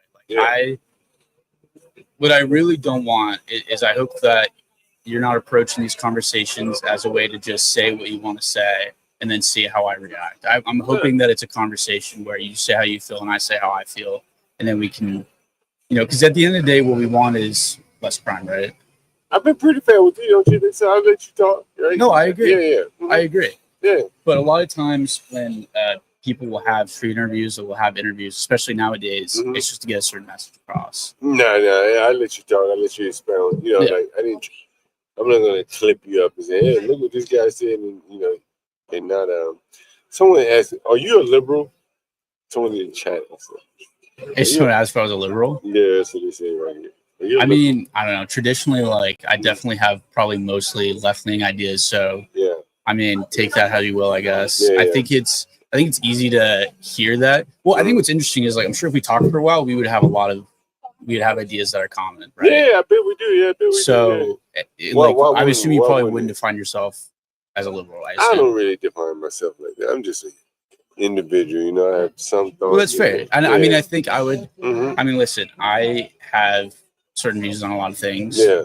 And those are the views. If those are mostly associated with people on the left, then I would say I'm on the left. But that being said, like, did you vote for Kamala or Trump? No, yeah, I voted for Kamala. Okay. I mean, I fundamentally disagree with like a lot of what Trump does and says. Yeah, that's right. See, I didn't get mad at you. Did you vote?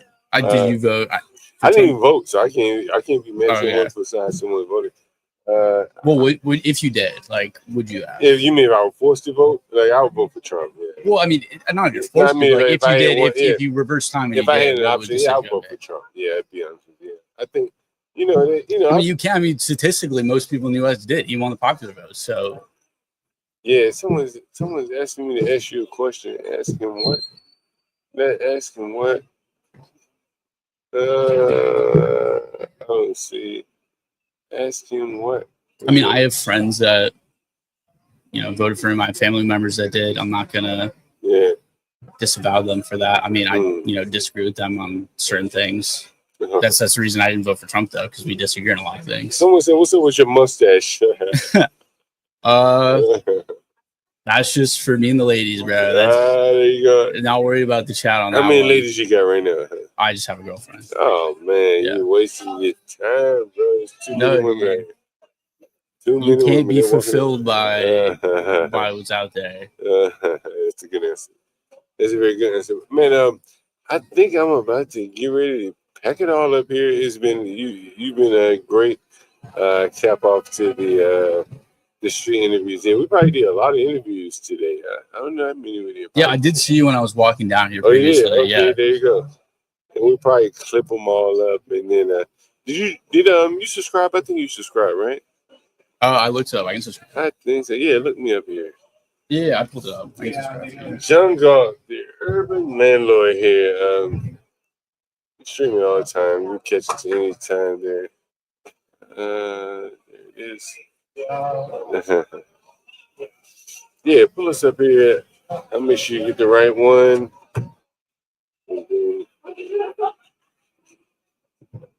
We can wrap it up. Oh, did you say you subscribed already? Oh, perfect. All right, my man. 10 years from now, what did you say you'd be? I just want to be happy, man. Wherever that is. Sounds great, my man. All right, thank you again. All right, thank you, man. You have a All good right, one. perfect. All right. Yo, it's been a good stream here. I think it's been a very good stream. We've had probably, I don't know, 10 interviews, maybe. 10 interviews, people, lovely ladies, jogging down the street. Oh, wow. Look at this. Oh, man. Jeez.